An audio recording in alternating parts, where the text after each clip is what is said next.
Simon & Schuster Audio presents The Unhoneymooners by Christina Lauren. Read by Cynthia Farrell and Deacon Lee.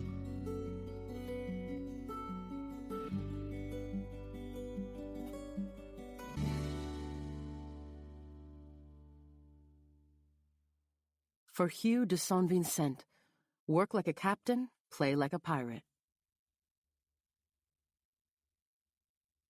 Chapter 1. In the calm before the storm, in this case, the blessed quiet before the bridal suite is overrun by the wedding party, my twin sister stares critically down at a fresh-painted, shell-pink fingernail and says, "I bet you're relieved I'm not a bridezilla." She glances around the room at me and smiles generously. "I bet you expected me to be impossible." It is a statement so perfectly dropped in the moment, I want to take a picture and frame it. I share a knowing look with our cousin Julieta, who is repainting Amy's toes. "It should be more petal pink than baby pink, don't you think?" And gesture to the bodice of Amy's wedding gown, which hangs from a satin hanger and on which I am presently and painstakingly ensuring that every sequin is lying flat. Define bridezilla. Amy meets my eyes again, this time with a half-hearted glare. She's in her fancy wedding bra contraption and skimpy underwear that I'm aware, with some degree of sibling nausea, her dude bro fiancé, Dane, will positively destroy later. Her makeup is tastefully done, and her fluffy veil is pinned in her upswept dark hair. It's jarring. I mean, we're used to looking identical while knowing we're wholly different people inside, but this is something entirely unfamiliar. Amy is the portrait of a bride. Her life suddenly bears no resemblance to mine whatsoever. "I'm not a bridezilla," she argues. "I'm a perfectionist." I find my list and hold it aloft, waving it to catch her attention. It's a piece of heavy, scalloped-edged pink stationery that has Olive's to-do list, wedding day edition, written in meticulous calligraphy at the top, and which includes 74 items ranging from check for symmetry of the sequins on the bridal gown to remove any wilted petals from the table arrangements. Each bridesmaid has her own list, perhaps not quite as long as my maid of honor one, but equally fancy and handwritten. Amy even drew checkboxes so that we can record when each task is completed. "Some people might call these lists a little overboard," I say. "Those are the same some people," she replies, "who'll pay an arm and a leg for a wedding that is half as nice." Right. They hire a wedding planner to, I refer to my list. Wipe condensation off the chairs a half hour before the ceremony. Amy blows across her fingernails to dry them and lets out a movie villain laugh. Fools! You know what they say about self-fulfilling prophecies, I'm sure. Winning makes you feel like a winner, and then somehow you keep winning. It has to be true, because Amy wins everything. She tossed a ticket into a raffle bowl at a street fair and walked home with a set of community theater tickets. She slid her business card into a cup at the Happy Gnome and won free happy hour beers for a year. She's won makeovers, books, movie premiere tickets, a lawnmower, endless t-shirts, and even a car. Of course, she also won the stationery and calligraphy set she used to write the to-do lists. All this to say, as soon as Dane Thomas proposed, Amy saw it as a challenge to spare our parents the cost of the wedding. As it happens, Mom and Dad could afford to contribute. They are messy in many ways, but financially is not one of them. But for Amy, getting out of paying for anything is the best kind of game. If pre-engagement Amy thought of contests as a competitive sport, engaged Amy viewed them as the Olympics. No one in our enormous family was surprised then when she successfully planned a posh wedding with 200 guests, a seafood buffet, a chocolate fountain, and multicolored roses spilling out of every jar, vase, and goblet, and has shelled out, at most, $1,000. My sister works her ass off to find the best promotions and contests. She reposts every Twitter and Facebook giveaway she can find, and even has an email address that is aptly named ameliatorreswins@xmail.com. Finally convinced there are no misbehaving sequins, I lift the hanger from where it's suspended from a metal hook attached to the wall, intending to bring the gown to her. But as soon as I touch it, my sister and cousins scream in unison, and Amy holds up her hands, her matte pink lips in a horrified O.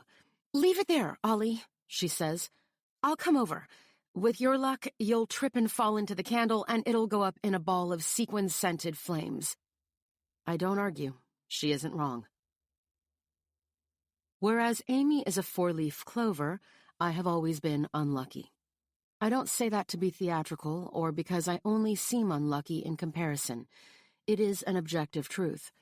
Google Olive Torres, Minnesota, and you'll find dozens of articles and comment threads dedicated to the time I climbed into one of those claw crane arcade games and got stuck. I was 6, and when the stuffed animal I'd captured didn't drop directly into the chute, I decided to go in and get it. I spent 2 hours inside the machine, surrounded by a lot of hard, coarse-furred, chemical-smelling toy bears. I remember looking out through the handprint-smudged plexiglass and seeing an array of frantic faces shouting muffled orders to each other. Apparently, when the owners of the arcade explained to my parents that they didn't actually own the game and therefore didn't have the key to get inside, the Adena Fire Department was called, followed quickly by a local news crew who diligently documented my extraction. Fast forward 26 years and, thank you, YouTube, there's still video floating around. To date, nearly 500,000 people have watched it and discovered that I was stubborn enough to climb in, and unlucky enough to catch my belt loop on the way out, leaving my pants behind with the bears. This is but one story of many. So yes, Amy and I are identical twins. We are both 5'4" with dark hair that misbehaves when there's even a hint of humidity, deep brown eyes, upturned noses, and matching constellations of freckles. But that's where the similarities end. Our mother always tried to embrace our differences so we'd feel like individuals rather than a matching set. I know her intentions were good, but for as long as I can remember, our roles were set. Amy is an optimist who looks for the silver lining. I tend to assume the sky is falling. When we were 3, Mom even dressed us as Care Bears for Halloween. Amy was Funshine Bear. I was Grumpy. And it's clear the self-fulfilling prophecy works in both directions. From the moment I watched myself picking my nose behind a piece of grimy plexiglass on the 6 o'clock news, my luck never really improved. I've never won a coloring contest or an office pool, not even a lottery ticket or a game of pin the tail on the donkey. I have, however, broken a leg when someone fell backward down the stairs and knocked me over. They walked away unscathed.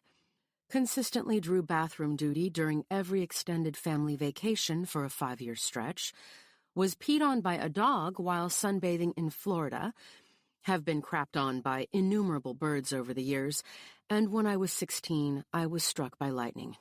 Yes, really, and lived to tell the tale, but had to go to summer school because I missed 2 weeks of classes at the end of the year. Amy likes to sunnily remind me that I once guessed the correct number of shots left in a half-empty bottle of tequila. But after drinking most of them in celebratory glee and subsequently throwing it all back up again, that win didn't feel particularly fortunate. Amy removes the free dress from the hanger and steps into it just as our mother comes into the room from her also free adjoining suite. She gasps so dramatically when she sees Amy in the gown, I'm sure both Amy and I share the thought, Olive somehow managed to stain the wedding dress. I inspect it to make sure I haven't. All clear, Amy exhales, motioning for me to carefully zip her up. "Mummy, you scared the crap out of us." With a head full of enormous Velcro rollers, a half-finished glass of, you guessed it, free, champagne in hand, and her lips thick with red gloss, Mom is managing an impressive impersonation of Joan Crawford, if Joan Crawford had been born in Guadalajara. "Oh, mijita, you look beautiful." Amy glances up at her, smiles, and then seems to remember, with immediate separation anxiety, the list she left all the way across the room. Hitching her billowing dress up, she shuffles to the table. "Mom, you gave the DJ the thumb drive with the music?" Our mother drains her glass before daintily taking a seat on the plush couch. "See, Amelia, I gave your little plastic stick to the white man with cornrows in the terrible suit." Mom's magenta dress is impeccable, her tan legs crossed at the knee as she accepts another flute of champagne from the bridal suite attendant. "He has a gold tooth," Mom adds, "but I'm sure he's very good at his job." Amy ignores this, and her confident checkmark scratches through the room. She doesn't really care if the DJ isn't up to our mother's standards, or even her own. He's new in town, and she won his services in a raffle at the hospital where she works as a hematology nurse. Free beats talented every time. "Ollie," Amy says, eyes never straying from the list in front of her, "you need to get dressed too. Your dress is hanging on the back of the bathroom door." I immediately disappear into the bathroom with a mock salute. "Yes, ma'am." If there's one question we're asked more than any other, it's which one of us is the oldest. I would think it's fairly obvious, because although Amy is a mere 4 minutes older than me, she is without a doubt the leader.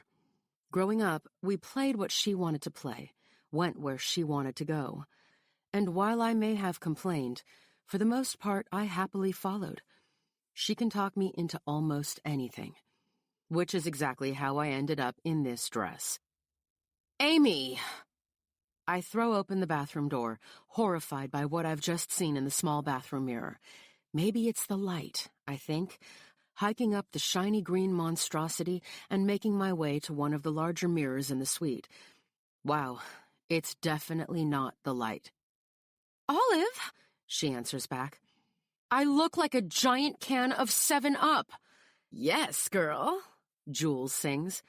"Maybe someone will finally crack that thing open." Mom clears her throat. I glower at my sister. I was wary of being a bridesmaid in a Winter Wonderland-themed wedding in January, so my only request as the maid of honor was that my dress wouldn't have a scrap of red velvet or white fur. I see now that I should have been more specific. "Did you actually choose this dress?" I point to my abundance of cleavage. "This was intentional?" Amy tilts her head, studying me. "I mean, intentional in the sense that I won the raffle at Valley Baptist. All the bridesmaids' dresses in one go. Just think of the money I saved you. We're Catholic, not Baptist, Amy." I tug on the fabric. "I look like a hostess at O'Gara's on St. Patty's Day." I realize my primary error, not seeing this dress until today. But my sister has always had impeccable taste. On the day of the fittings, I was in my boss's office, pleading unsuccessfully to not be one of the 400 scientists the company was letting go.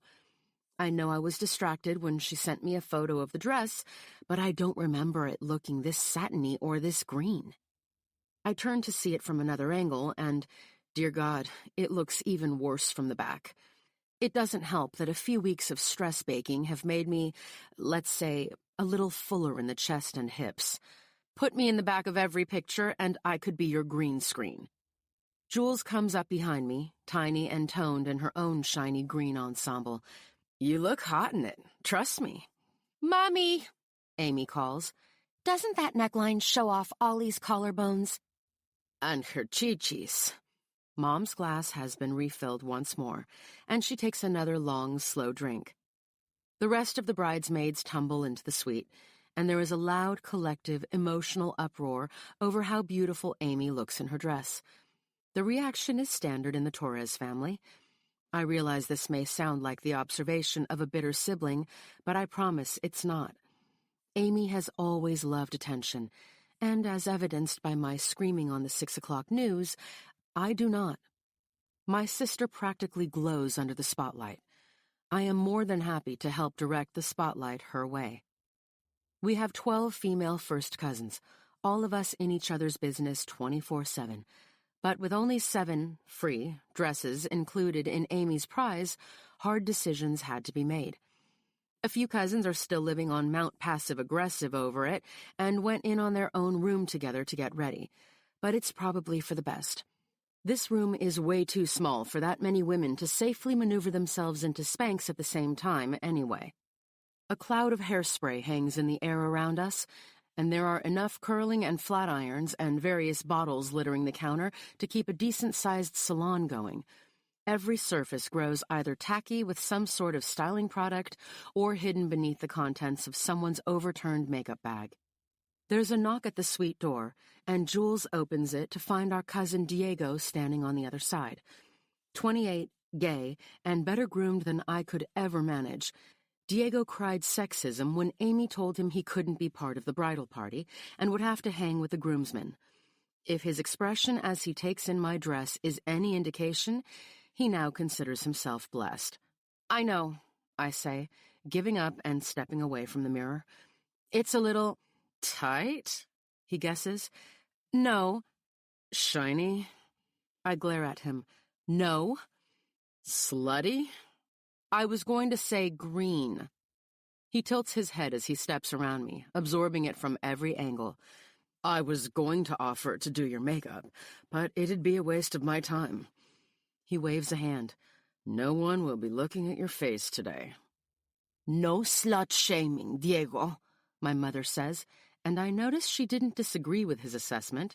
She just told him not to shame me for it. I give up on worrying about the dress and how much boob I'm going to have on display for the entire wedding and reception, and turn back to the chaos of the room. While cousins static guard each other and ask opinions on shoes, a dozen conversations are happening at once. Natalia dyed her brown hair to blonde and is convinced she has ruined her face. Diego agrees. The underwire popped out of Stephanie's strapless bra, and Tia Maria is explaining how to just tape up her boobs instead. Cammy and Jimena are arguing over whose Spanx are whose, and Mom is polishing off her glass of champagne. But amid all the noise and chemicals, Amy's attention is back on her list. "Olive, have you checked in with Dad? Is he here yet?" "He was in the reception hall when I got here." "Good." Another check. It might seem strange that the job of checking in with our dad fell to me and not his wife, our mother, who is sitting right here, but that's how it works in our family.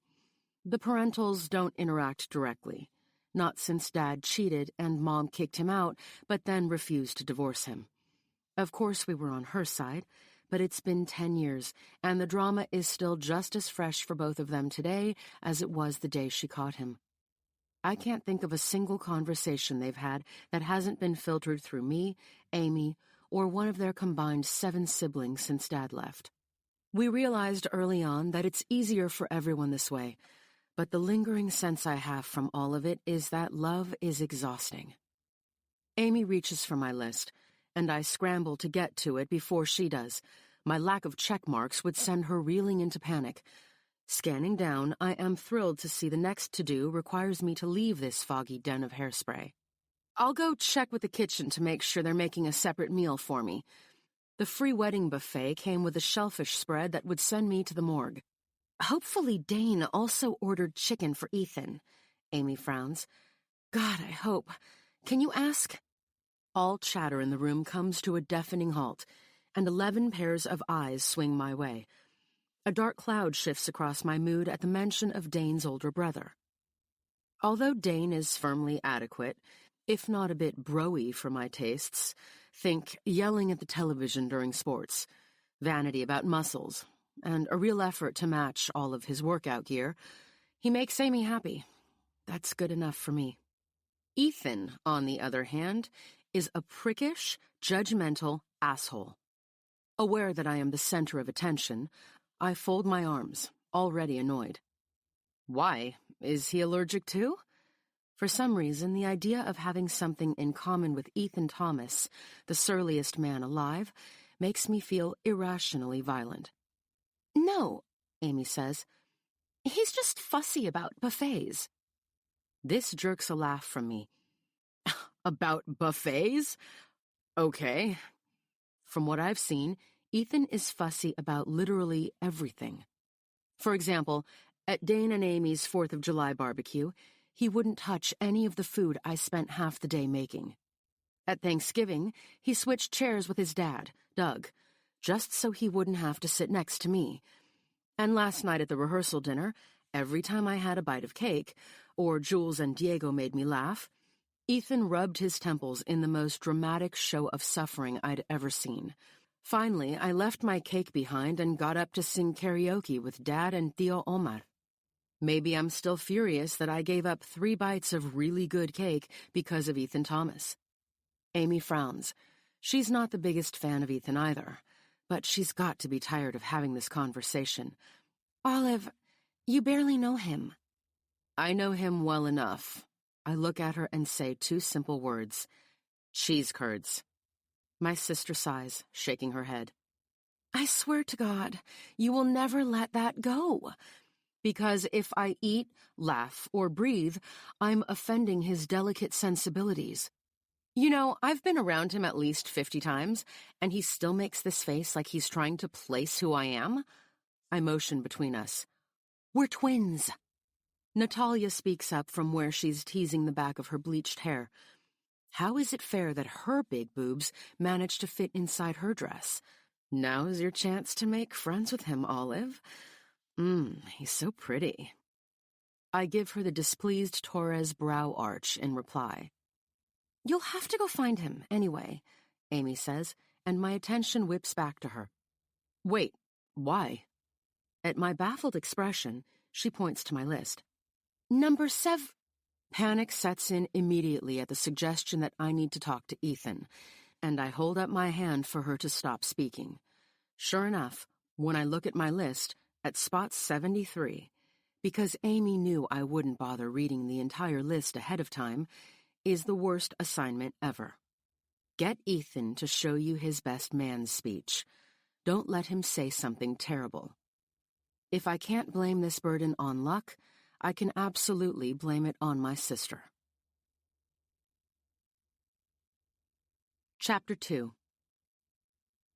As soon as I'm out in the hallway, the noise, chaos, and fumes of the bridal suite seem to be vacuum-sealed away. It is beautifully silent out here. It's so peaceful, in fact, that I don't want to leave the moment to go find the door down the hall with the cute little groom caricature hanging above the peephole. The tranquil figurine hides what is no doubt a weed and beer-fueled pre-wedding rager happening inside. Even party-loving Diego was willing to risk his hearing and respiratory health to hang with the bridal party instead. I give myself 10 deep breaths to delay the inevitable. It's my twins' wedding, and I really am so happy for her I could burst. But it's still hard to buoy myself fully, especially in these solo, quiet moments. Chronic bad luck aside, the last 2 months have genuinely sucked. My roommate moved out, so I had to find a new, tiny apartment. Even then, I overextended what I thought I could afford on my own and, as my patented bad luck would have it, got laid off from the pharmaceutical company where I'd worked for 6 years. In the past few weeks, I've interviewed at no fewer than 7 companies and haven't heard back from a single one of them. And now here I am, about to come face-to-face with my nemesis, Ethan Thomas, while wearing the shiny, flayed pelt of Kermit the Frog. It's hard to believe there was a time when I couldn't wait to meet Ethan. Things between my sister and her boyfriend were starting to get serious, and Amy wanted to introduce me to Dane's family. In the parking lot at the Minnesota State Fairgrounds, Ethan climbed out of his car, with astonishingly long legs and eyes so blue I could see them from 2 car lengths away. Up close, he had more eyelash than any man has a right to. His blink was slow and cocky. He looked me squarely in the eye, shook my hand, and then smiled a dangerous, uneven smile. Suffice to say, I felt anything but sisterly interest. But then, apparently, I made the cardinal sin of being a curvy girl getting a basket of cheese curds. We had stopped just past the entrance to make a game plan for our day, and I slipped away to get a snack. There is nothing more glorious than the food at the Minnesota State Fair. I came back to find the group near the livestock display. Ethan looked at me, then down to my delicious basket of fried cheese, frowned, and immediately turned away, mumbling some excuse about needing to go find the homebrew competition. I didn't think all that much of it at the time, but I didn't see him for the rest of the afternoon either. From that day on, he's been nothing but disdainful and prickly with me. What am I to think? That he went from smile to disgust in 10 minutes for some other reason? Obviously, my opinion of Ethan Thomas is he can bite me. With the exception of today, wholly because of this dress, I like my body. I'm never going to let someone make me feel bad about it or about cheese curds. Voices carry from the other side of the groom's suite. Some fratty cheer about man sweat or beer or opening a bag of Cheetos with the force of a hard stare. Who knows? It's Dane's wedding party we're talking about. I raise my fist and knock, and the door opens so immediately that I startle back, catching my heel on the hem of my dress and nearly falling. It's Ethan. Of course it is. He reaches out, his hands easily catching me around the waist. As he steadies me, I feel my lip curl and watch the same mild revulsion work its way through him as he pulls his hands away and tucks them into his pockets. I imagine he'll rip open a disinfectant wipe the moment he has the chance. The movement draws my attention to what he's wearing. A tuxedo, obviously, and how well it fits his long, wiry frame. His brown hair is neatly combed off his forehead. His eyelashes are as preposterously long as they always are.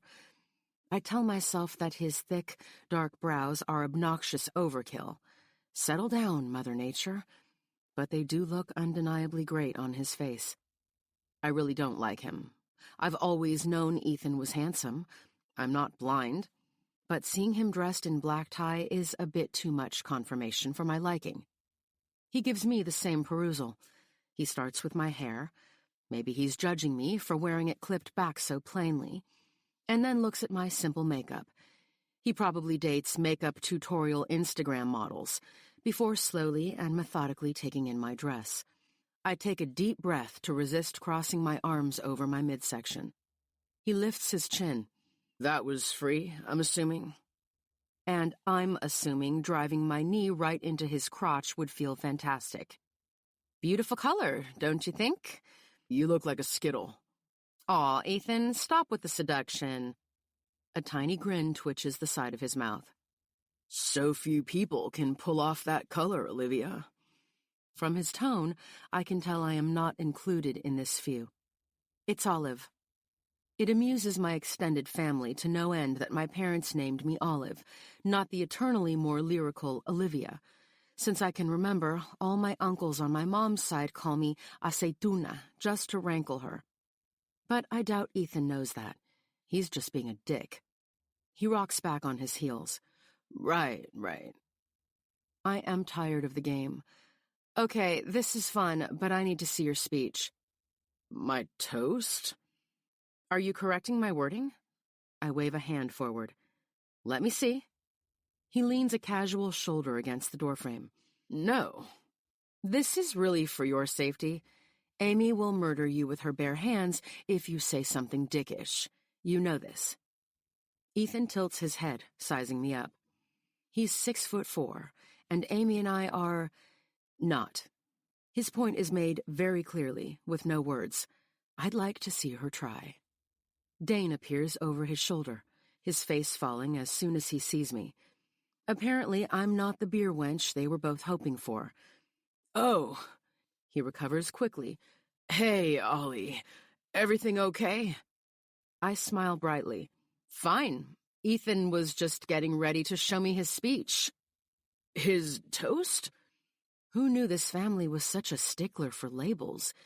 Yeah. Dane nods to Ethan and motions back inside the room. It's your turn. He looks at me, explaining.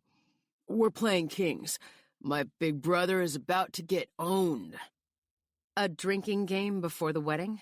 I say, and let out a little chuckle. Sounds like a prudent choice. Be there in a minute. Ethan smiles at his brother's retreating form before turning back to me, and we both drop the grins, putting our game faces back on. Did you at least write something? I ask. You're not going to try to wing it, are you? That never goes well. No one is ever as funny off the cuff as they think they are, especially you. Especially me? Although Ethan is the portrait of charisma around nearly every other human, with me, he's a robot. Right now, his face is so controlled, so comfortably blank, that I can't tell whether I've genuinely offended him or he's baiting me into saying something worse. I'm not even sure if you could be funny.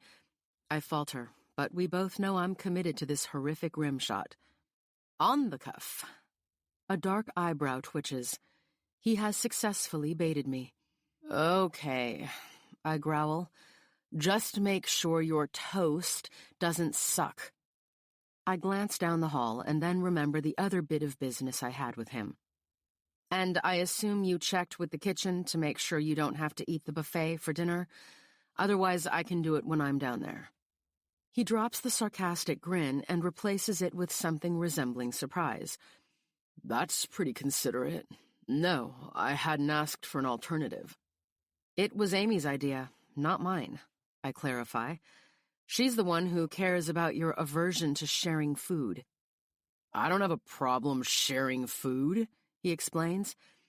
It's that buffets are literal cesspools of bacteria.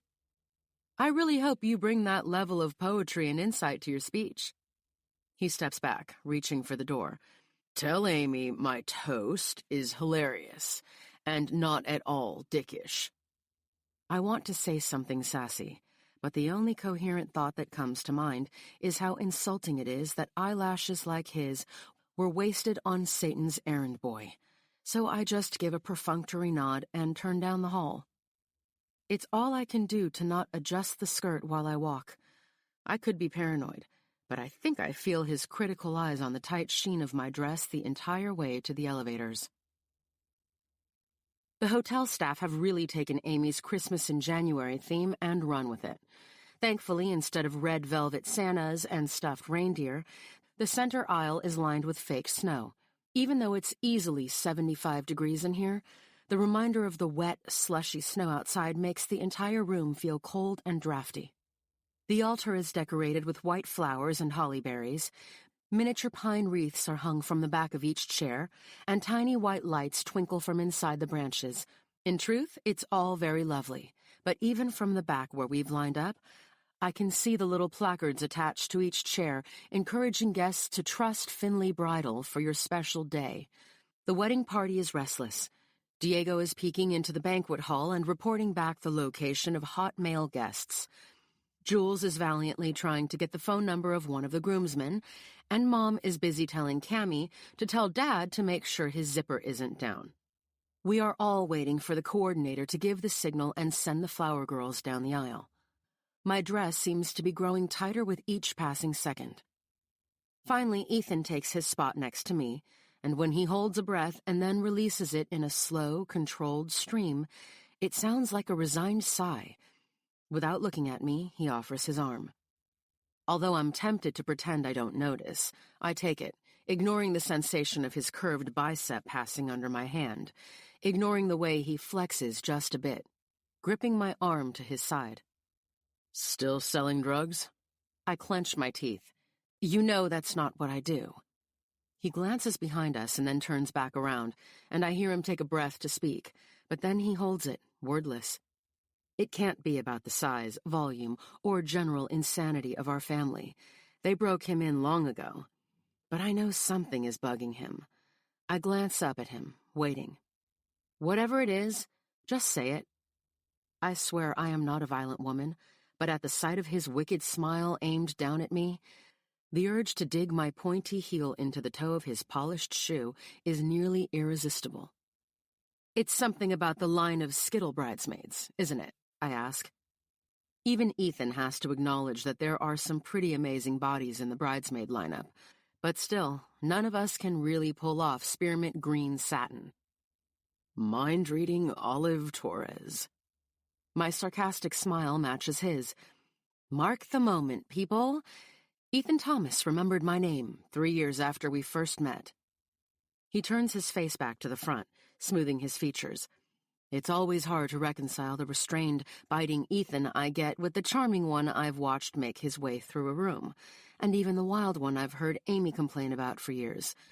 Independent of how he seems determined to never remember a thing I tell him, like my job or my name, I hate knowing that Ethan is a terrible influence on Dane, pulling him away for everything from wild weekends in California to adrenaline-soaked adventures on the other side of the world. Of course, these trips conveniently coincide with events deeply cherished by contest hunters such as my sister, his fiancée, birthdays, anniversaries, Valentine's Day. Just last February, for example, when Ethan had whisked Dane off to Vegas for a guys' weekend, Amy ended up taking me to a romantic and free couples dinner at the St. Paul Grill. I've always thought the basis for Ethan's coldness toward me was just that I'm curvy and physically repulsive, and he's a bigoted, garbage human. But it occurs to me, standing here, holding onto his bicep, that maybe that's why he's such an ass. Ethan resents that Amy has taken such a big part of his brother's life, but can't show that to her face without alienating Dane. So he takes it out on me instead. The epiphany washes cool clarity through me. She's really good for him, I say now, hearing the protective strength to my voice. I feel him turn to look down at me. What? Amy, I clarify. She's really good for Dane. I realize you find me completely off-putting, but whatever your problem is with her, just know that, okay? She's a good soul. Before Ethan can respond, the free wedding coordinator finally steps forward, waves to the free musicians, and the ceremony begins. Everything I expected to happen happens. Amy is gorgeous. Dane seems mostly sober and sincere. Rings are exchanged, vows are spoken, and there is an uncomfortably raunchy kiss at the end. That was definitely not church tongue, even if this isn't a church. Mom cries, Dad pretends not to, and throughout the ceremony, while I hold Amy's massive bouquet of free roses, Ethan looms like a silent cardboard cutout of himself, moving only when he has to duck a hand into his coat pocket to produce the rings. He offers his arm to me again as we retreat down the aisle, and he's even stiffer this time, like I'm covered in slime and he's afraid it's going to rub off on his suit. So I make a point of leaning into him and then giving him a mental bird flip when we're off the aisle, allowed to break contact to disperse in different directions. We have 10 minutes until we need to meet for wedding party photos, and I'm going to use that time to go remove wilted petals from the dinner table flower arrangements. This skittle is going to cross some things off her list. Who cares what Ethan is going to do? Apparently he's going to follow me. What was all that about? He says. I look over my shoulder. What was what about? I ask. He nods toward the wedding aisle. Back there, just now. Ah. Turning, I give him a comforting smile. I'm glad that when you're confused, you feel comfortable asking for help. So, that was a wedding. An important, if not required, ceremony in our culture. Your brother and my before the ceremony. His dark brows are pulled down low, hands shoved deep into his trouser pockets. When you said I find you off-putting, that I have a problem with Amy. I gape up at him. Seriously? He looks around, like he needs a witness to corroborate my stupidity. Yeah, seriously. For a beat, I am speechless. The last thing I expected was for Ethan to need some sort of clarifying follow-up on our constant wave of snarky comments. You know, I wave a vague hand. Under his focus, and away from the ceremony and the energy in the full room, I am suddenly less confident in my earlier theory. I think you resent Amy for taking Dane away from you. But you can't, take it out on her without him getting upset. So you're a chronic dick to me. When he simply blinks at me, I barrel on. You've never liked me, and we both know it goes way past the cheese curds. I mean, you wouldn't even eat my arroz con pollo on the 4th of July, which is fine, your loss, but just so you know, she's great for him. I lean in, going for broke. Great. Ethan lets out a single incredulous laugh breath and then smothers it with his hand. It's just a theory. I hedge. A theory? About why you clearly don't like me. His brow creases. Why I don't like you. Are you just going to repeat everything I say? I produce my list from where I'd rolled it into my small bouquet and shake it at him. Because if you're done, I have things to do. I get another few seconds of bewildered silence before he seems to surmise what I probably could have told him ages ago. Olive, you sound legitimately insane. Mom puts a flute of champagne in Amy's hand, and it appears to be on someone else's to-do list to keep it filled to the brim, because I see her drinking, but I never see it empty. It means that the reception goes from what was arguably a perfectly scheduled, slightly rigid affair to a true party. Noise levels go from polite to frat house. People swarm the seafood buffet like they've never seen solid food before. The dancing hasn't even started yet, and Dane has already thrown his bow tie into a fountain and taken his shoes off. It's a testament to Amy's inebriation that she doesn't even seem to care. By the time the toasts roll around, getting even half of the room to quiet down seems like a monumental task. After gently tapping a fork against a glass a few times and accomplishing nothing by way of noise control, Ethan finally just launches into his toast, whether people are listening or not. I'm sure most of you will have to pee soon, he begins, speaking into a giant fuzzy microphone. So I'll keep this short. Eventually the crowd settles and he continues. I don't actually think Dane wants me to speak today, but considering I'm not only his older brother, but also his only friend, here we are. Shocking myself, I let out a deafening cackle. Ethan pauses and glances over at me, wearing a surprised smile. I'm Ethan, he continues, and when he picks up a remote near his plate, a slideshow of photos of Ethan and Dane as kids begins a slow scroll on a screen behind us. Best brother, best son. I am thrilled we can share this day with not only so many friends and family, but also with alcohol. Seriously, have you looked at that bar? Someone keep an eye on Amy's sister because too many glasses of champagne and there's no way that dress is staying on. He smirks at me. You remember the engagement party, Olivia? Well, if you don't, I do. Natalia grips my wrist before I can reach for a knife. Dane shouts out a drunk, "Dude!" and then laughs at this an obnoxious amount. Now I wish that the killing curse were a thing. I didn't actually take my dress off at the engagement party, by the way. I just used the hem to wipe my brow once or twice. It was a hot night, and tequila makes me sweaty. If you look at some of these family photos, Ethan says, gesturing behind him to where teenage Ethan and Dane are skiing, surfing, and generally looking like genetically gifted assholes, you'll see that I was the quintessential big brother.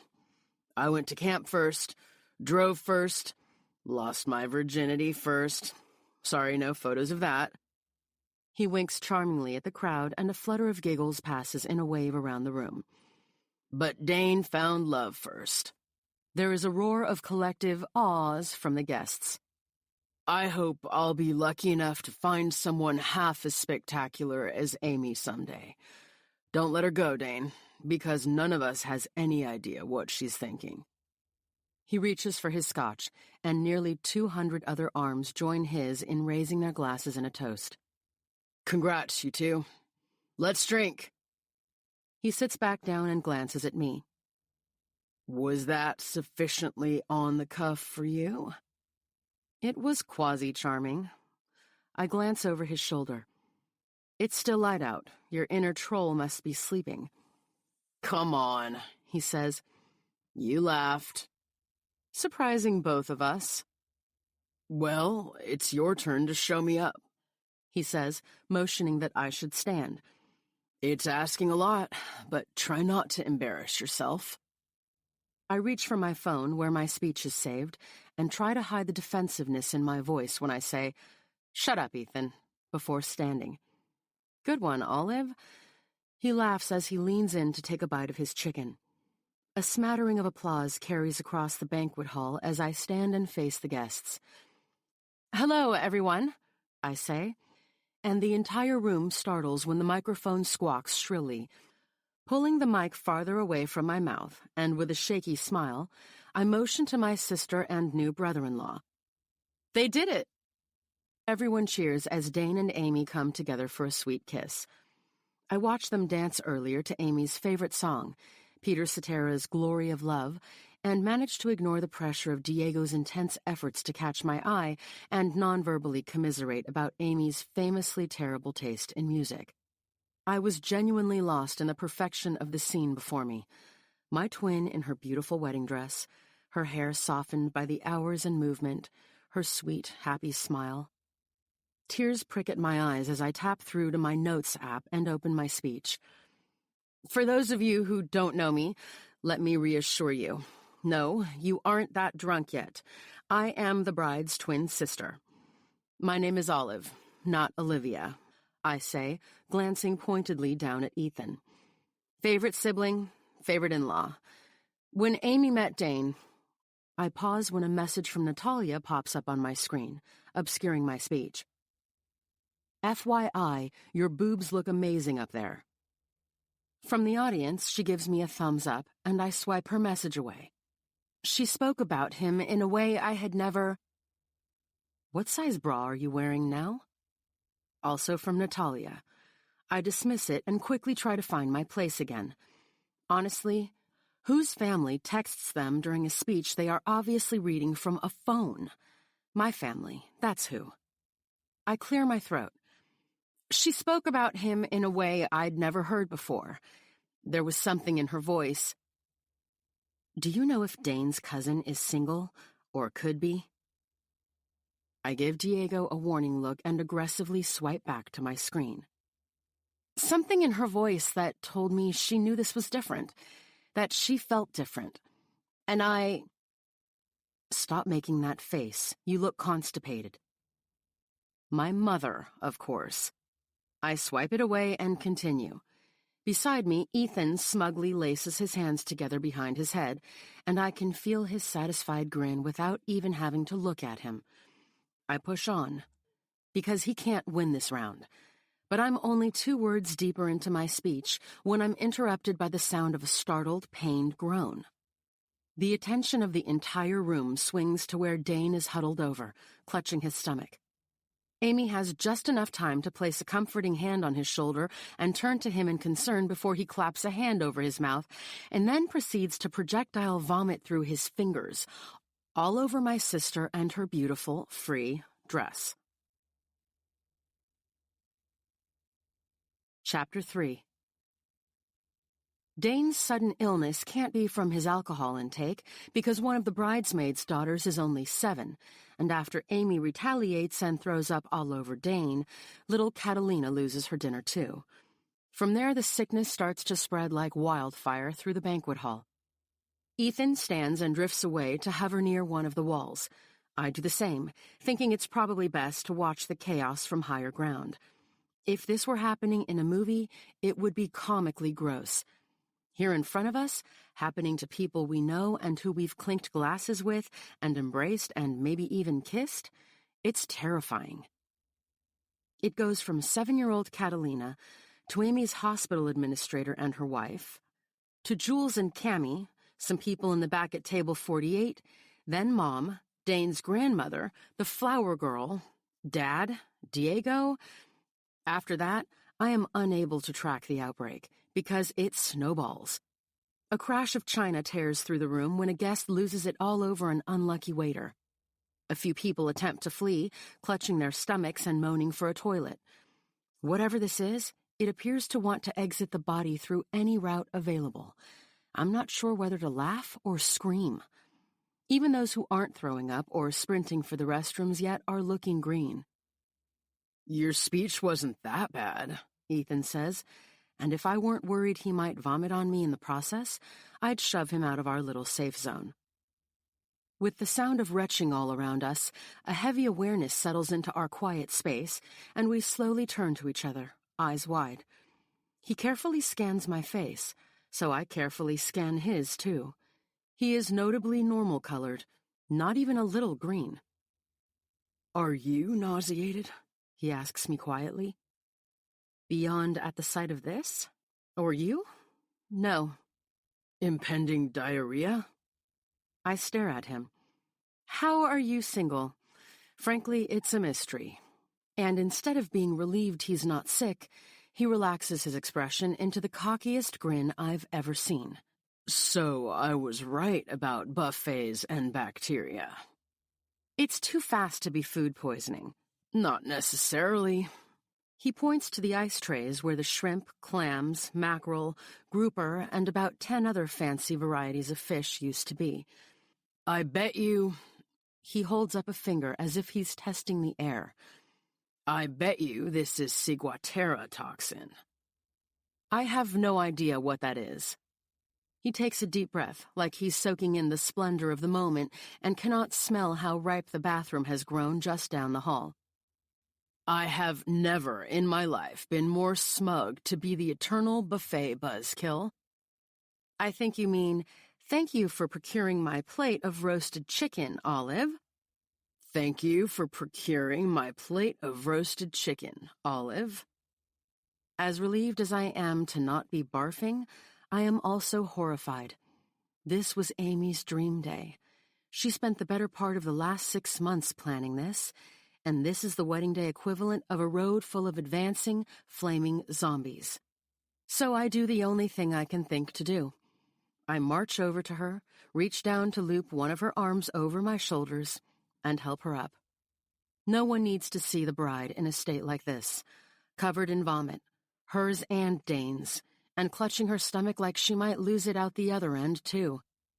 We're lurching more than walking. Really, I'm half dragging her, so we're only halfway to the exit when I feel the back of my dress rip wide open. As much as it pains me to admit it, Ethan was right. The wedding party has been demolished by something known as ciguatera, which happens when one eats fish contaminated with certain toxins. Apparently, the caterer is off the hook because it isn't a food preparation issue. Even if you cook the living daylights out of a contaminated piece of fish, it is still toxic. I close out Google when I read that the symptoms normally last anywhere from weeks to months. This is a catastrophe. For obvious reasons, we canceled the tornaboda, the enormous wedding after-party that was going to be held at Tia Silvia's house late into the night.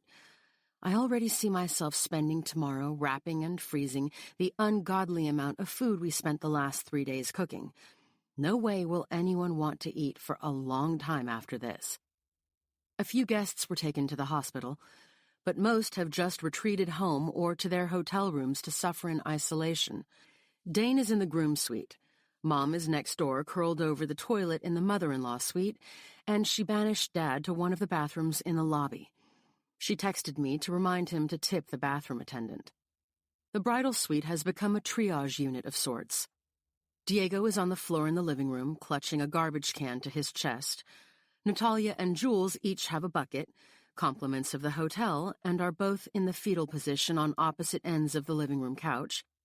Amy whimpers in agony and tries to wiggle her way out of her completely saturated dress. I help her and immediately decide she's fine in her underwear, for a while anyway.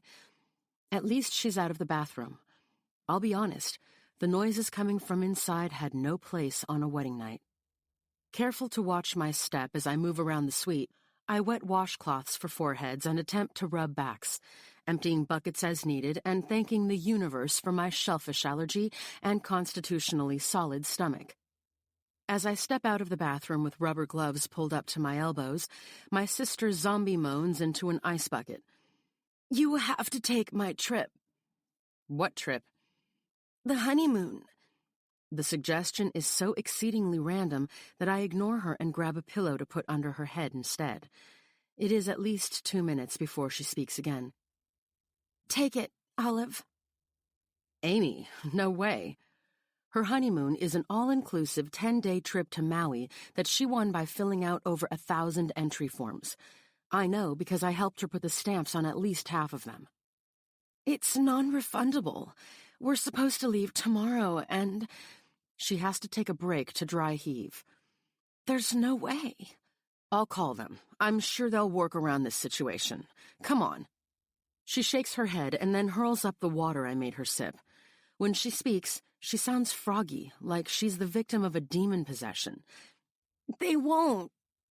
My poor sister has turned into a swamp creature. I've never seen anyone this shade of gray before. They don't care about illness or injury. It's in the contract. She falls back onto the floor and stares up at the ceiling. Why are you even worried about this right now?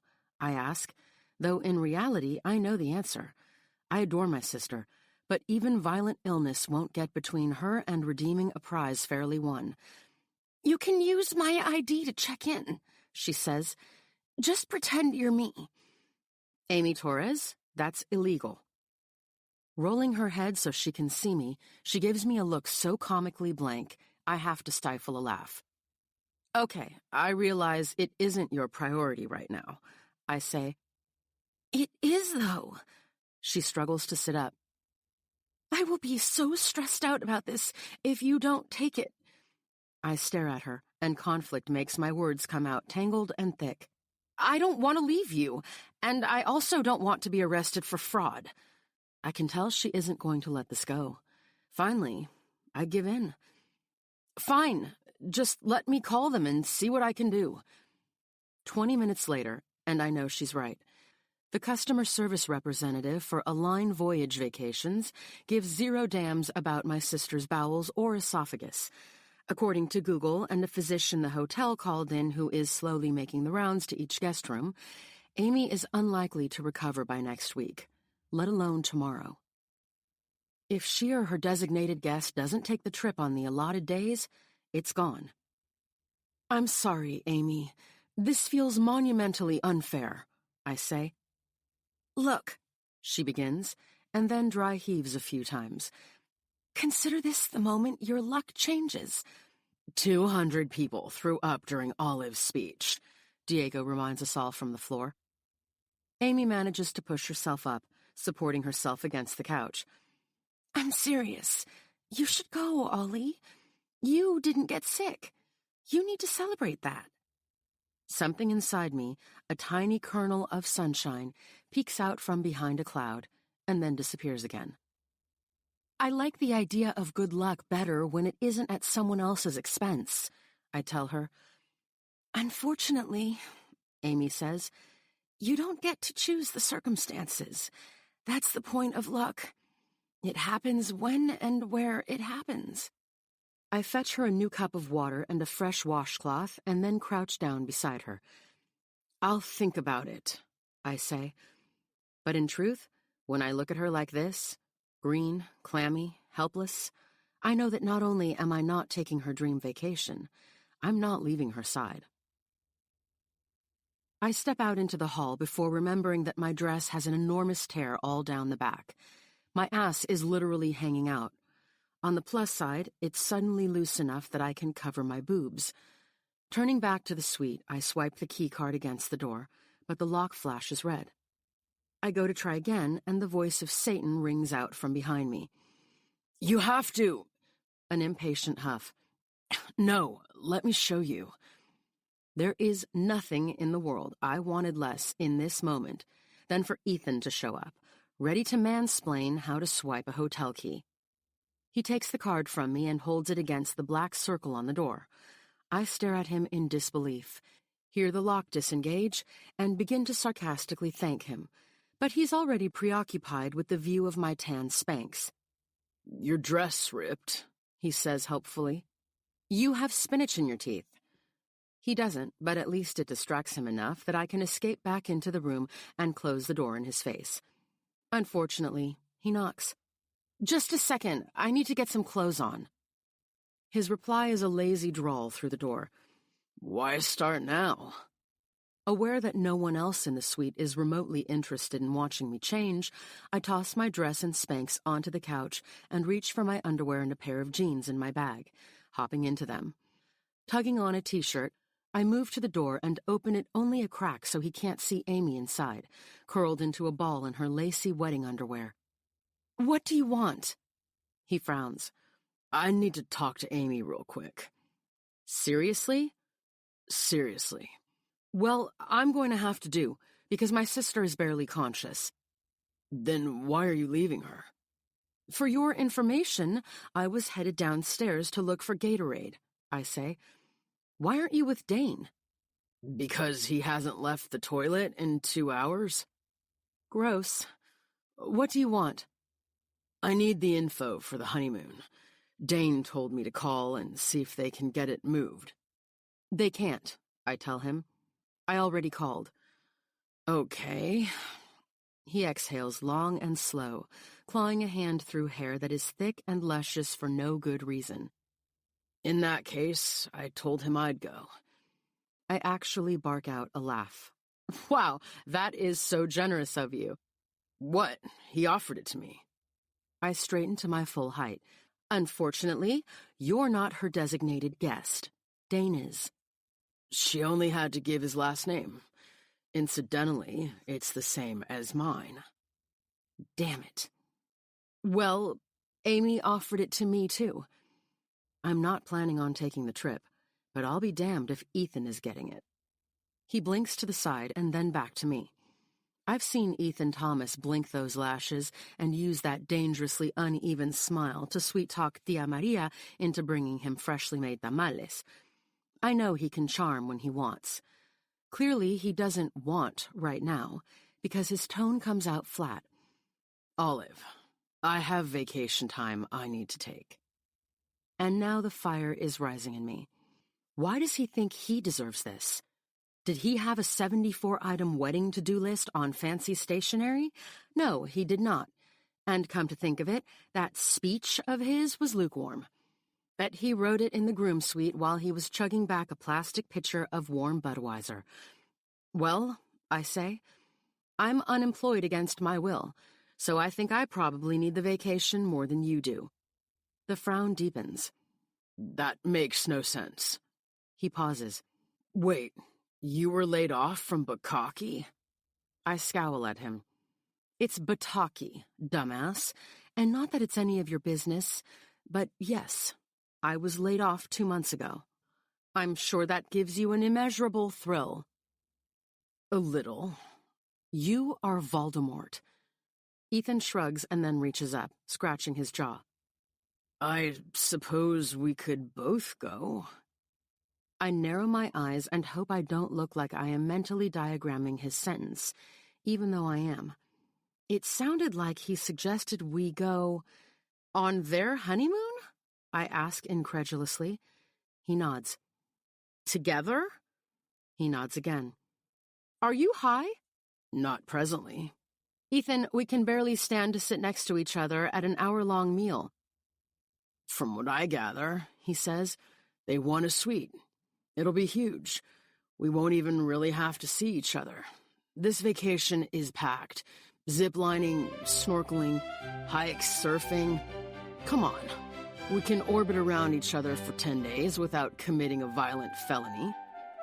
From inside the bridal suite, Amy groans out a low, gravelly, "Go, Olive." I turn to her. But it's Ethan. Shit, Diego mumbles. If I can take this garbage can with me, I'll go.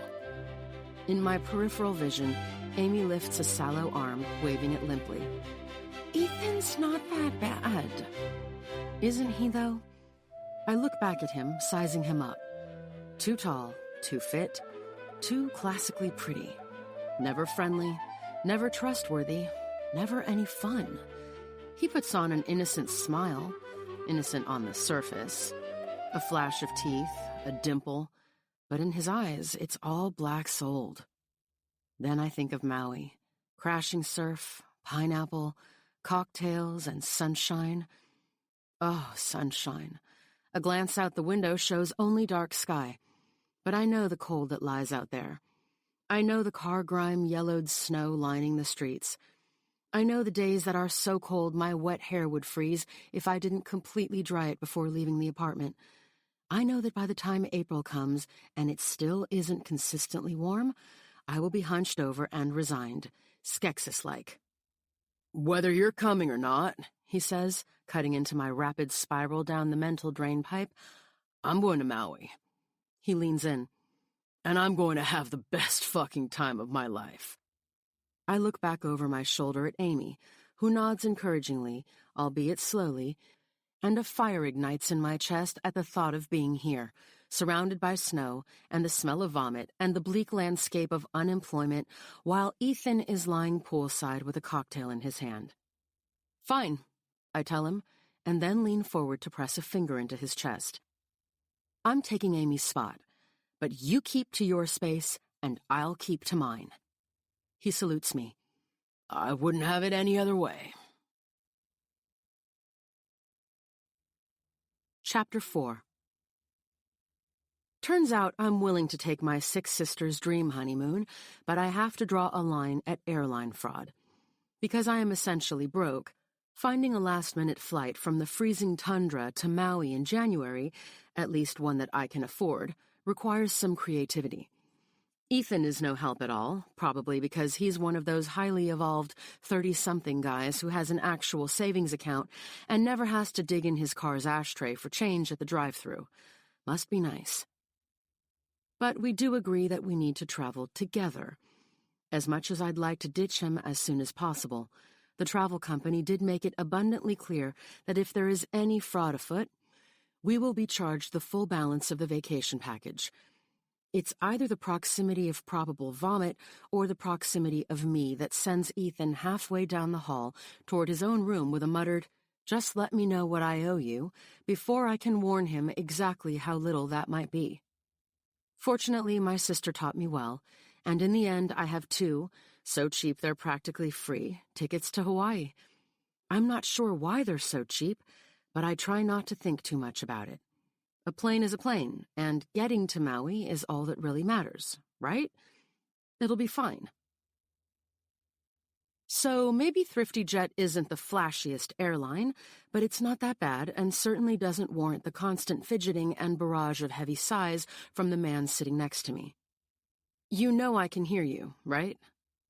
Ethan is quiet for a moment before he turns another page in his magazine. He slides his eyes to me in a silent, "I can't believe I put you in charge of this." I'm not sure I've ever seen anyone aggressively flip through a copy of Knitting World before now. It's a nice touch to keep magazines in the terminal like we're at the gynecologist's office, but it's a little disconcerting that this one is from 2007. I tamp down the ever-present urge to reach over and flick his ear. We're supposed to pass as newlyweds on this trip. Might as well start trying to fake it now. "So, just to close the loop on this stupid squabble," I say, "if you were going to have such a strong opinion about our flights, you shouldn't have told me to take care of it." "If I knew you were going to book us on a Greyhound with wings, I wouldn't have." He looks up and glances around in horrified wonder. "I didn't even know this part of the airport existed." I roll my eyes and then meet the gaze of the woman sitting across from us, who is clearly eavesdropping. Lowering my voice, I lean in with a saccharine smile. "If I knew you were going to be such a nitpicker, I would have happily told you to shove it and get your own damn ticket." "Nitpick?"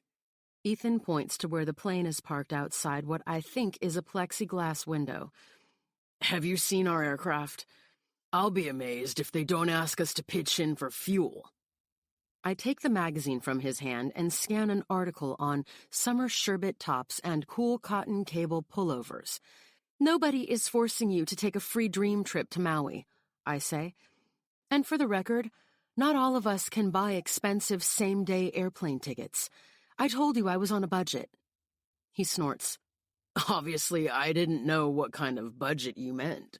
Had I known, I would have loaned you the cost." "And take money from your sexual companion fund?" I pressed a horrified hand to my chest. "I wouldn't dare." Ethan takes the magazine back. "Look, Olivia, I'm just sitting here reading. If you want to bicker, go up there and ask the gate agents to move us to first class." I move in to ask how it's possible that he's headed to Maui, and yet somehow even more unpleasant than usual when my phone vibrates in my pocket. It's most likely one of the following. A. Amy with a vomit update. B. Amy calling to remind me about something I've forgotten and don't have time to get now anyway. C. One of my cousins with gossip. Or D. Mom wanting me to ask Dad something, or tell Dad something, or call Dad something. As unpleasant as all of these possibilities sound, I'd still rather listen to any of them than have a conversation with Ethan Thomas. Holding up my phone, I stand with a "let me know if we board" and get nothing but a non-committal grunt in return. The phone rings again, but it's not my sister on the screen. It's an unfamiliar number with a Twin Cities area code. Hello? I'm calling for Olive Torres. This is Olive. This is Casey Hugh, Human Resources at Hamilton Biosciences. How are you? My heart bursts into a gallop as I mentally flip through the dozens of interviews I've had in the past 2 months. They were all for medical science liaison positions, a fancy term for the scientists who meet with physicians to speak more technically than salesfolk can about various drugs on the market. But the one at Hamilton was at the top of my list because of the company's flu vaccine focus. My background is virology, and not having to learn an entirely new biological system in a matter of weeks is always a bonus. But to be frank, at this point I was ready to apply to Hooters if that's what it would take to cover rent. With the phone pressed to my ear, I cross to a quieter side of the terminal and try not to sound as desperate as I'm feeling. After the bridesmaid dress fiasco, I am far more realistic about my ability to pull off the orange Hooters shorts and shimmery pantyhose. I'm doing well, I say. Thanks for asking. I'm calling because, after considering all the applications, Mr. Hamilton would like to offer you the medical scientist liaison position. Are you still interested?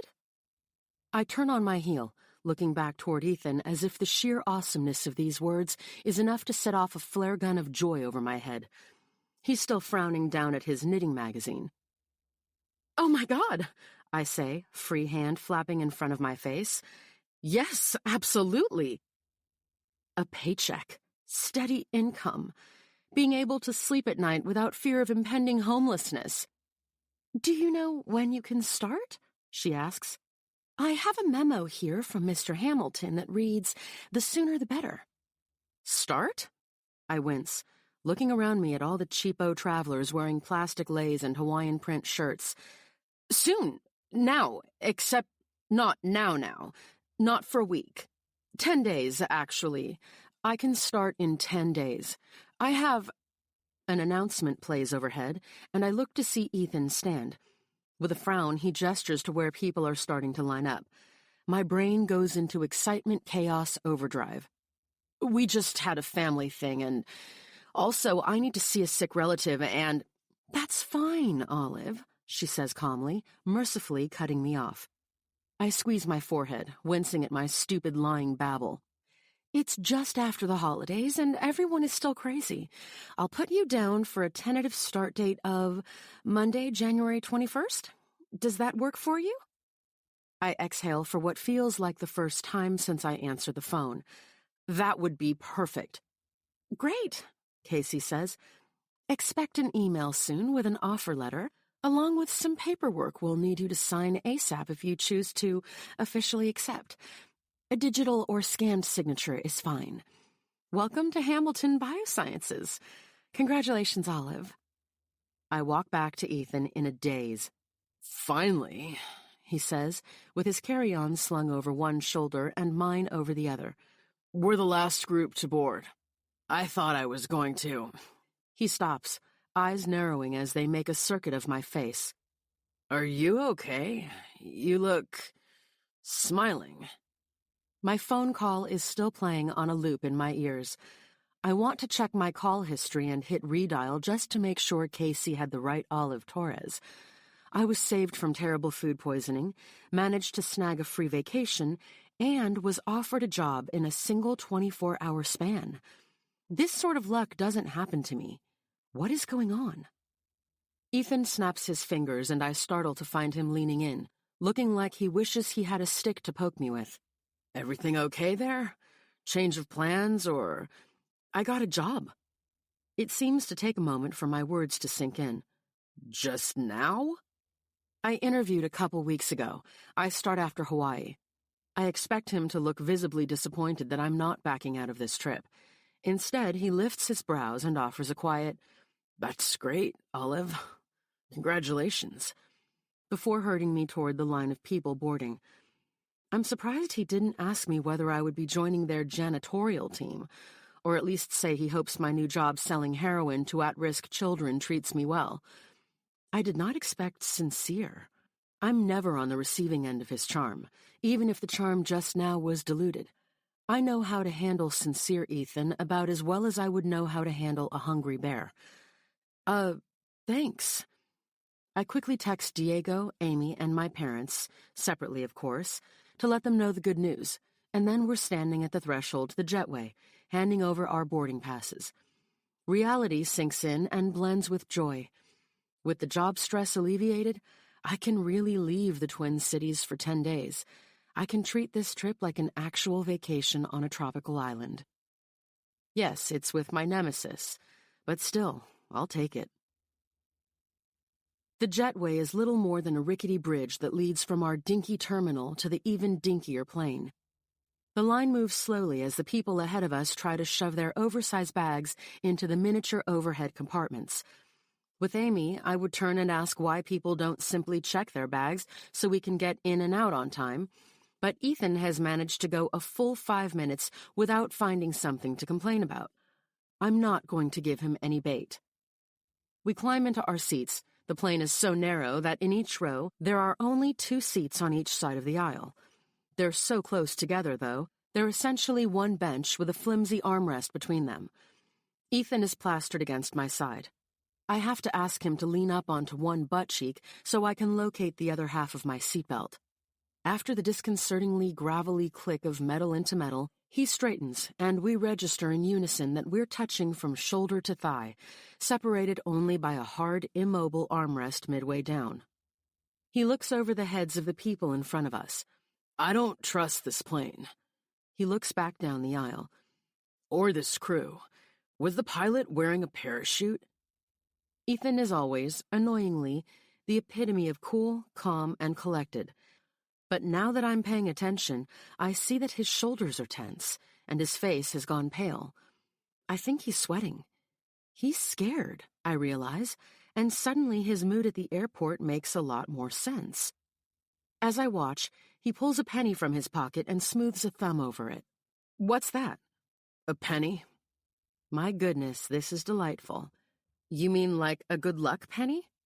With a scowl, he ignores me and slips it back into his pocket. I never thought I had good luck, I tell him, feeling magnanimous. But look, my allergy kept me from eating the buffet. I'm going to Maui, and I got a job. Wouldn't it be hilarious? I laugh and roll my head in his direction. To have a streak of good luck for the first time in my life, only to go down in a fiery plane crash. Judging by his expression, Ethan does not see the humor at all. When a member of the flight crew walks by, he shoots an arm out in front of me, stopping her. Excuse me, can you tell me how many miles are on this plane? The flight attendant smiles. Aircraft don't have miles. They have flight hours. I can see Ethan swallowing down his impatience. Okay, then how many flight hours are on this plane? She tilts her head, understandably puzzled by his question. I'd have to ask the captain, sir. Ethan leans across me to get closer, and I push back into my seat, scrunching my nose against the obnoxiously pleasant smell of his soap. And what do we think of the captain? Competent? Trustworthy? Ethan winks, and I realize he's no less anxious than he was a minute ago, but he's coping via flirtation. Well rested? Captain Blake is a great pilot, she says, tilting her head and smiling. I look back and forth between the two of them, and dramatically fidget with the gold wedding band I borrowed from Tia Silvia. No one notices. Ethan gives her a smile, and wow, he could probably ask her for her social security number, a major credit card, and to bear his children, and she'd say yes.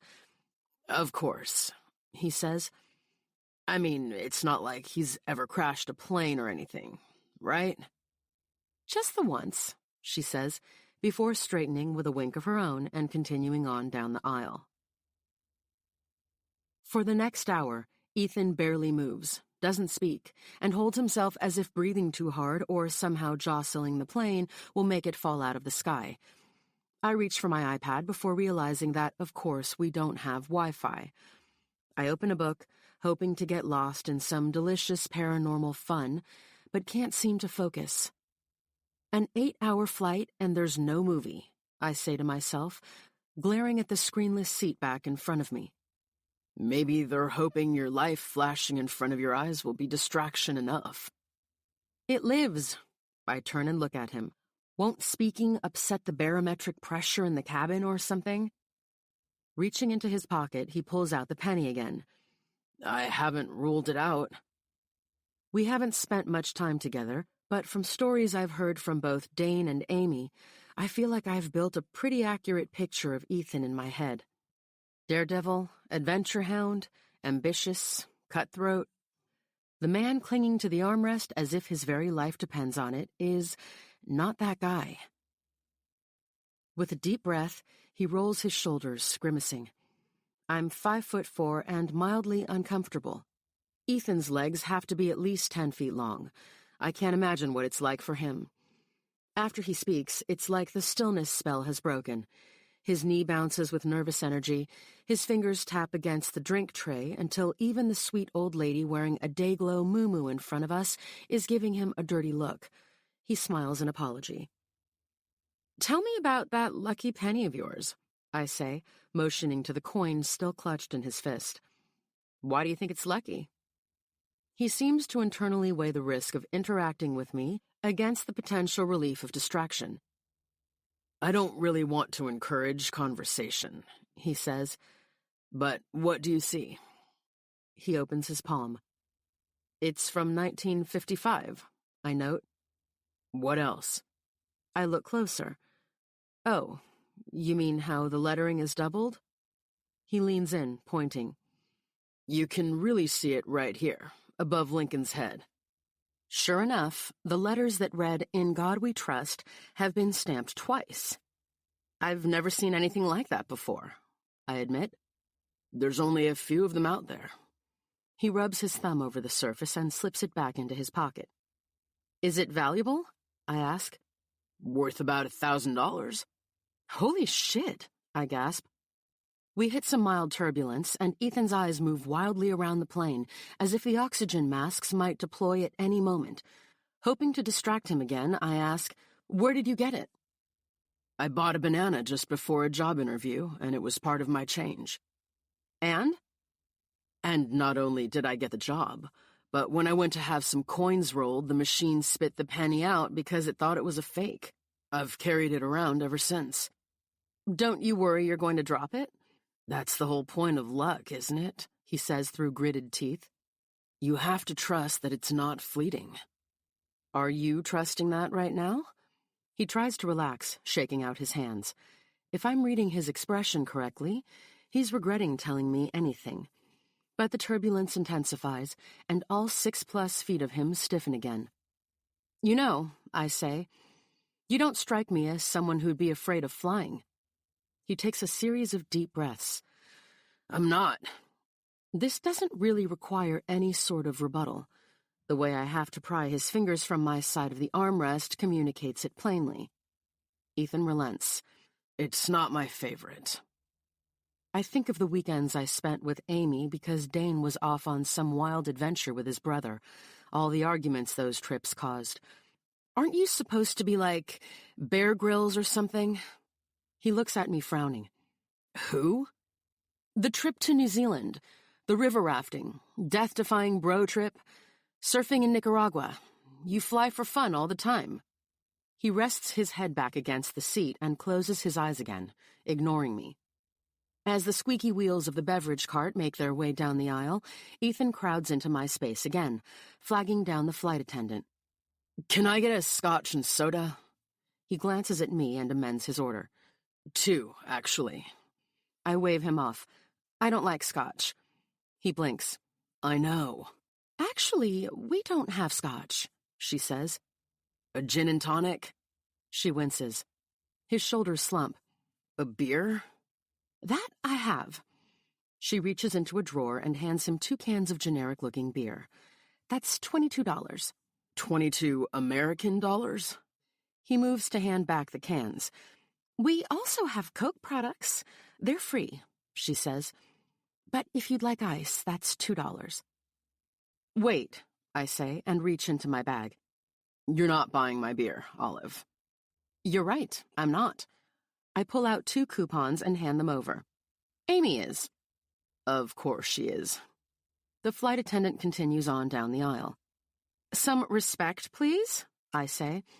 My sister's obsessive need to get things for free is why we're here. And why 200 of our friends and family were in the emergency room. I feel a protective itch for my sister. The police already said she wasn't responsible. He cracks his beer open with a satisfying pop. And the 6 o'clock news. I mean to glare, but am momentarily distracted by the way his Adam's apple moves as he drinks, and drinks, and drinks. Okay. I don't know why I'm surprised, he says. It was doomed anyway. The itch flares to a full-on blaze. Hello, Ethan. That's your brother and sister and... Calm down, Olive. I don't mean them. He takes another gulp, and I stare. I meant weddings in general. He shudders, and a note of revulsion coats the next word. Romance. Oh, he's one of those. I admit my parental model of romance has been lacking, but Tío Omar and Tía Silvia have been married for 45 years.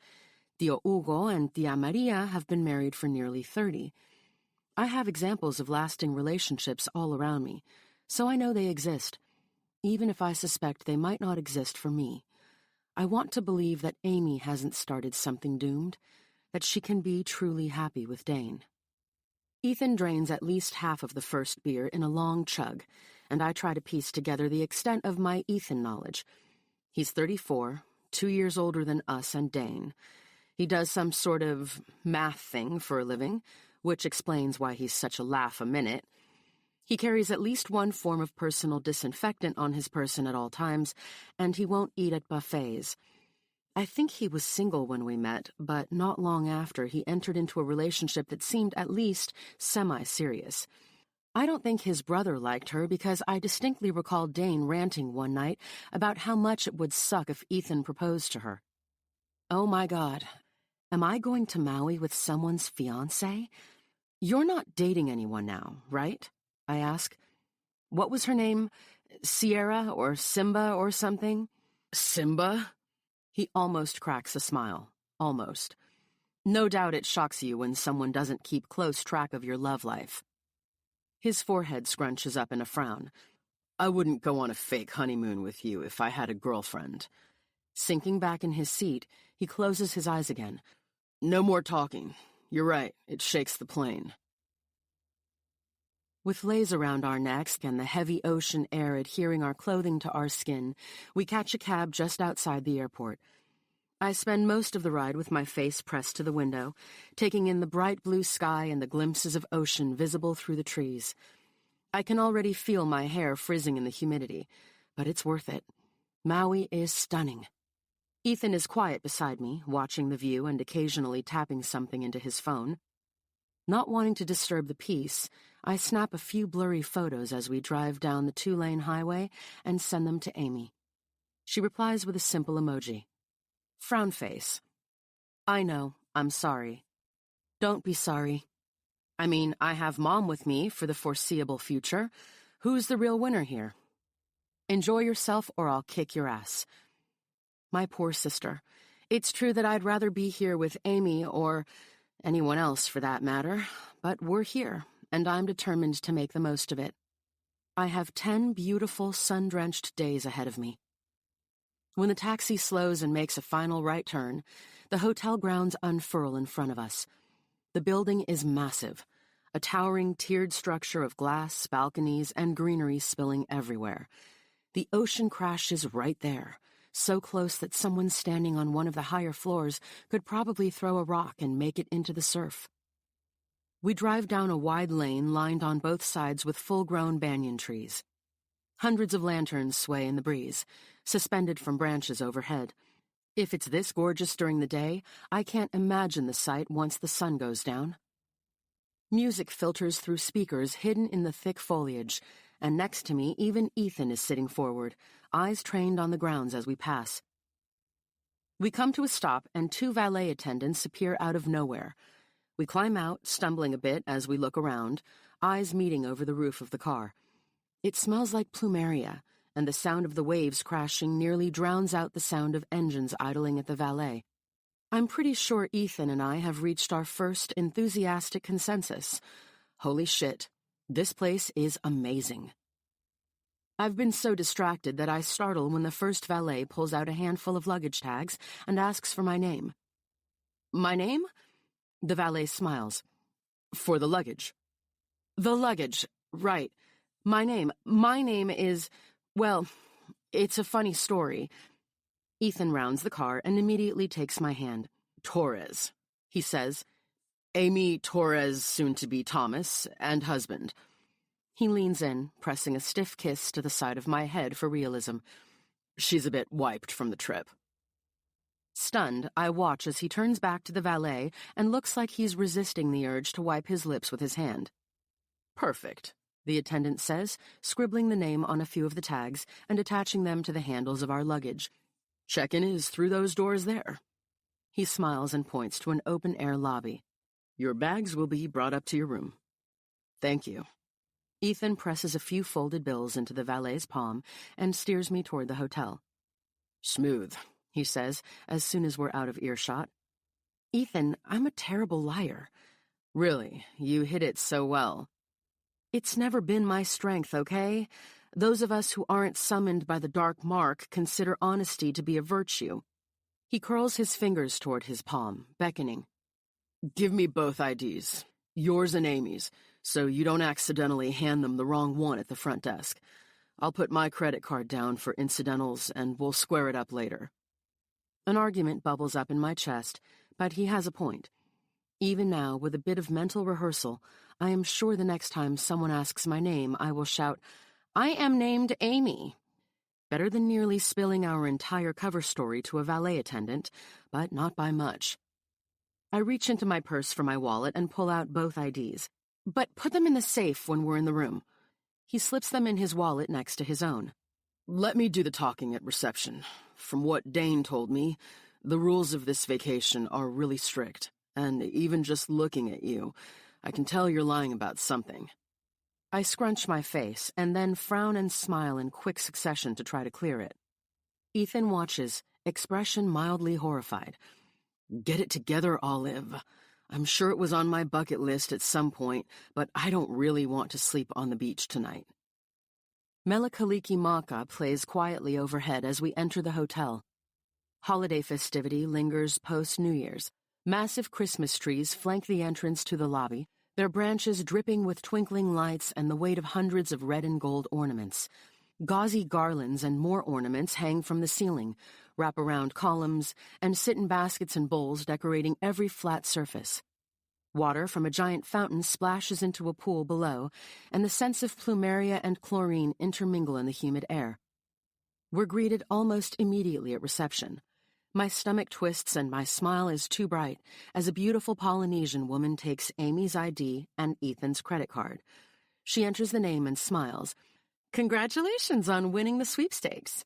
I love sweepstakes, I say, too brightly, and Ethan elbows me in the side.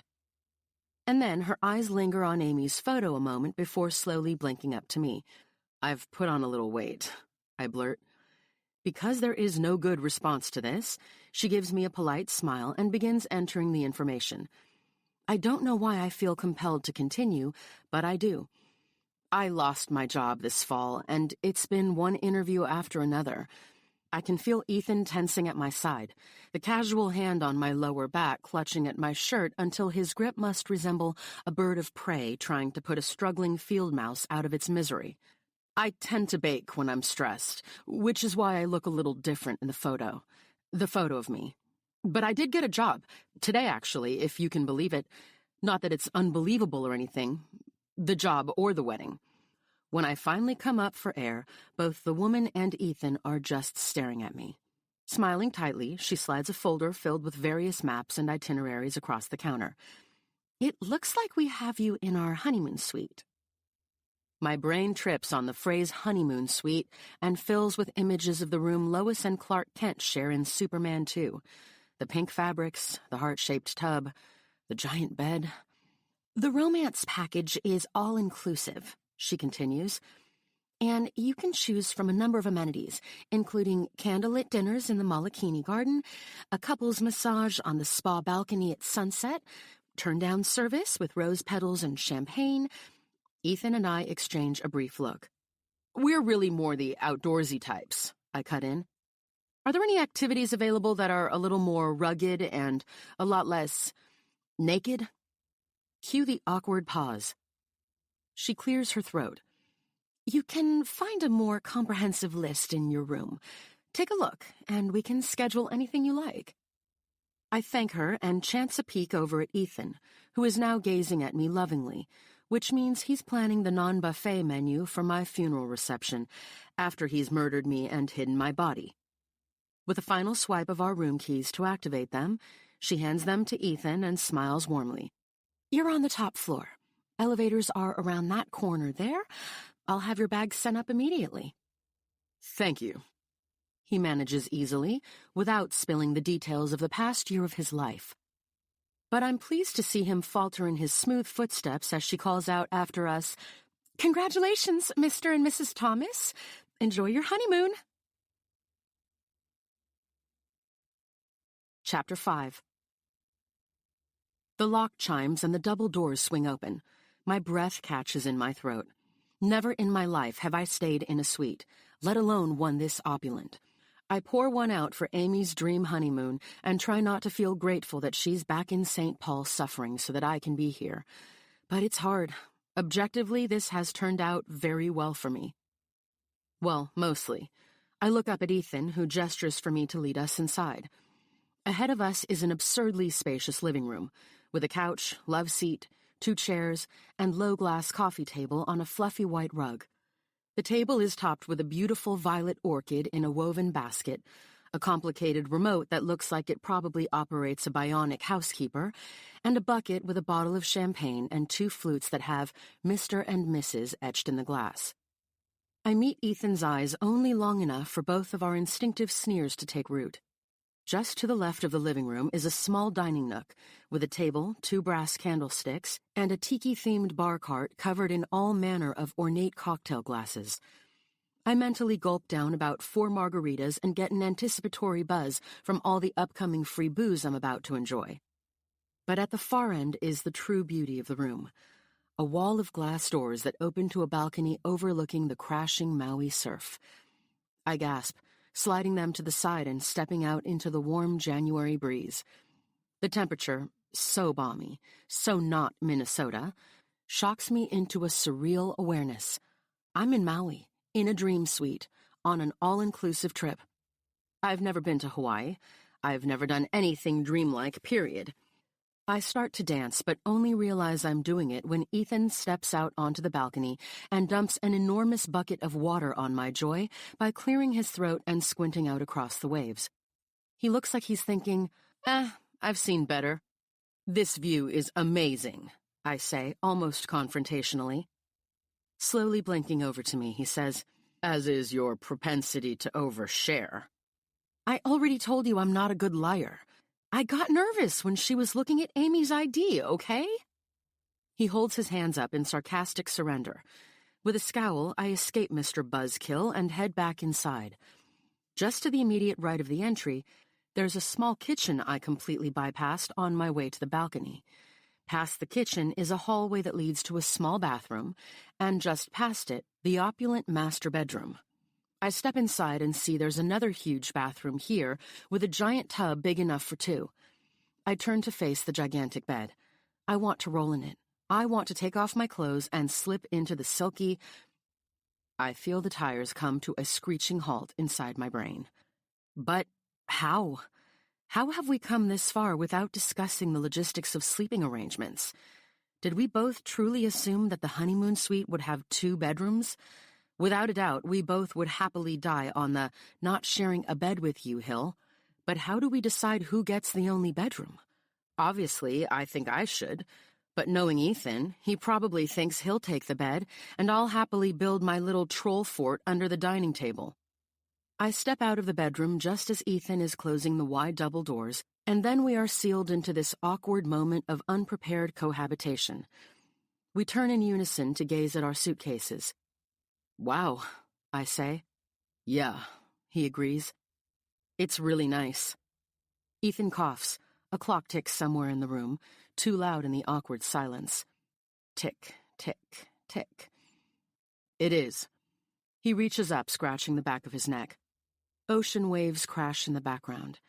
"And obviously, you're the woman. You should take the bedroom." Some of those words are the ones I want to hear, and some of them are just terrible. I tilt my head, scowling. I don't get the bedroom because I'm a woman. I get the room because my sister won it. He gives a douchey little wince shrug and says, "I mean, if we're going by those standards, then I should get the room, since Amy got it partly using Dane's Hilton status." "She still managed to organize it all," I say. "If it was up to Dane, they'd be staying at the Doubletree in Mankato this week." "You realize you're just arguing with me for the sake of arguing, right? I already told you you could have the room." I point at him. "What you're doing right now isn't arguing." He sighs like I am the most irritating person alive. "Take the bedroom. I'll sleep on the couch." He gazes at it. It looks plush and nice, sure, but it is still a couch, and we're here for 10 nights. "I'll be fine," he adds with a hefty spoonful of martyrdom thrown in. "Okay, if you're going to act like I'm beholden to you, then I don't want it." He exhales slowly and then walks over to his suitcase, lifting it and carrying it to the bedroom. "Wait," I call.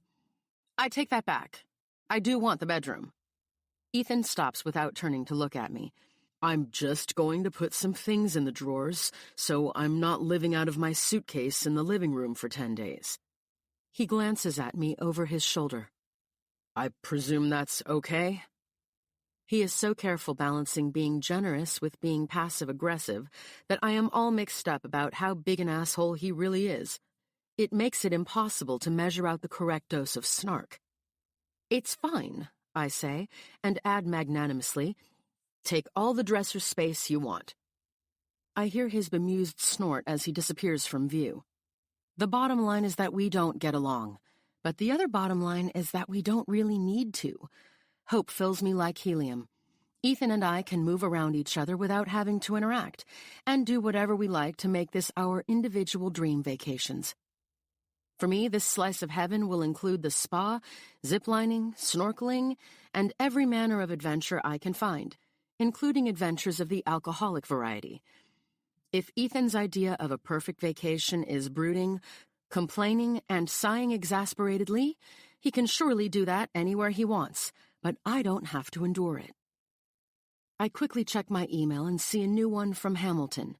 The offer is, well, suffice it to say, I don't need to look through anything else to know I'll take it.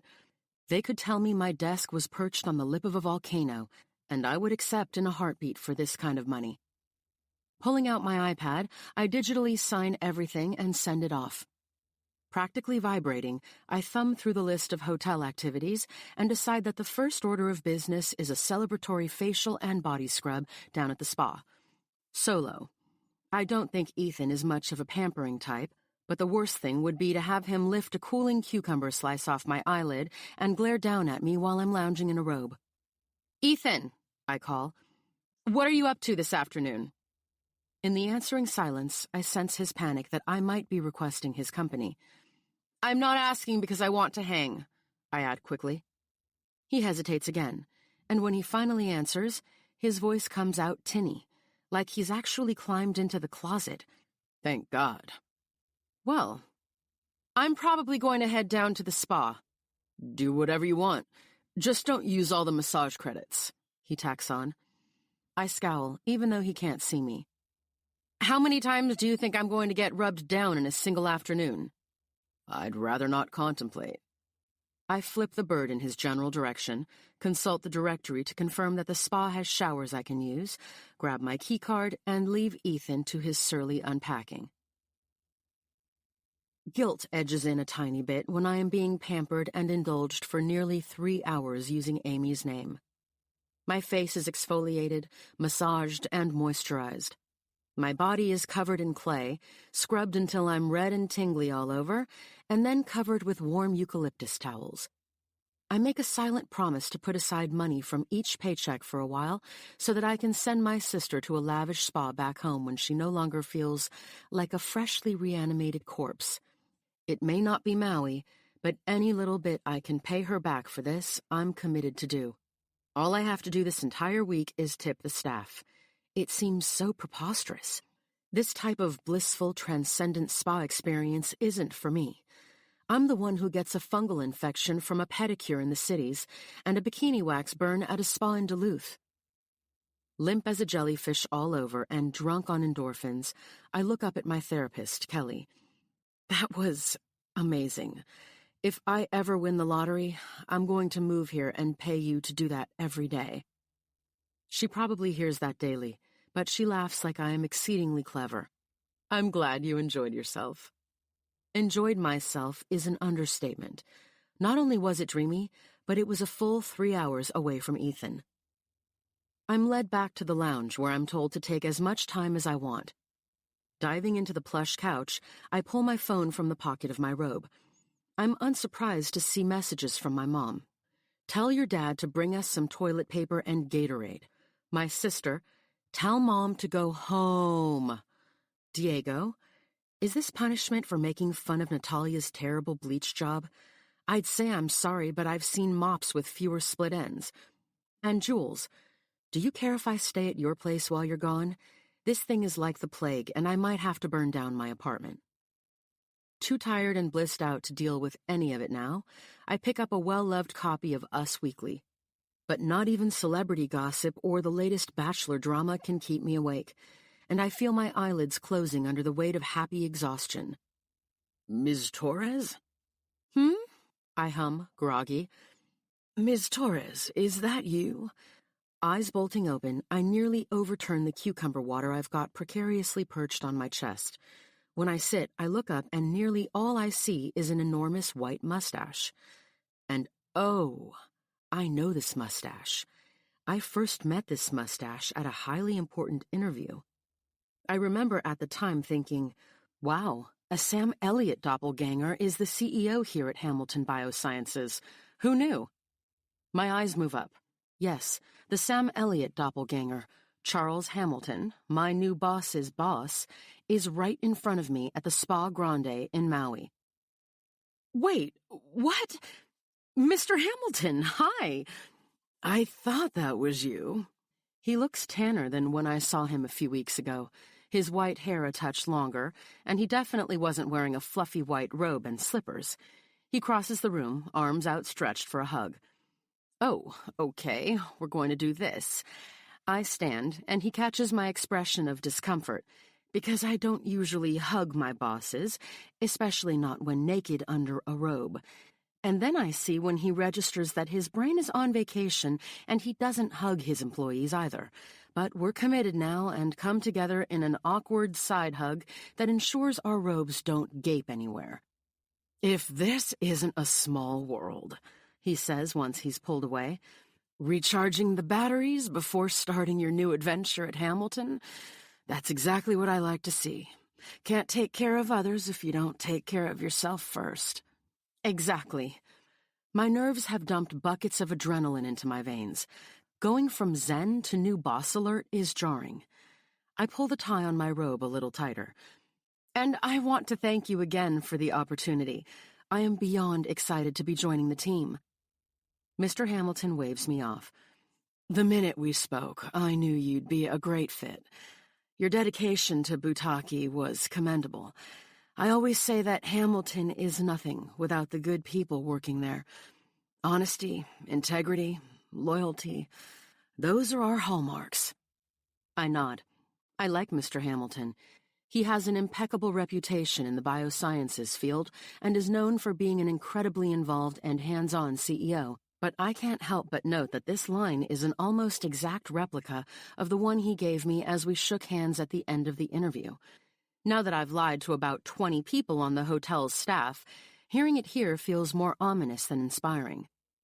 The sound of quickened footsteps can be heard on the other side of the door before a panicked Kelly bursts through. Mrs. Thomas. My stomach drops. Oh, thank God you're still here. You left your wedding ring in the treatment room. She offers an outstretched hand and places the simple band in my palm. I let out a deranged, silent scream inside my cranium while I manage to give her a muted thanks. Mrs. Thomas? Hamilton prompts. The therapist looks between us, obviously confused. You mean Torres, he says. No. She blinks down to a clipboard and then back to us. This is Mrs. Thomas, unless there's been some mistake. I realize there are two things I can do here. One, I could admit that I had to take my sister's honeymoon because she got sick, and I am pretending to be married to a guy named Ethan Thomas so we can snag this sweet honeymoon package. Or, two, I could lie my face off and tell them that I just got married and, silly me, I'm not used to my new name yet. In either case, I am a liar. Option 1 leaves me with my integrity. However, with option 2, I won't disappoint my new boss, especially given that half my interview was focused on building a workforce with a strong moral compass and people who put honesty and integrity above everything else and won't end up sleeping on the beach, hungry and unemployed, with only a giant spa and hotel bill to use as shelter. I know there's an obvious right choice here, but I do not make it. Oh, yeah, just got married. Oh, God, why? Why does my mouth do this? That was honestly the worst choice. Because now, when we return home, I'm going to have to pretend to be married whenever I run into Mr. Hamilton, which could be daily, or fess up to getting fake divorced immediately after the fake wedding. Gah! His smile is so big it lifts the mustache. The therapist is relieved the weird moment of tension is gone and excuses herself with a smile. Still beaming, Mr. Hamilton reaches out, shaking my hand. Well now, that is some wonderful news. Where was the wedding? At least here I can be truthful. At the Hilton, downtown St. Paul. My gosh, he says, shaking his head. Just starting out. What a blessing. He leans in and winks. My Molly and I are here celebrating our 30th anniversary. Can you believe it? I make my eyes round like it's just wild that this white-haired man has been married for so long and fumble through some noises about that being amazing and exciting and you must just be so happy. And then he takes out a metaphorical anvil and knocks me into the floor. Why don't you two join us for dinner?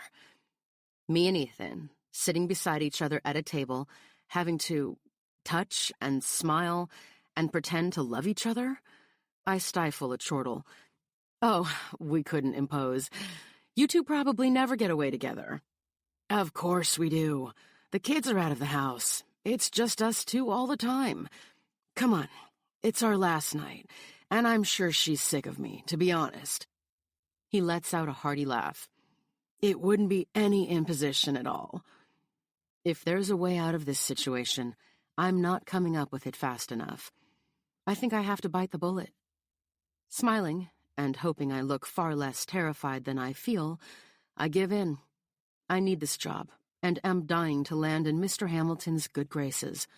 I'm going to have to ask Ethan for a huge favor. I'm going to owe him so big, it makes me want to hurl. Sure, Mr. Hamilton. Ethan and I would love that. He reaches out and squeezes my shoulder. Call me Charlie. The hallway weaves and elongates in front of me. I wish it weren't just an illusion born from dread, and that it really were 5 miles to our suite. But it isn't, and sooner than I'd like, I'm back at the room, half praying that Ethan is out doing something amazing until tomorrow, and half praying that he's here so we can make it to dinner with the Hamiltons. As soon as I walk in, I see him sitting on the balcony. Why is he in Maui, hanging out in the hotel room? Although, now that I think about it, it sounds lovely. I grow instinctively itchy at the prospect of sharing the homebody gene with him. At least he's changed into shorts and a t-shirt and has his bare feet propped up on the ledge. The wind blows his dark hair all over his head, but I imagine him squinting judgmentally out at the surf, silently telling the waves they could do better. When I move closer, I see that he's holding a cocktail in a highball glass. His bare arms are tanned and toned. His legs are surprisingly muscular and seem to go on forever.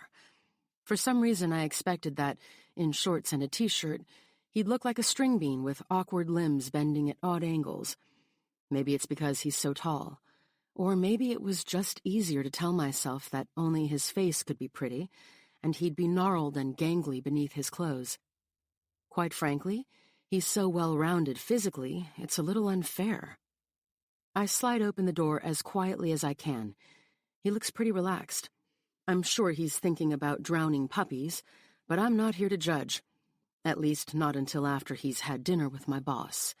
Then it's on. I realize I'll need to be charming, so I slap a smile on my face. "Hey there." He turns and his blue eyes narrow. "Olivia?" Wow, I am getting sick of his stupid name game. "What are you up to, Elijah?" "Just enjoying the view." "Well, that's nice. I didn't know you did that." He blinks back out to the water. "Did what?" "Enjoyed things?" Ethan laughs incredulously, and it occurs to me that I could stand to up my sweet-talking game a bit. "How was the massage?" he asks. "Great." I search for more words that aren't panicky and groveling. "Super relaxing." He glances at me again. "This is what relaxed looks like on you? Wow." When I don't say anything else, he asks, "What's with you? You're being weirder than usual." "I've never seen you in shorts before," I admit. His legs, specifically the muscles on them, are a rather interesting development. Quickly, I work to remove the hint of appreciation in my voice. "Awkward." "I mean, it's not like putting a tray of cleavage on display," he says, waving a casual hand. "But I'm told shorts are still island appropriate." I'm pretty sure that's another dig on my bridesmaid dress, but I honestly cannot be bothered to chase this one down. "So, funny thing," I say, pulling up a chair beside him and taking a seat. "You know how, at the airport, I was offered the job at Hamilton?" He nods, already bored.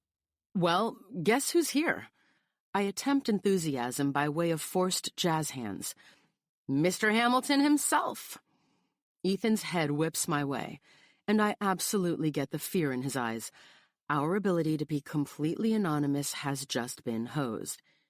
Here? At the resort?" I ran into him in the spa, and I add unnecessarily, in a robe. He hugged me. It was weird. Anyway, so he invited us to dinner tonight with his wife. He laughs once. Pass. I curl my fingers into fists so I don't reach over and slap him.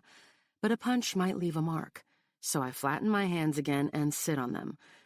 The massage therapist called me Mrs. Thomas, in front of Mr. Hamilton. I pause a beat to see if he gets it. When he doesn't react, I add, "Do you get what I'm telling you? My new boss thinks I got married."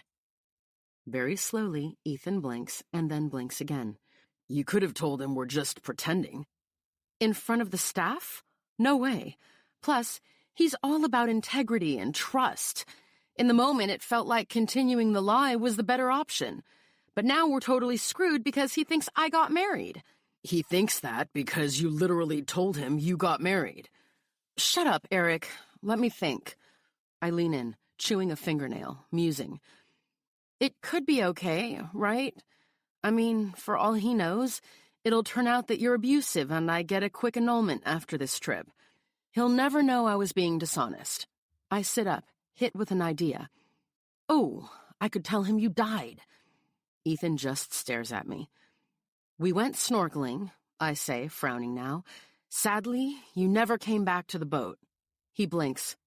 "What?" I ask. "It's not like you're ever going to see him again after tonight. You don't need him to like you.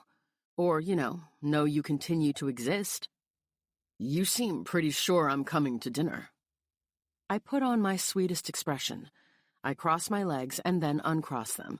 I lean forward, bat my lashes, and smile. "Please, Ethan." I know this is a huge ask. He leans away. Do you have something in your eye? My shoulders sink and I groan. I can't believe I'm going to say this.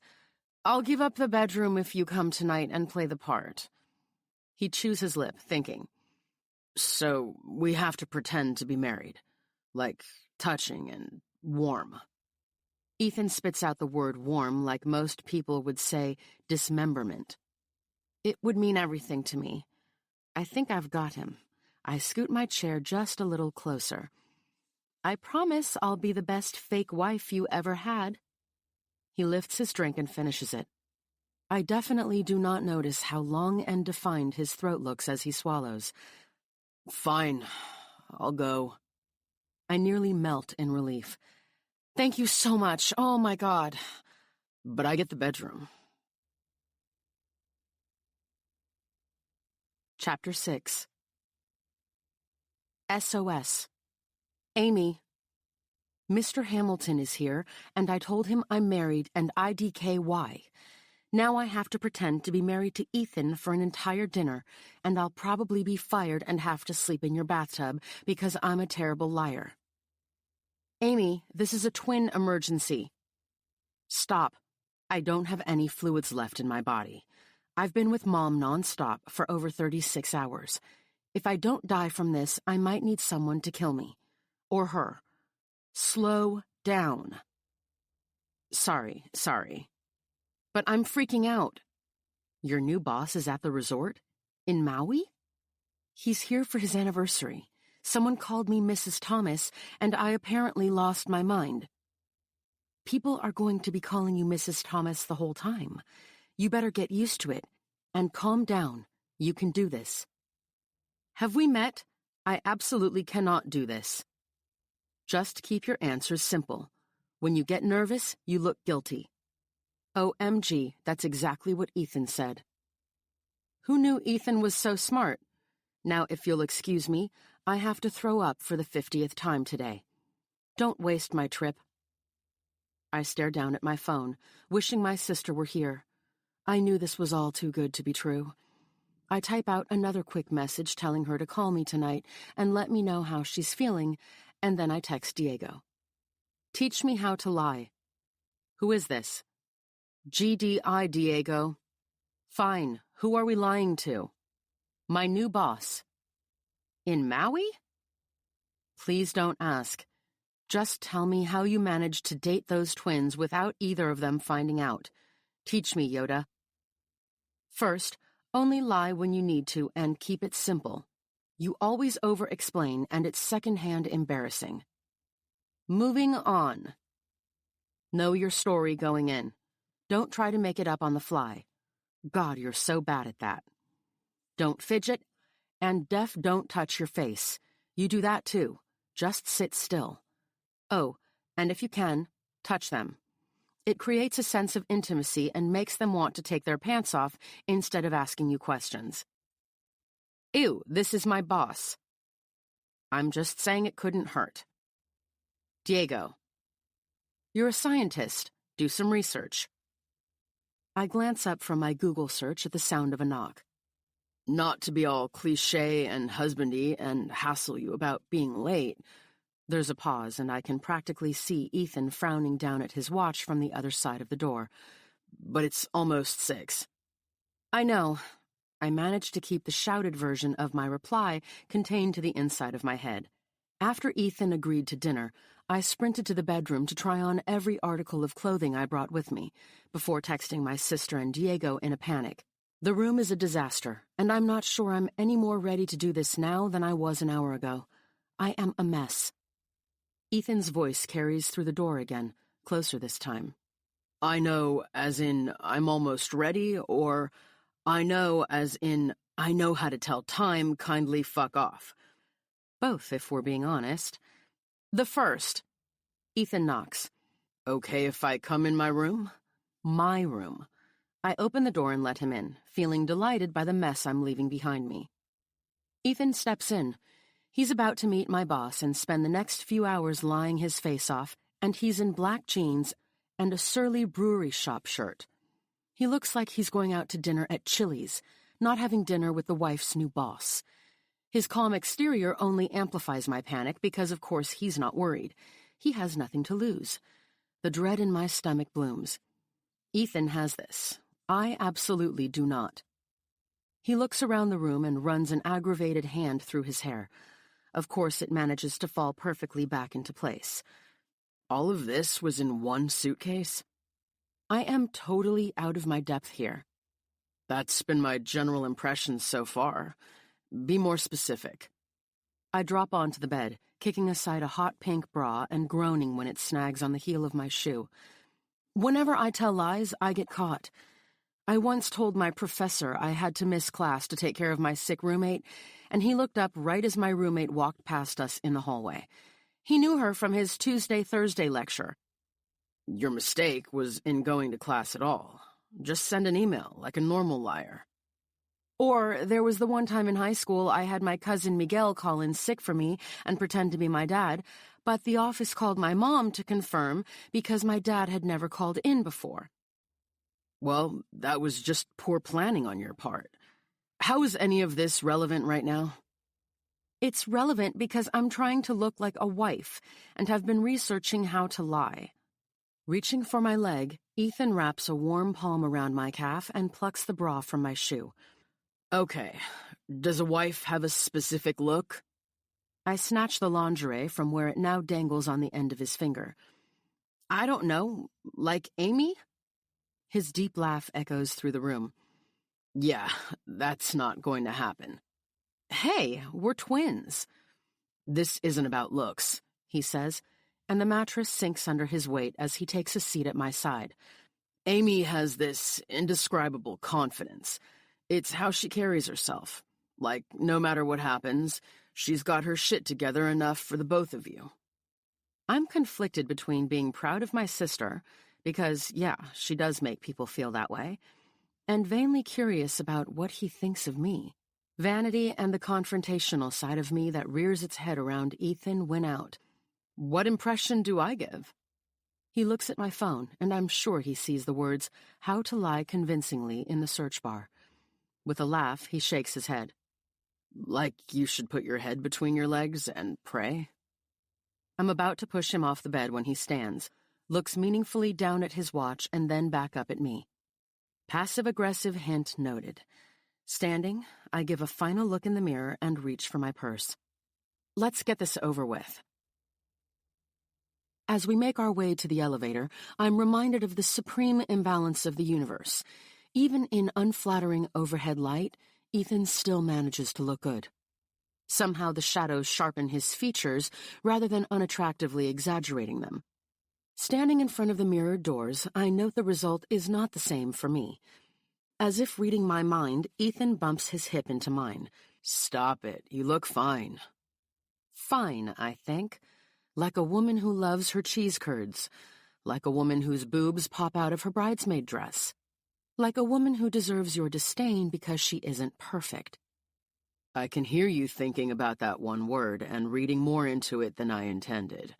You look great. Once inside, he presses the button for the lobby and adds, You always do. These 3 final words bound around my cranium before they absorb. I always look great? To who? Ethan? The floors count down, and it feels like the elevator is holding its breath right along with me. I meet the eyes of my reflection in the mirrored doors and glance over at Ethan. You always do. Color blooms high on his cheekbones, and he looks like he'd be happy if the cables snapped and death swallowed us whole. I clear my throat. In a 1990s study, researchers showed that it's easier to catch someone in a lie the first time they tell it. We should figure out what we're going to say. You needed Google to tell you that? I do better when I'm prepared. You know, practice makes perfect. Right. He pauses, thinking. We met through friends. Technically not a lie, so it will be harder for you to screw it up. And got married last week. I am the luckiest man alive, etc., etc. I nod in agreement. Met through friends, dated for a while, and, oh my God, I was so surprised when you begged me to marry you. Ethan's lip curls. I got down on one knee while we were camping at Moose Lake. Proposed with a ring pop. Details are good. We smelled like campfire the entire next day, I say, but didn't care because we were so happy and having lots of celebratory tent sex. The elevator falls deathly silent. I look over in a strange combination of horror and joy that I've managed to render him speechless with the prospect of sex with me. Finally, he mumbles, "Right, we can probably leave out that detail for your boss." "And remember," I say, loving his discomfort, "I didn't mention you or being engaged at the interview, so we need to look a little windswept by it all." The elevator dings, and the doors open into the lobby. "I don't think we'll have any trouble pulling that off." "And be charming," I say, "but not like likable charming, passably charming. They shouldn't leave wanting to spend any actual time with you, because you're probably going to die or turn out to be terrible in the end." I catch his small, irritated scowl as he heads into the lobby and can't help but throw in a little dig. Basically, just be yourself. "Man, I am going to sleep so well tonight." He stretches like he's prepping to starfish on the enormous bed. "FYI, watch the left side of the sofa. I was reading there earlier today and noticed there's a spring that digs a little." Soft music echoes through the lobby as we make our way to the exit. The restaurant is just off the beach. It's convenient because when all this blows up in my face, it will only be a short walk to drown myself in the ocean. Ethan opens the door to the expansive courtyard and motions for me to lead the way down a lighted path. "What is this company again?" he asks. "Hamilton Biosciences. They're one of the most well-known contract biologics companies in the country, and on the discovery side, they have a new flu vaccine. From all of the papers I've read, it sounds groundbreaking. I really wanted this job, so maybe mention how happy we are that I was hired, and that it's all I've talked about since." "We're supposed to be on our honeymoon, and you want me to say you've talked nonstop about their flu vaccine?" "Yes, I do." "What's your job again? Janitor?" "Ah, there it is. I'm a medical science liaison, Aragon. Basically, I talk to physicians about our products from a more technical standpoint than does the sales force." I glance over at him as we walk. He looks like he's trying to cram for a test. He and his wife are here for their 30th anniversary. If we're lucky, we can just ask them a bunch of stuff about themselves and not have to talk about us at all. "For someone who claims to be unlucky, you're putting an awful lot of faith into your lucky streak." He does a small double take when he registers that this has hit me like a truth slap. We stop in front of a shimmering fountain, and Ethan pulls a penny, but not that penny, from his pocket and tosses it inside. "Seriously, calm down. We'll be fine." I try. We follow the path to a Polynesian-style thatched roof building and step up to the hostess stand. "I believe the reservation is under Hamilton," Ethan says. Dressed in all white save for a large gardenia pinned in her hair, the hostess scans a screen in front of her and looks up with a bright smile. "Right this way." I move to step around the podium, and that's when it happens. Ethan moves into my side, his palm pressed against the small of my back, and just like that, our carefully preserved bubble of personal space is gone. He looks down at me with a sweet smile and soft, adoring blue eyes, and motions for me to lead the way with the hand not currently straying south. The transformation is amazing, debilitating. My stomach is in knots. My heart is lodged in my windpipe, and there's something very aware happening along every inch of my skin. The restaurant is on stilts above a lagoon, and our table is near a railing that overlooks the water. The interior is elegant but cozy, with leaded glass candle holders and wicker lanterns that make the space glow. Mr. Hamilton stands when he sees us. The fluffy white robe has been mercifully replaced with a floral print shirt. The giant mustache is as robust as ever. "There they are," he crows, nodding to me and reaching out to shake Ethan's hand. "Honey, this is Olive, the new team member I told you about, and her husband, Ethan. he supplies, and his dazzling smile punches me right in the vagina. Ethan Thomas. Good to meet you, Ethan. This is my wife, Molly. Charles Hamilton motions to the brunette at his side. Rosy cheeks and a deep dimple making her seem too young for a woman who's celebrating 3 decades of marriage. We all shake hands, and Ethan holds out my chair. I smile and sit as carefully as I can. The rational part of my brain knows he won't do it, but the lizard brain expects Ethan to pull it out from under me. Thank you so much for inviting us, Ethan says, megawatt smile in place. He drapes an easy arm across the back of my chair, leaning in. Olive is so excited to be working with you. It's like she can't shut up about it. I laugh a ha-ha-ha, oh, that rascal laugh, and carefully step on his foot beneath the table. I'm just glad she hadn't been snatched up yet, Mr. Hamilton says. We're lucky to have her, and what a surprise to find out that you two just got married. It happened sort of fast, I say, and lean into Ethan, trying to look natural. Snuck right up on us, like an ambush. He grunts when my heel digs farther into the top of his foot. And what about you two? I hear congratulations are in order. 30 years is just amazing. Molly beams up at her husband. 30 wonderful years, but even so, there are moments I can't believe we haven't killed each other yet. Ethan laughs quietly, giving me an adoring look. Aw, hon, can you imagine 30 years of this? Sure can't, I say, and everyone laughs, thinking of course I'm joking. I reach up to brush my hair away from my forehead before remembering I'm not supposed to fidget. Then I fold my arms across my chest and recall the internet saying not to do that either. God damn it. When Charlie told me that he ran into you, Molly says, well, I just couldn't believe it. And on your honeymoon. I clap lamely. Yay, it's so fun. The waitress appears, and Ethan pretends to lean in and kiss my neck. His breath is hot behind my ear. Holy shit, he whispers. Relax. Straightening again, he smiles up to the waitress as she reads off the specials. After a few questions, we order a bottle of Pinot Noir for the table and our dinners. Any hope I had of navigating the conversation away from us is shot down as soon as the waitress leaves. So, how did you two meet? Molly asks. A pause. Keep it simple, Olive. A friend introduced us. I'm met with polite smiles as Molly and Charlie wait for the actual story part of the story. I shift in my seat, recross my legs. And, he asked me out.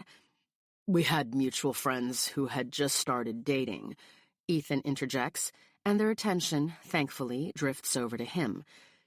They planned a little party, hoping everyone would get to know each other. I noticed her right away.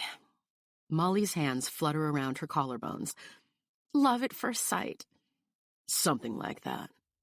The corner of his mouth twitches upward. She was wearing a t-shirt that said, Particle collisions give me a hadron. And I thought, any woman who understands a physics pun is someone I need to know. Mr. Hamilton barks out a laugh and hits the table. Frankly, I can barely keep my jaw from hitting the floor. The story Ethan is telling isn't the real first time we met, but maybe the third or fourth. In fact, it was the night I decided I was not going to put in a single bit of effort with him because every time I tried to be friendly, he'd weasel away and go into another room. And here he is, rattling off what I was wearing. I can barely recall what I wore yesterday, never mind what someone else wore 2.5 years ago. And I guess the rest is history, Mr. Hamilton says. Sort of. We didn't really get along at first. Ethan's eyes make an adoring circuit of my face. But here we are. He blinks back to the Hamiltons. What about you two? Charlie and Molly tell us about how they met at a singles dance through neighboring churches, and when Charlie didn't ask her to dance, she walked right up to him and did it herself. I do my best to pay attention, I really do, but it's nearly impossible with Ethan so close. His arm is still draped across my chair, and if I lean back just enough, his fingers brush the curve of my shoulder, the back of my neck. It feels like tiny licks of fire each time he makes contact. I definitely do not lean back more than twice. Once our entrees arrive, we dig in. With the wine flowing and Ethan charming the pants off of everyone, it turns into not just a tolerable meal, but a delightful one. I can't decide if I want to thank him or strangle him. Did you know when Olive was a kid, she got stuck in one of those claw arcade machines? Ethan says, retelling my least favorite, but I'll admit funniest story. You can look it up on YouTube and watch The Extraction. It's comedy gold.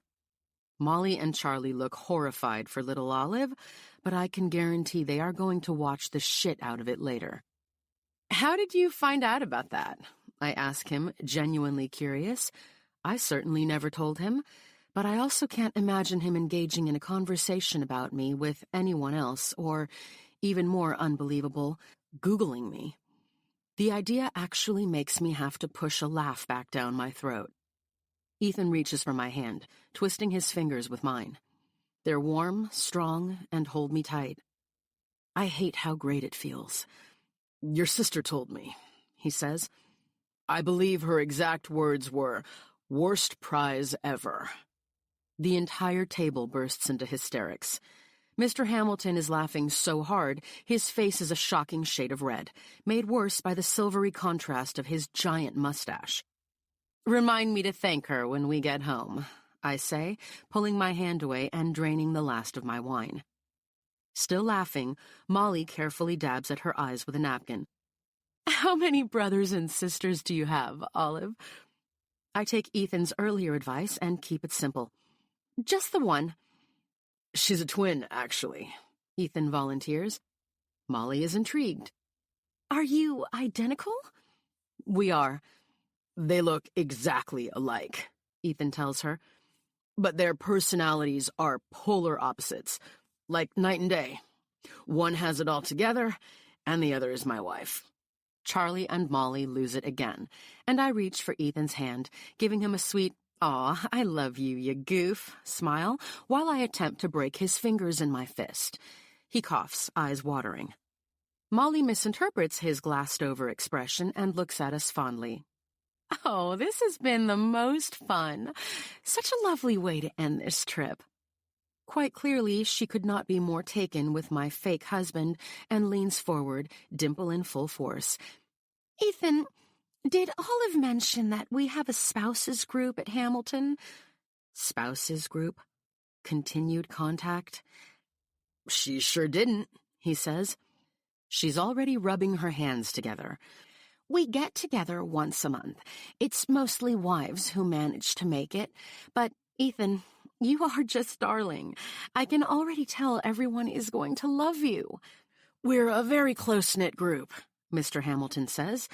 And more than co-workers, we like to think of everyone as family. You two are going to fit right in. Olive, Ethan, I'm just so thrilled to welcome you both to Hamilton. I can't believe you told the claw story, I say as we walk along the outdoor path, headed back to the room. You know they're going to Google it, which means Mr. Hamilton will see me in my underwear. Thankfully, the personal space bubble is back. Being around an Ethan I don't want to punch is disorienting enough. Being around an affectionate, charming Ethan is like suddenly being able to walk on the ceiling. That said, dinner was an undeniable success. And as happy as I am that I didn't blow it and still have a job, I'm irritated that Ethan is consistently so great at everything. I have no idea how he does it. He's charm-free 99% of the time, but then, boom, he turns into Mr. Congeniality. It's a funny story, Olive, he says, walking faster and getting a few paces ahead of me. Should I have told them about the time you gifted me that last will and testament software at the family Christmas party? I mean, honestly. I was only looking out for your loved ones. I was making conversation. Ethan stops so suddenly that I collide with the brick wall of his back. I catch my balance, horrified that I've just smashed my entire face into the splendor of his trapezius. Are you having a stroke? He presses his hand to his forehead, head turning so he can frantically scope out the path behind us, back the way we came. This can't be happening. I move to follow his gaze, but he jerks me behind an enormous potted palm, where we huddle close. "Ethan?" a voice calls, followed by the click of high heels on the stone path. She follows up with a breathy, "I swear, I just saw Ethan." He turns his face to me. "Big favor. I need you to go along with me." We're pressed so close I can feel his breath on my lips. I smell the chocolate he had for dessert and a piney hint of his deodorant. I try to hate it. "You need my help?" I ask, and if it sounds a little breathy, I'm sure it's because I ate too much at dinner and I'm a little winded from the walk. "Yes." My smile literally unfurls. Suddenly, I am the Grinch wearing a Santa hat. "It's gonna cost you." He looks pissed for about 2 seconds before panic wipes it away. "The room is yours." The footsteps get closer, and then a blonde head is invading my space. "Oh my God, it is you," she says, bypassing me completely to wrap Ethan in a hug. "Sophie," he says, feigning surprise. What are you doing here?" Detangling from the embrace, Ethan glances over at me, eyes wide. She turns to beckon to the man standing just off to the side, and I take the opportunity to mouth, because, oh my God, this is Simba? He nods, clearly miserable. Wholly awkward. This is way worse than running into your new boss while naked under a robe. "Billy," Sophie says proudly, pulling the guy forward, and I gape because he looks exactly like Norman Reedus, but somehow greasier. "This is Ethan, the guy I told you about. Ethan, this is Billy, my fiancé." Even in the dark, I see the way Ethan pales. "Fiancé," he repeats. The word lands with a heavy thud, and it's infinitely more awkward with Ethan described only as the guy I told you about. Weren't Ethan and Sophie together for a couple of years? It doesn't take a genius to put the pieces together. Ethan's reaction at seeing her across the path, the way he shut down when I asked about a girlfriend on the plane. A fresh breakup, and she's already engaged? Ouch. But it's as if someone has pushed a button somewhere on his back, because Robot Ethan is back, and suddenly in motion, stepping forward to offer Billy a confident hand. "Nice to meet you." Moving to his side, I loop a casual arm through his. "Hi, I'm Olive." "Right, sorry," he says. "Olive, this is Sophie Sharp. Sophie, this is Olive Torres." He pauses and everything goes tight between us in anticipation of what comes next. I have the sense of being on the back of a motorcycle, staring over the lip of the canyon, not knowing if he's going to rev the throttle and send us over the edge. He does, "My wife." Sophie's nostrils flare, and for a fraction of a second, she looks positively homicidal. But then the look is gone, and she gives him an easy smile. "Wow, wife. Amazing."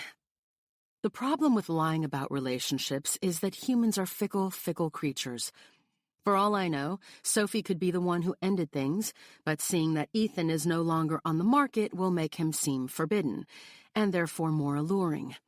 I have no idea what happened to end their relationship, nor do I know if he even wants her back.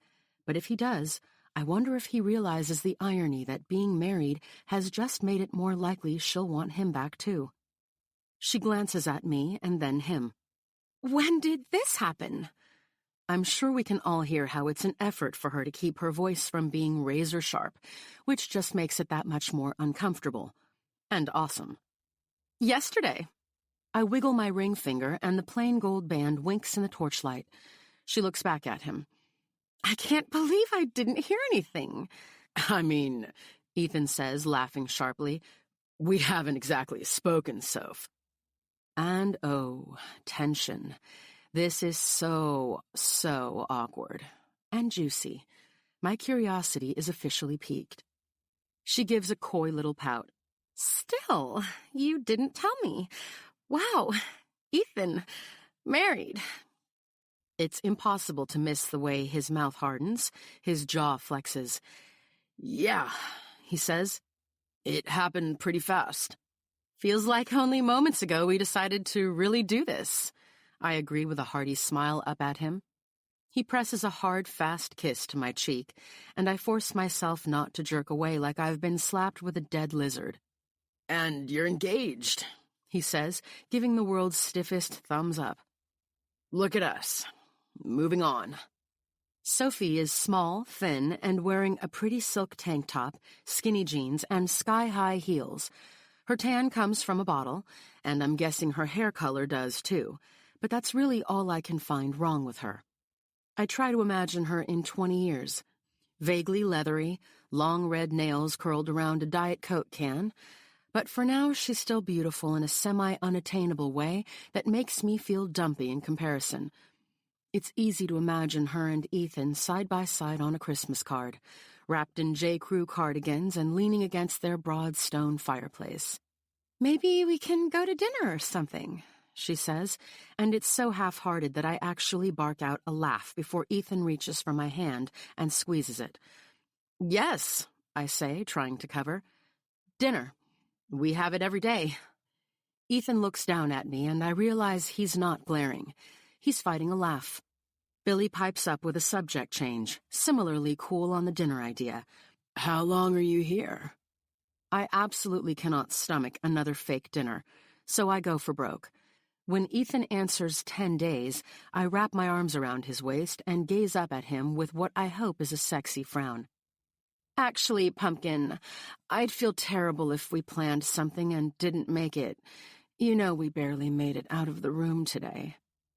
I walk some flirty fingers up his chest, toying with the buttons on the front of his shirt. Wow, it is a veritable wall of muscle under there. "I already shared you tonight. I can't make any promises for tomorrow." Ethan raises a single brow, and I'm wondering if the tension in his expression is because he cannot fathom having sex with me once, let alone continually for an entire afternoon. Pulling himself out of the mental hellscape, he presses a swift kiss to the tip of my nose. "You have a point." He turns to Sophie. "Maybe we can play it by ear?" "Absolutely. You still have my number?" "I'd imagine so," he says with a bemused nod. Sophie takes a couple of steps backward, and her gold heels click like kitten claws on the sidewalk. "Okay, well, congrats, and I hope we see you again." With a tug, she pulls Billy, and they continue their way down the path. "It was nice meeting you," I call out before turning back to Ethan. I might make a terrible wife one day, but at least we know now that I can fake it. I guess everyone needs a goal. Pulling my hands off his body, I shake them out at my sides. "God, why did you kiss my nose? We did not discuss that." "I must have thought you were okay with it once you started feeling me up." I scoff at that, setting off again at an acceptable distance behind them toward the hotel. "I got us out of another dinner. If it weren't for me, you'd spend tomorrow night across from Malibu Barbie and Daryl Dixon. You're welcome." "Your boss leaves, and now my ex-girlfriend is here?" Ethan takes out his frustration in a series of long strides I have to jog to keep up with. "Have we earned a spot in the 8th circle of hell? Now we have to keep this stupid act up the entire time." I have to admit to feeling partly responsible here. If something is going well and I'm around, look out. Win a free trip, boss shows up. Boss goes home, accomplice's ex-girlfriend appears out of nowhere. He pulls open the door, and I am met with a blast of refrigerated air and the soothing gurgle bubble of the lobby fountain. "I'm a black cat," I remind him. "A broken mirror." "Don't be ludicrous." He pulls out another penny, still not that one, and flicks it off his thumb into the splashing water. "Luck doesn't work that way." "Please explain to me how luck really works, Ethan," I drawl, my attention pointedly following the trajectory of the coin. He ignores this. "Anyway," I say, "this resort is huge. It's like 40 acres and has 9 swimming pools. I bet we don't even see Simba and Daryl again." Ethan lets a reluctant half-smile slip free. "You're right." "Of course I am, but I'm also exhausted." I walk across the lobby and press the button to call the elevator. I say we turn in and start fresh in the morning. The doors open and we step inside, side by side but so far apart. I press the button for the top floor. And thanks to Miss Sophie, I have a giant bed waiting for me. His expression reflected in the glass doors is a lot less smug than it was a few hours ago. Chapter 7. Once we're back in the room, it feels about half as big as it did when we arrived, and I'm sure that is entirely due to the fact that clothing will be coming off soon as we get ready for bed.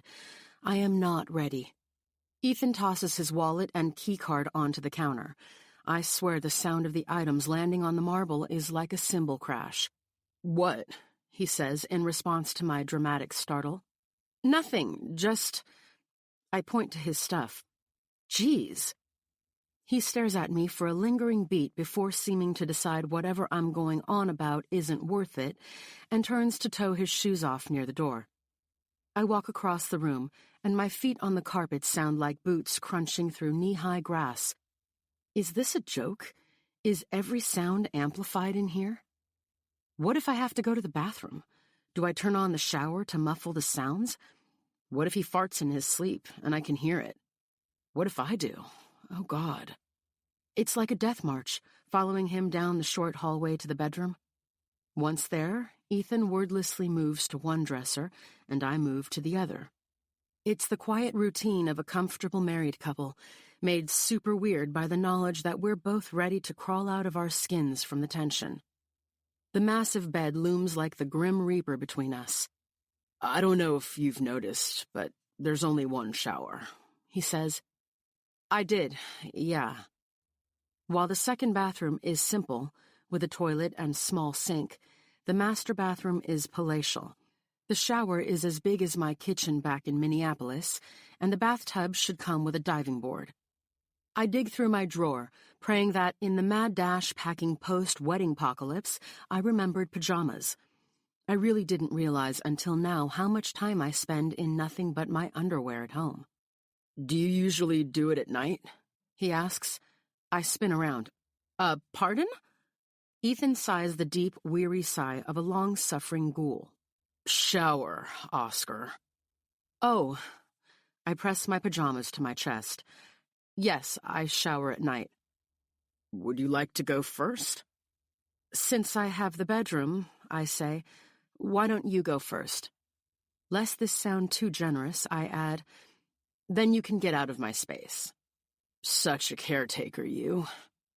He steps around me to the bathroom, closing the door behind him with a solid click.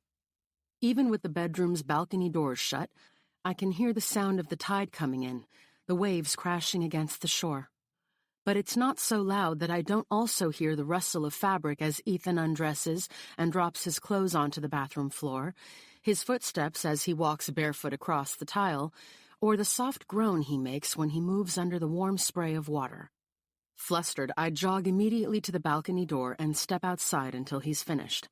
Honestly, I'd only want to listen to that if he was drowning in there. I'm sure Ethan would love to hear it was a long night for me and I barely slept, but my bed is fucking amazing. Sorry about the couch, dude. In fact, I'm so rested and rejuvenated that I wake up convinced this running into people from our real life thing isn't a catastrophe. It's fine. We're fine. Sophie and Billy don't want to see us any more than we want to see them, and are probably staying all the way on the other side of the resort anyway. And the Hamiltons are checking out today. We are in the clear. As luck would have it, we run into the Hamiltons on our way to breakfast. Apparently the friendship was deeply solidified last night. They give us each a tight embrace, as well as their personal cell numbers. "I was serious about that spouses club," Molly tells Ethan conspiratorially. "We have fun, if you know what I mean." She winks. "Give us a call when you're home." They turn back to the reception desk, and we wave as we weave through the crowd toward the restaurant. Ethan leans down, muttering in a shaky voice, "I really don't know what she means by fun." Could be innocent, like a bunch of wives drinking Merlot and complaining about their husbands, I tell him. Or it could be fried green tomatoes complicated. Fried green tomatoes complicated? I nod somberly.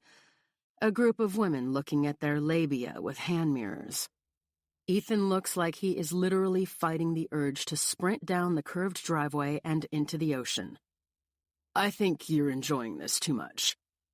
God, I am the worst, right? Enjoying Maui? We come to a stop in front of the hostess stand, give our room number, and follow the woman to a small booth toward the back, near the buffet. I laugh. A buffet, honey? Your fave. Once we're seated, Ethan, running on slightly less sleep than I am, glares at the menu, clearly working to burn a hole in it. I wander over to the buffet and fill my plate with giant hunks of tropical fruit and all manner of grilled meats. When I return, Ethan has apparently ordered a la carte and is cradling a large cup of black coffee in his enormous hands. He doesn't even acknowledge my return. Hi, he grunts. All that food up there and you ordered something off the menu? Sighing, he says, I don't like buffets, Olive. Jesus Christ. After what we witnessed 2 days ago, I'd think you'd agree with me. I take a bite of pineapple, and I'm pleased to see him cringe when I speak with my mouth full. I just like hassling you. I can tell. God, he is such a grouch in the morning. Seriously, though, you think I'm enjoying this vacation too much? Do you even hear yourself? He puts the mug down carefully, like it's taking every ounce of control he has to not use it for violent means. We did well last night, he says calmly, but things just got a lot more complicated. My ex-girlfriend, with whom I share a number of mutual friends, thinks we are married. The wife of your new boss wants to have labia hand mirror time with me. That was just one possibility, I remind him. Could be that Molly's version of fun is a Tupperware party. You don't think this is complicated? I shrug at him, turning the blame back where it's deserved. To be honest, you were the one who had to go and be ridiculously charming last night. He picks his mug back up and blows across the surface. Because you asked me to be. I wanted you to be sociopath charming, I say. Too charming so that afterward people look back and think, you know, I didn't get it at the time, but he was always too perfect. That sort of charming, not like self-deprecating and cute. Half of Ethan's mouth turns up, and I know what's coming before it launches. You think I'm cute? In a gross way. This makes him smile wider. Cute in a gross way. Okay. The waiter brings his food, and when I look up, I see that Ethan's smile has fallen, and he's staring over my shoulder, his face ashen. With a frown, he blinks down to his plate. Just remembered that bacon at restaurants is 10,000 times more likely to carry salmonella? I ask. Or did you find a hair on your plate and think you're going to come down with lupus? Once more for the people in the back. Being careful about food safety isn't the same as being a hypochondriac or an idiot. I give him a sure thing, Captain, salute, but then it hits me. He's freaking out about something other than his breakfast. I glance around and my pulse rockets. Sophie and Billy have been seated directly behind me. Ethan has an unobstructed view of his ex and her new fiancé. For as frequently as I want to open-hand smack Ethan, I can also appreciate how much it would suck to continually run into your ex when they're celebrating their engagement and you're only pretending to be married. I remember running into my ex-boyfriend Arthur the night I defended my dissertation. We were out to celebrate me and my accomplishment, and there he was, the boy who dumped me because he couldn't be distracted by a relationship. He had his new girlfriend on one arm and the medical journal he'd just been published in the other hand. My celebratory mood evaporated, and I left my own party about an hour later to go home and binge an entire season of Buffy. A tiny bloom of sympathy unfurls in my chest. Ethan, could you try chewing with your mouth closed? He says, and the bloom is annihilated by a nuclear blast. For the record, it's very humid here, and I am congested. I lean in, hissing. To think I was starting to feel sorry for you. For being cute in a gross way? He asks, prodding at his plate, glancing over my shoulder again and then quickly zeroing in on my face. For the fact that your ex is at the resort with us and sitting right behind me. Is she? He looks up and does a terrible job of being surprised to see her there. Huh. I smirk at him, even though he studiously avoids my gaze. With the tiny hint of vulnerability just at the edges of his expression, the bloom of sympathy returns. What's your favorite breakfast food? He pauses with a bite of bacon halfway to his mouth. What? Come on, breakfast food. What do you like? Bagels. He takes the bite, chews, and swallows, and I realize that's all I'm going to get. Bagels? For real? Of all the choices in the world, you're telling me your favorite breakfast food is a bagel? You live in the Twin Cities. Can we even get a good bagel there? He apparently thinks my question is rhetorical because he turns back to his meal, completely happy to blink those lashes at me and remain nonverbal. I realize why I hate him. He food and fat-shamed me and has always been a monosyllabic prick. But what is his deal with me? I give friendly one last try. Why don't we do something fun today? Ethan looks at me like I've just suggested we go on a murder spree. Together? Yes, together. All of our free activities are for two people, I say, wagging a finger back and forth between us. And as you just pointed out, we're supposed to be acting married. Ethan has retreated into his neck, shoulders hunched. Could you maybe not yell that across the restaurant? I take a deep breath, counting to 5 so that I don't reach across the table and poke him in the eye.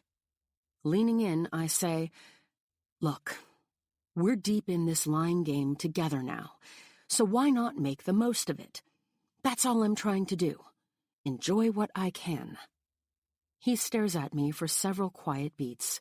That's awfully upbeat of you. Pushing back from the table, I stand. I'm going to go see what we can sign up for to... She's watching. He cuts in tightly, quickly glancing past me. Shit. What? Sophie.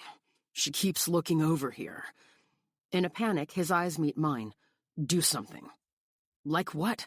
I ask tightly, starting to panic too. Before you go, I don't know. We're in love, right? Just... He stands abruptly and reaches for my shoulders, jerking me across the table and planting his mouth stiffly on mine. Our eyes remain open and horrified. My breath is trapped in my chest, and I count out 3 eternal beats before we burst apart. He fixes a convincingly loving smile on his face, speaking through his teeth. I can't believe I just did that. I'm going to go gargle bleach now, I tell him. No doubt it was the worst version of an Ethan Thomas kiss, and it was still not terrible. His mouth was warm, lips smooth and firm. Even when we were staring at each other in horror, he still looked nice that close up. Maybe even nicer than he does from a distance. His eyes are so insanely blue. His lashes are long to the point of absurdity. And he's warm. So warm. My brain is short-circuiting. Shut up, Olive. Oh my God. Pretending we're married means we might have to do that again. Great. He stares at me, eyes wide. Great. See you back in the room in a few. The idea of building a house from the ground up has always terrified me, because I know I'm not a person who cares about details such as doorknobs and drawer pulls and stone pavers. It would be too many choices that I simply don't care about at all. Looking at the list of activities feels a little like this. We have the option of parasailing, ziplining, four-wheeling, snorkeling, taking hula kahiko lessons, enjoying a couple's massage, and much, much more. Honestly, I'd be fine with any of them. But Trent, the over-eager activities planner, stares at me expectantly, ready to ink my name into the schedule wherever I desire. The issue at hand is really which activity would make Ethan scowl the least. A good place to start, Trent says gently, might be a boat ride. Our boat goes out to the Molokini crater. It's very calm out there. You'll get lunch and drinks. You could snorkel or try snuba. An easy mix of snorkeling and scuba diving. Or you could even just stay on the boat if you don't want to get in the water. An option to sit down and shut up instead of join the fun? Definitely a bonus in the holster when I have Ethan in tow. Let's do that. With gusto, Trent enters Ethan and Amy Thomas onto the boat manifest and tells me to be back downstairs at 10. Upstairs, Ethan is already in his board shorts, but hasn't yet put on a shirt. A strange, violent reaction worms through me when he turns, and I see that he has actual muscles on his muscles. A dark smattering of hair over his broad chest causes my hand to curl into a fist. How dare you? I know I've said it out loud when Ethan glances at me with a smirk and then tugs his shirt over his head. Immediately, with the abs out of my sight, the fire of hate in my lower belly is extinguished. "What's the plan?" he asks. I give myself 3 silent seconds to linger on the memory of his naked torso before answering. "We're taking a boat to Malakini. Snorkeling, drinks, etc." I expect him to roll his eyes or complain, but he surprises me. "Really? Cool." Warily, I leave this deceptively upbeat version of Satan in the living room to go get my suit on and pack a bag. When I emerge, Ethan valiantly refrains from making a crack about my suit barely containing my boobs or my cover-up being frumpy, and we make our way down to the lobby and follow directions out to a 12-seater van waiting at the curb. With one foot propped to climb in, Ethan pulls up short so quickly that I collide with his back. Again. "Are you having another—" Ethan shuts me up with a hand shooting back, gripping my hip. And then I hear it. The high-pitched nails-on-a-chalkboard voice of Sophie. "Ethan! You and Oliver coming snorkeling?" "We sure are. What a wild coincidence." He turns around and murders me with eyeball daggers before smiling as he faces forward again. "Should we just hop in the back there?" "Sure, I think those seats are the only open ones." Billy's voice sounds pretty giddy, and when Ethan ducks to climb in, I see why. There are 8 people seated in the van already, and only the very back row is empty. Ethan is so tall he has to practically army crawl to get through the gauntlet of bags and hats and seat belts crisscrossing the path. With slightly more ease, I settle in beside him and glance over. Surprisingly, the fact that he looks absolutely miserable doesn't fill me with abject joy as expected. I feel guilty. I clearly chose poorly. But this is Olive and Ethan we're talking about.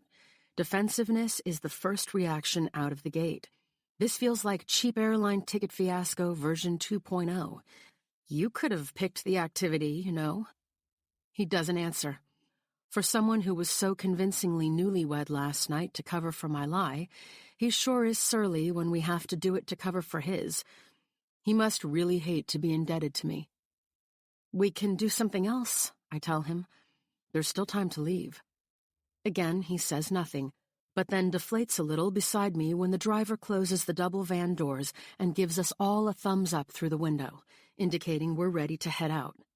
Gently, I elbow Ethan. He clearly doesn't get that it's meant as a hang in there, tiger, because he elbows me back. Jerk. I elbow him again, harder now, and he starts to shift to return it again, but I evade it, turning to dig my knuckles into his ribs. I did not expect to find Ethan's hysterical tickle spot, and he lets out a deafening, high-pitched shriek that I swear makes me momentarily deaf. It is so startling that the entire van turns to figure out what the hell we're doing in the back seat. "Sorry," I say to them, and then quieter to him. That's a sound I haven't heard a man make before. "Can you not speak to me, please?" I lean in. "I didn't know she was coming." Ethan slides his gaze to me, clearly unconvinced. "I'm not going to kiss you again, just in case that's what you were thinking this would lead to." "Who what now?" The jackass. Gaping at him, I whisper hiss. "I would honestly rather lick the bottom of my shoe than have your mouth on mine again." He turns back, looking out the window.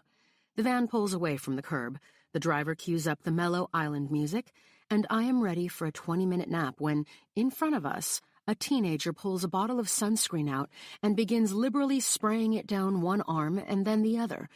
Ethan and I are immediately lost in a cloud of oily fumes with no window or door. He and I exchange a look of deep suffering. "Please don't spray that in the van," Ethan says, with a gentle authority that does something weird and wavy to my breathing. The teen turns, gives us a flat, "Oops, sorry," and then tucks the bottle back in her backpack. Beside her, her father is absorbed in a popular science magazine, completely oblivious. The fog of sunscreen slowly clears, and aside from the view of Sophie and Billy making out 2 rows ahead of us, we are able to see out the windows. To the view of the snaking shoreline to our left, the brilliant green mountains to our right. A pulse of fondness fills me. Maui is so pretty. I feel Ethan turn to look down at me, but don't meet his eyes, in case he's confused that my words were delivered without insult to him. His frown could ruin this flash of happiness I'm feeling. It is. I don't know why I always expect an argument from him, but it continually surprises me when I get agreement instead. And his voice is so deep, it almost feels like a seduction. Our eyes meet and then dart apart, but unfortunately our attention lands directly ahead of us, between the heads of the sunscreen teen and her father, where Sophie and Billy are schmoopy murmuring to each other with their faces only millimeters apart. "When did you 2 break up?" I ask quietly. He looks like he's not going to answer, but then exhales. "About 6 months ago." "And she's already engaged?" I let out a soft whistle. "Yeesh. I mean, as far as she knows, I'm married, so I can't be too hurt about it." "You can be as hurt as you want, but you don't have to seem hurt," I say, and when he doesn't answer, I realize I've hit the nail on the head. He's struggling to pretend to be unaffected. "For what it's worth," I whisper, "Billy looks like a tool. He's the understudy version of Reedus, without any of the scary, sexy charm. This version just looks oily." Ethan grins down at me before seeming to remember that we don't like each other's faces. His smile straightens. "They're just up there making out. There are like 8 other people in this van. I can see their tongues. It's gross." I bet Ethan Thomas has never been inappropriate like that. "I mean," he says, frowning, "I like to think I can be affectionate, but some things are infinitely better when they happen behind closed doors." Heat engulfs whatever words remain in my head, and I nod in agreement. The idea of Ethan doing unknown, hot things behind closed doors makes everything inside my body turn to goo. I clear my throat, relieved when I look away, take a deep breath, and the goo dissolves. "Dear Olive Torres, this is Ethan. He is not swoony." Ethan leans in a little, catching my eye. "You think you can bring it today?" "Bring it?" "The fake wife game." "What's in it for me?" I ask. Ethan taps his chin. "How about I don't tell your boss you're a liar?" "Okay, fair." Brainstorming what I can do to help him win the nebulous best new partner war I suspect we're fighting with Sophie and Billy, I lean in, meeting him halfway. "I don't want to get your hopes up or anything, but I look really great in this bikini. There's no revenge like being with someone new who has a great rack." His lip curls. "What an empowering feminist statement." I can appreciate my body in a bikini and still want to set fire to the patriarchy. I look down at my chest. Who knew what a little meat on my bones would do? "Is that what you meant at check-in? About losing your job and baking?" "Yeah, I'm a stress baker." I pause. "And eater. I mean, obviously you know that." He stares at me for a couple of loaded seconds before he says, "You've got a job now. Your baking days can be behind you if you want." When I look up, he glances quickly away from my boobs.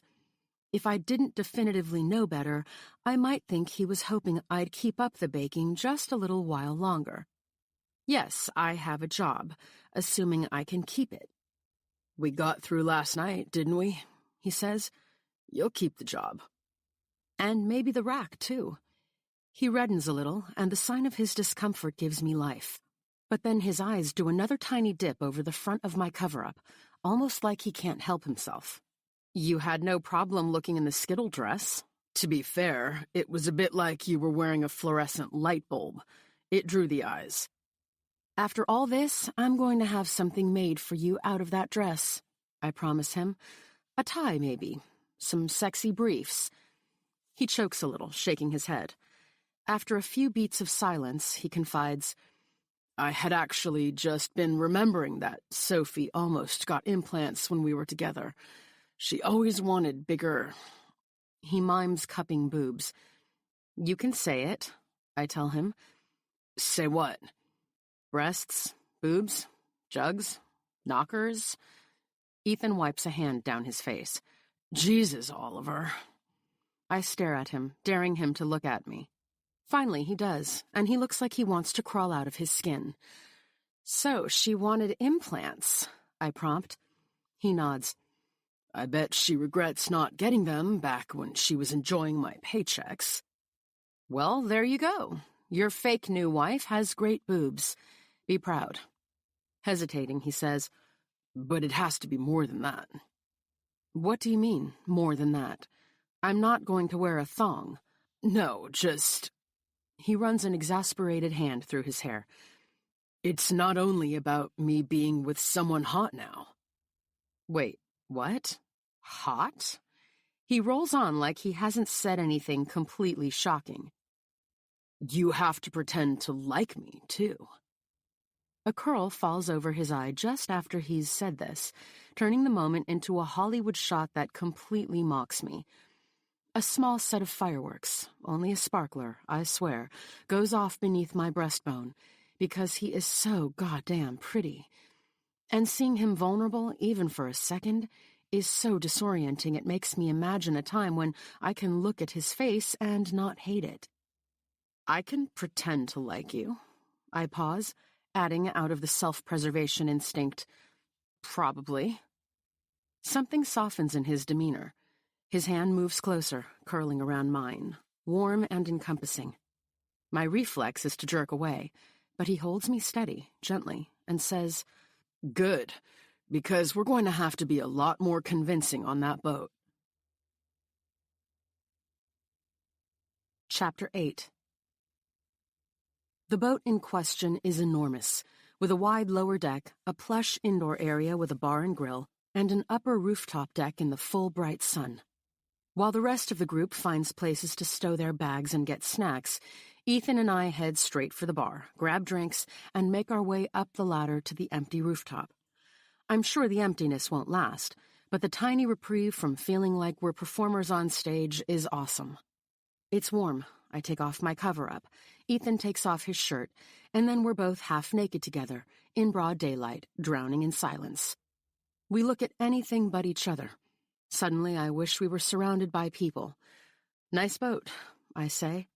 Yeah. How's your drink? He shrugs. Cheap liquor. It's fine. Wind whips my hair into my face, and Ethan holds my vodka tonic while I pull a rubber band out of my bag and tie my hair up. His eyes dart from the horizon to my red bikini and back again. I saw that, I say. He sips his drink. Saw what? You checked out my chest. Of course I did. It's like having two other people up here with us. I don't want to be rude.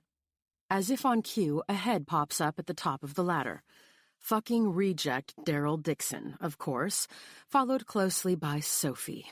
I swear I can hear Ethan's soul scream. They climb onto the deck, holding their own margaritas in plastic cups. Hey, guys, Sophie says, approaching. Oh my God, isn't it gorge? So gorge, I agree, ignoring Ethan's horrified expression. No way he's judging me any harder than I'm judging myself. We stand together, the world's unlikeliest foursome, and I attempt to diffuse the uncomfortable tension between us.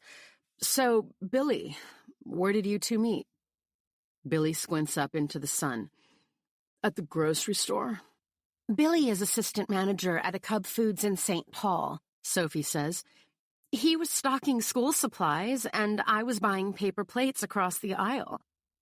I wait, assuming there will be more. There isn't. The silence stretches on until Ethan comes to the rescue. The one on Clarence or... She hums around her straw, shaking her head as she swallows. Arcade. I don't usually go there, I say. More silence. I like the one on University. Good produce department at that one, Ethan agrees. Sophie stares at me for a few seconds, and then looks at Ethan. She looks like Dane's girlfriend. My stomach drops, and inside my cranium, my brain takes the shape of Munch's The Scream. Of course Sophie would have met Amy. Individually, Ethan and I are above-average intelligent people, so why are we so stupid together? I send him a barrage of panicked brainwaves, but he just nods calmly. Yeah, they're twins. Billy lets out an impressed, dude, but Sophie is clearly less excited by the potential for homemade pornos. Isn't that sort of weird? She asks. I want to shout, yes, very. All of this is very weird, but manage to clamp my mouth to my straw and drain about half of my drink.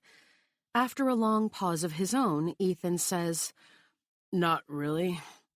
A seagull flies overhead. The boat rocks as we push through the waves.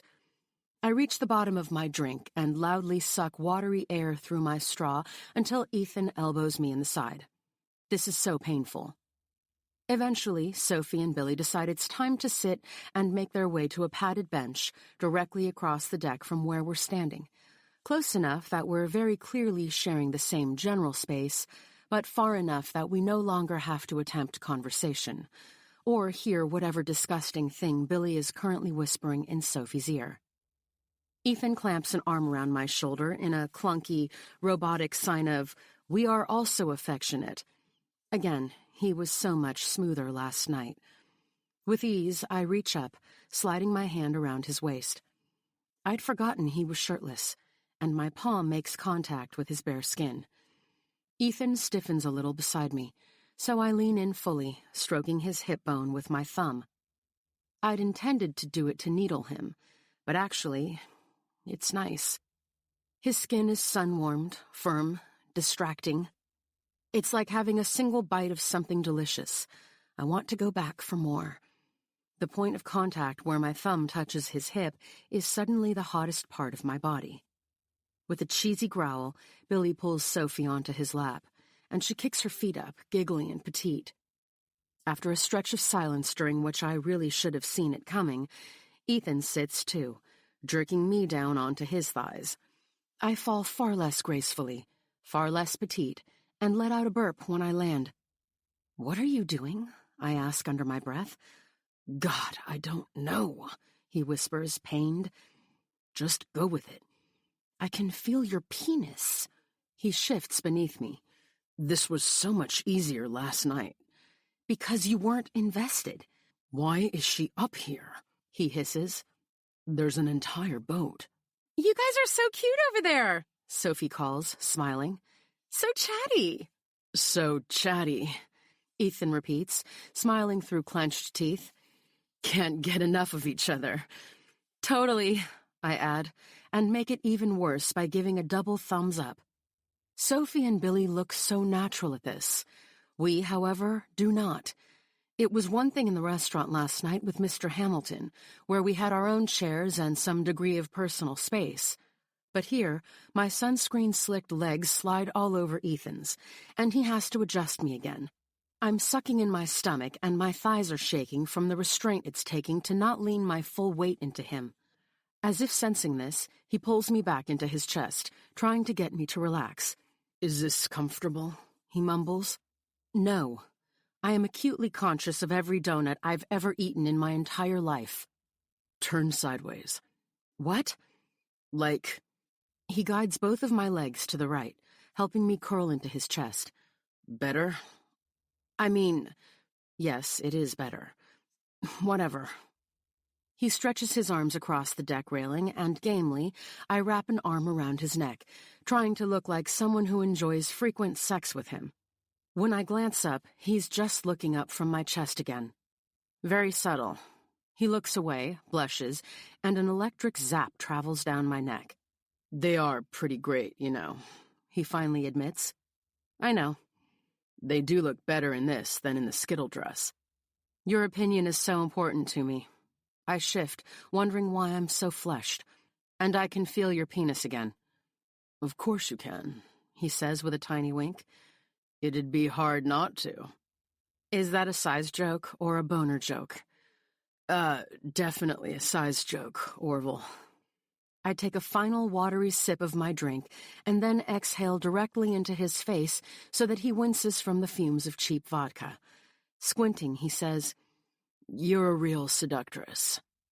I hear that a lot. He coughs, and I swear I see Ethan Thomas battling a genuine smile. And I get it. As much as I hate him, I think I'm starting to like us. Have you ever snorkeled? I ask. Yes. Do you like it? Yes. Are you usually better at conversations than you are with me? Yes. We fall back into silence, but we are so close, and across the deck there's only the wet sounds of Sophie and Billy making out. Ethan and I can't not talk. What's your favorite drink? He looks at me with pained patience, growling. Do we have to do this? I nod over toward Ethan's ex and her new fiancé, who look like they're only seconds away from dry humping. Would you rather watch them, or we could make out? Caipirinhas, he answers. You? I'm a margarita girl. But if you like caipirinhas, there's a place a couple miles from my apartment that makes the best ones I've ever had. We should go there, he says, and it's clear he's done it without thinking because we both immediately let out the ha-ha-ha of the oop, that's not going to happen laugh. Is it weird that you're not as unpleasant as I initially thought? He asks. I use his monosyllabic tactic against him. Yes. He rolls his eyes.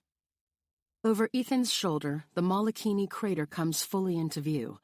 It is vibrant green, crescent-shaped, and stunning. Even from here I can see that the clear blue bay is dotted with boats just like ours. Look! I nod to the horizon. We aren't lost at sea. He lets out a quiet, wow. And there, for a single breath, we give in to a really lovely moment of enjoying something together. Until Ethan decides to ruin it. I hope you don't drown out there. I smile down at him. If I do, the husband is always a suspect. I take back my unpleasant comment. Another body joins our awkward foursome on the roof. The snuba instructor, Nick, a sun-streaked blonde guy with over-tanned skin and bright white teeth, who calls himself an island boy, but I am fairly sure was born in Idaho or Missouri. Who plans to snuba and who plans to snorkel? He asks us. I toss a hopeful look across the deck to Sophie and Billy, who have mercifully detached their faces from each other, but they both enthusiastically shout, Snuba! So I guess we're still stuck with them underwater. We confirm that we're planning to snuba too, and Ethan hauls me up with apparently zero effort, using arms that are remarkably strong. He sets me down an arm's length away in front of him, standing behind me. It's a beat before he seems to remember we should stay in newlywed levels of constant contact, so he folds his arms across my chest, jerking my back against his front. I feel the way we're both already clammy in the heat, and how we immediately suction together. Gross, I groan. You're so sweaty. His forearm smashes against my boobs. I step backward, onto his foot. Oops, I lie. Sorry. He slides his chest against my back and forth, intentionally contaminating me with his man-sweat. He is the worst. So why am I fighting the urge to laugh? Sophie sidles up next to him. Got your lucky penny? She asks, and I wish I could explain the tiny, jealous monster that rears up inside my chest. She is engaged to someone else. Those little inside jokes and couple-y secrets don't belong to her anymore. Before I can say anything, Ethan slides his arm down, over my chest and across my front, so he's pressing a flattened hand to my stomach, holding me tight. Don't need it anymore. I've got her. Sophie lets out a highly fake, "Aw," and then looks at me. And wow, it is a loaded, silent exchange. In our heads, we are having a dance-off. She is sizing me up, maybe trying to connect the dots from how Ethan went from dating her to marrying me. I assume that she ended things. Otherwise, he probably wouldn't care so much about making a show of having a new wife. And I wonder whether the distaste I read on her face is about Ethan moving on so easily, or about him moving on with someone who is nothing like her at all. I lean back against him in an impulsive show of solidarity, and I wonder if he registers that his hips arch subtly against my back in response, an unconscious thrust. Inside my torso, there is an explosion of traitorous butterflies. A few seconds have passed since he suggested I'm his good luck charm, and it feels too late to say that it's really the opposite, that with my luck, I'll get a sliver on the side of the boat, bleed into the ocean, and attract a school of hungry sharks. "You all ready to have some fun?" Nick asks, breaking into my frozen silence. Sophie lets out a sorority girl, "Hell yeah!" and high-fives Billy. I expect a forced fist bump from Ethan in response, so am surprised when I feel his lips come in for a soft landing on my cheek. "Hell yeah," he whispers into my ear, laughing quietly. Nick gets us suited up and fitted with flippers and face masks. The masks only cover our eyes and noses. Because we'll be going deeper than with regular snorkeling, we're also given mouthpieces we can breathe through that are attached via a long tube to an oxygen tank on a small raft that will pull along the surface above us as we swim. Each tank-raft combination can support 2 divers, so of course Ethan and I are paired up, which also means we are essentially tethered together. When we slide into the water and reach for our oxygen nozzles, I can see Ethan investigating the mouthpiece, trying to estimate how many people have slobbered on it and how reliably it's been cleaned between clients. After glancing at me and registering my complete lack of sympathy for his hygiene crisis, he takes a deep breath and shoves it in, giving Nick an ambivalent thumbs up. We take hold of the raft that carries our shared oxygen tank. With a final glance at each other over the top, we duck down, disoriented for a beat of breathing through the respirator and seeing through the mask, and, true to habit, we try to swim in opposite directions. Ethan's head pops up above the water's surface again, and he jerks his head behind him impatiently, indicating which way he wants to go. I give in, letting him lead. Underwater, I am immediately consumed with everything around us. The black, yellow, and white kihi-kihi dart by. Cornet fish slice through our field of vision, sleek and silver. The closer we get to the reef, the more unreal it becomes. With eyes wide behind his mask, Ethan points to a brilliant school of reddish soldierfish as it passes another large mass of exuberant yellow tang. Bubbles erupt from his respirator like confetti. I don't know how it happens, but 1 minute I'm struggling to swim faster, and the next Ethan's hand is around mine, helping me move toward a small cluster of gray-dotted oili. It's so quiet down here. I've honestly never felt this sort of weightless, silent calm, and certainly never in his presence. Soon Ethan and I are swimming completely in sync, our feet kicking lazily behind us. He points to things he sees. I do the same. There are no words, no verbal jabs. There is no desire to smack him or poke his eyes out. There is only the confusing truth that holding his hand down here isn't just tolerable. It's nice. Back near the boat, we emerge soggy and breathless. Adrenaline dances through me. I want to tell Ethan we should do this every single day of the vacation.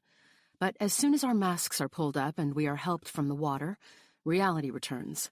Our eyes meet, and whatever he was planning to say dies a similar death in his throat. "That was fun," I say simply. "Yeah." He peels off the wetsuit vest, handing it to Nick, and then steps forward when he sees I'm struggling with my zipper. I'm shaking because it's chilly, so I let him unzip me and work very hard to not notice how big his hands are and how capably he works the stuck zipper free.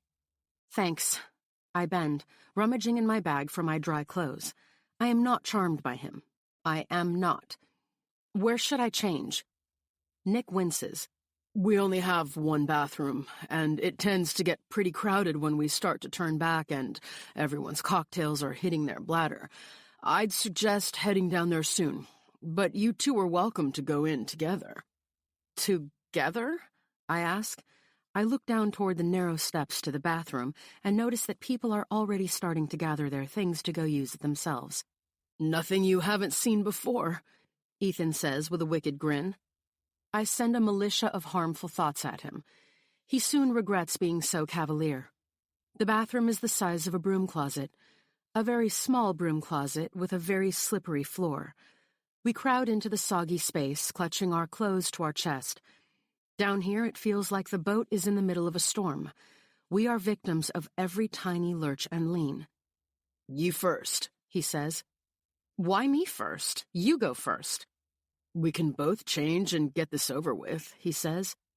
You face the door, I'll face the wall. I hear the wet splat of his board shorts just as I'm working my bikini bottom down my shivering legs, and I'm highly aware that Ethan's butt is probably only inches away from mine. I experience a moment of pure terror when I imagine how mortifying it would be for our cold, wet butt cheeks to touch. A little panicky, I scramble for my towel and slip, my right foot coming out from under me in a shallow pool of water near the sink. My foot hooks on something. Ethan shouts in surprise, and I realize that something was Ethan's shin. After his hand slaps loudly against the wall, he loses his balance too. My back hits the floor, and with a splat, Ethan lands on top of me. If there's pain, I am too distracted by the chaos to register it, and there is a horrified beat of silence where we both realize what's happened. We are completely naked, wet, and clammy, and a tangle of naked arms and legs and parts in the most mortifying game of Twister anyone has ever experienced. "Oh my God, get off me!" I shriek. "What the fuck, Olive? You knocked me over." He attempts to stand, but the floor is slippery and in motion, which means he keeps falling back down on me as he scrambles to find footing. Once we're up, it's clear we both want to die of mortification. We give up on the facing the door or facing the wall in favor of speed. There is no way for us to do this without flashes of butt and boobs and all manner of dangly things, but at this point, we don't care. Ethan scrambles to pull up a clean pair of shorts, but it takes me about 4 times as long to stutter pull my clothing up over my wet body. Thankfully, he's dressed relatively quickly and turns away, pressing his forehead against the wall, eyes closed as I wrestle with my bra and shirt.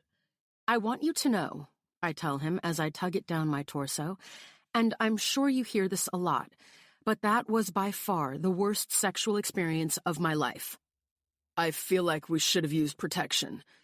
I turn to confirm what I've heard in his voice, repress laughter again, and catch him smiling, still facing the wall. "You can turn around now," I say. "I'm decent." "Are you ever really, though?" he asks, turning and blushing and grinning at me. It's a lot to take in. I wait for the annoyed reaction, but it doesn't arrive. Instead, I realize with surprise that seeing his real smile aimed my way feels like getting a paycheck. You make a good point. He seems equally surprised that I haven't snarked back at him, and reaches past me to unlock the door. "I'm feeling queasy. Let's get out of here." We emerge, red-faced for reasons that are immediately misinterpreted, and Ethan gets a high five from a couple of men we've never met. He follows me to the bar, where I order a margarita and he orders a ginger drink to help his stomach. One glance at him tells me that he wasn't kidding about feeling queasy. He looks green. We find seats inside, out of the sun but near a window, and he leans forward, pressing his head to the pane, trying to breathe.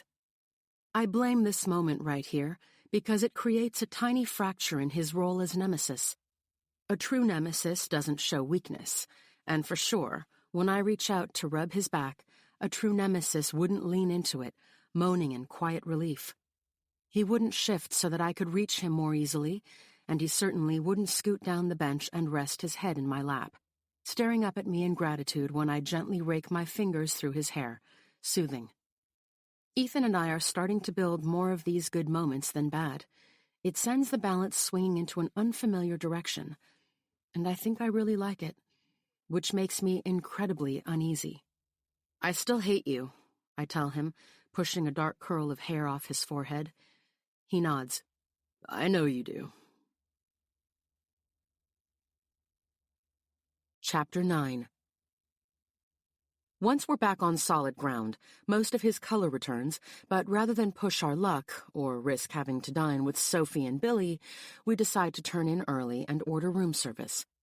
Although he takes his dinner in the living room and I take mine in the bedroom, it occurs to me somewhere between my first bite of ravioli and my fourth episode of Glow that I could have sent Ethan back to the hotel and gone out myself.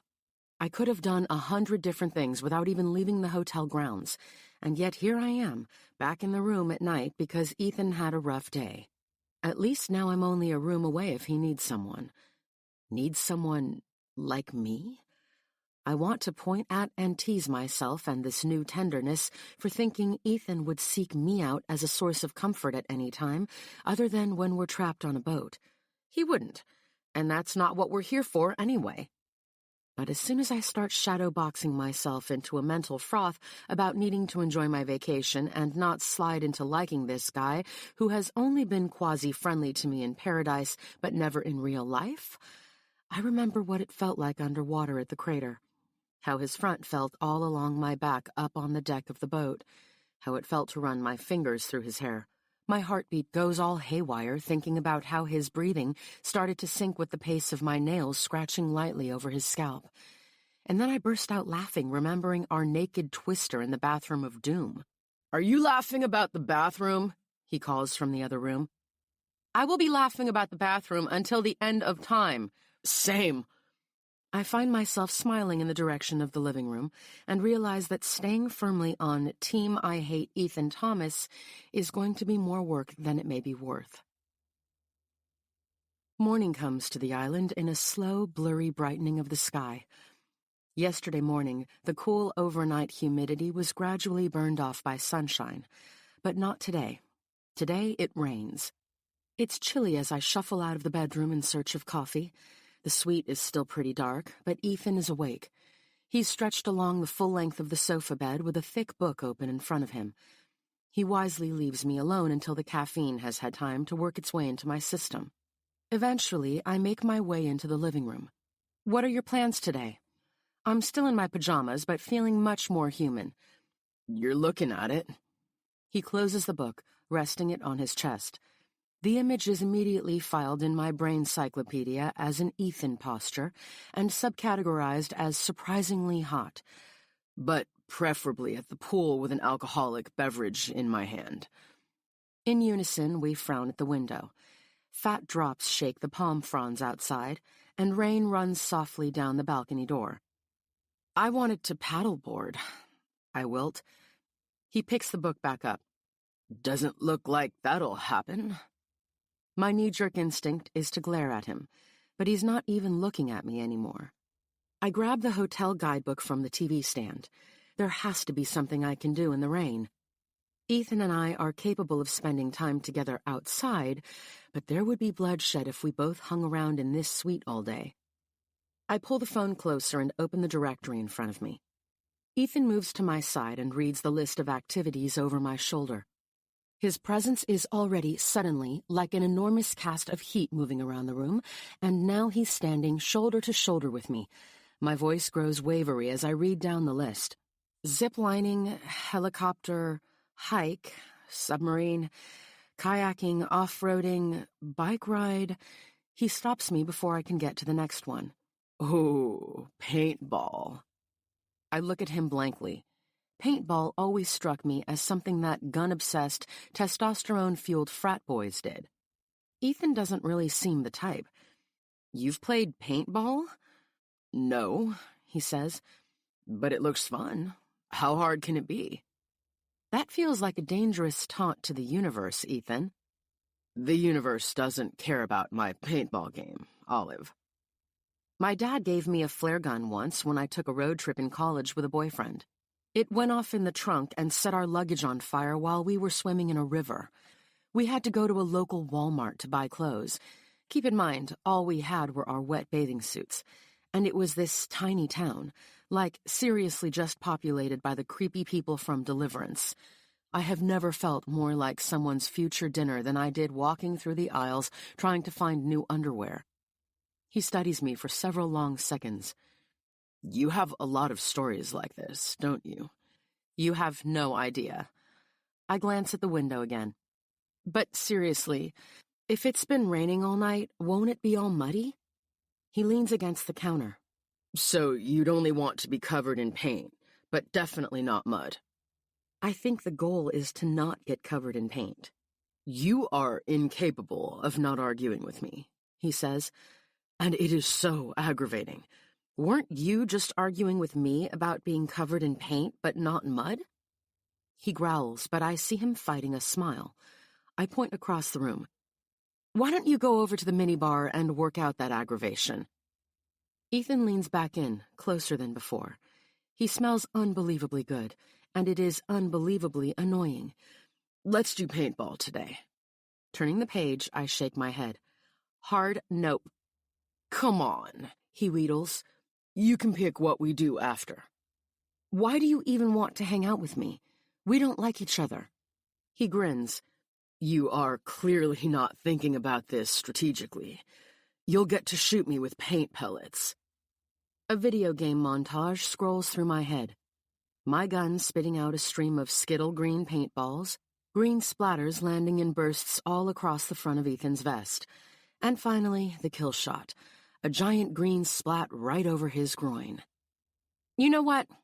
I'll go ahead and make us some reservations. The hotel arranges a bus to take us to the paintball field.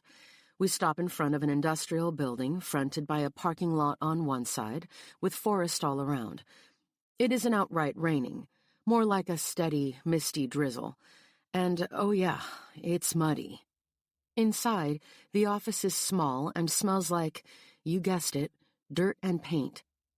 A big and tall white dude in a hybrid floral/camouflage Hawaiian shirt with a name tag that reads Hog stands behind the counter to welcome us. He and Ethan discuss the various options for play, but I'm barely listening. Above the counter, the walls are covered with helmets and body armor, goggles and gloves. A poster hangs next to another door and reads, Stay calm and reload. There are also guns, lots of them. It's probably a bad time to realize I've never held a gun before, let alone shot one. Hogg moves back to a room and Ethan turns to me, pointing to a wall with a list of names and rankings, players who have won some sort of paintball war. This seems pretty intense. I point to the other side of the room, and a sign that says, Warning, my balls might hit you in the face. The word I think Hogg was going for is classy. I pick up an empty paintball gun made to resemble a rifle. Do you remember that scene in 9 to 5 where Jane Fonda is dressed in safari gear and goes through the office looking for Mr. Hart? No, Ethan says, tilting his head up at the gear on the walls, sweetly oblivious. Why? I grin when he looks down at me. No reason. Pointing to the wall, I ask, Have you ever shot a gun before? Minnesota has some pretty avid sport hunters, and who knows, maybe Ethan is one of them. He nods and then falls silent while my brain goes down a crazy tunnel, imagining the tragedy of a zebra head mounted on his living room wall. Or a lion. Oh my God, what if he's one of those horrible people who goes to Africa and hunts rhinos?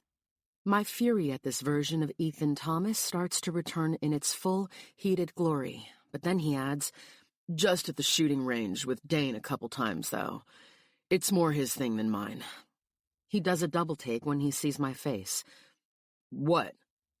I pull in a hulking lungful of air, realizing I just did what I always seem to do, which is to immediately dive into the worst-case scenario.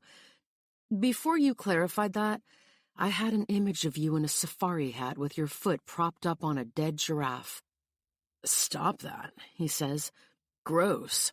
I shrug, wincing. It's just how I'm built. Just get to know me then. Give me the benefit of the doubt. He says these words calmly, almost offhand, and then frowns down at a belt buckle on the counter that reads, The first rule of gun safety, don't piss me off. But I'm still reeling in the deep enormity of his insight, and how exposed I suddenly feel when Hogg returns, thick arms loaded with gear. He hands us each a pair of camouflage coveralls and gloves, a helmet, and a set of goggles. The gun is plastic and very lightweight, with a long barrel and a plastic hopper affixed to the top where the paintballs are stored. But everything else is heavy. I try to imagine running in this and can't. Ethan inspects his gear and leans over the counter. Do you have any, protection? Protection? The tops of Ethan's ears turn red, and I know in that moment that he is a mind reader and saw my imaginary green paint splats all over his junk. He stares at Hogg meaningfully, but Hogg just shakes his head with a laugh. Don't worry about it, big fella. You're gonna be just fine. I pat his shoulder. Yeah, big fella, I've got your back. The game takes place on 5 acres of dense forest. Dozens of wooden shelters lead off into the tree line, bundles of logs are scattered for cover, and a few bridges stretch overhead, spanning the length between trees. We're instructed to gather, along with other players, beneath a large metal overhang. The rain is more mist than droplets now, but there's a damp chill in the air, and I feel my shoulders inch up toward my ears beneath my baggy coveralls. Ethan glances down at me, and from behind his goggles, his eyes crinkle in mirth. He's barely stopped laughing since I stepped out of the changing stall. You look like a cartoon, he says. I mean, it's super flattering on you, too, I shoot back. But as far as comebacks go, it's pretty limp given that Ethan actually does look pretty great in the camo paintball getup. He has this sexy soldier thing happening that I did not expect to be into, but apparently I am. Elmer Fudd, he adds, hunting wabbits. Would you shut up? You're like a pathetic Private Benjamin. Private Benjamin is already pretty pathetic. Ethan is gleeful. I know. Blessed be. Our instructor Bob approaches. He is short but solid and paces in front of our group like a general readying his troops. One immediately gets the sense that Bob wanted to be a cop, but it didn't work out. He tells us we'll be playing a version called Deathmatch. It sounds both great and terrible. Our group of about 20 is split up into 2 teams, and we essentially just run around shooting each other until everyone on the team is eliminated. Each player has 5 lives, he says, eyeing each of us shrewdly as he passes. Once you're hit, you'll lock your weapon, attach the barrel cover, and return to camp. He points to a small building wrapped in protective fencing. A scribbled sign reading Base Camp hangs overhead. You'll stay there until your wait time is up, then return to the game. Ethan leans in, his words warm against my ear. No hard feelings when I take you out immediately, right? I look up at him. His hair is damp from the humidity, and he's biting back a grin. He's literally biting his lip, and for a breathy moment, I want to reach out and tug it free. But I'm mostly glad he doesn't assume that we're going to be working together today. Don't threaten me with a good time, I say. There are some hard and fast rules, Bob continues. Safety first. If you think it's dumb, don't do it. Goggles on always. Anytime your gun is not in use, you are to keep it locked and the barrel covered. That includes if you've been hit and are exiting the field. Someone claps just behind me, and I look over my shoulder. A tall, heavy-set bald man is nodding along with the instructor and practically vibrating with energy. He's also shirtless, which seems odd, and wearing a utility belt with canisters of extra paint and supplies. I share a quizzical look with Ethan. You've played before? Ethan surmises. As often as I can, the man says. Clancy. He reaches out, shaking Ethan's hand. Ethan. He points to me, and I wave. Her name's Skittle. Actually, I say, glaring up at him, it's... You must be pretty good then, Ethan says to Clancy. Clancy folds hairy arms across his chest. I've hit Prestige in Call of Duty about 12 times, so I'll let you be the judge. I can't resist. If you don't mind my asking, why aren't you wearing a shirt? Won't it hurt to be hit? The pain is part of the experience, Clancy explains. Ethan nods like this makes a hell of a lot of sense, but I know him well enough by now to see the amusement in his eyes. Any tips for newbies? I ask. Clancy is clearly delighted to have been asked. Use the trees. They're better than flat surfaces because you can move around them. Real slinky. For lookout, always bend at the waist. He illustrates for us, popping up and down a few times. Keeps the rest of your body protected. Don't, and you'll know what it feels like to take a Powerball to your biscuits at 270 feet per second. He blinks over to me. No offense, Skittle. I wave him off. No one likes being hit in the biscuits.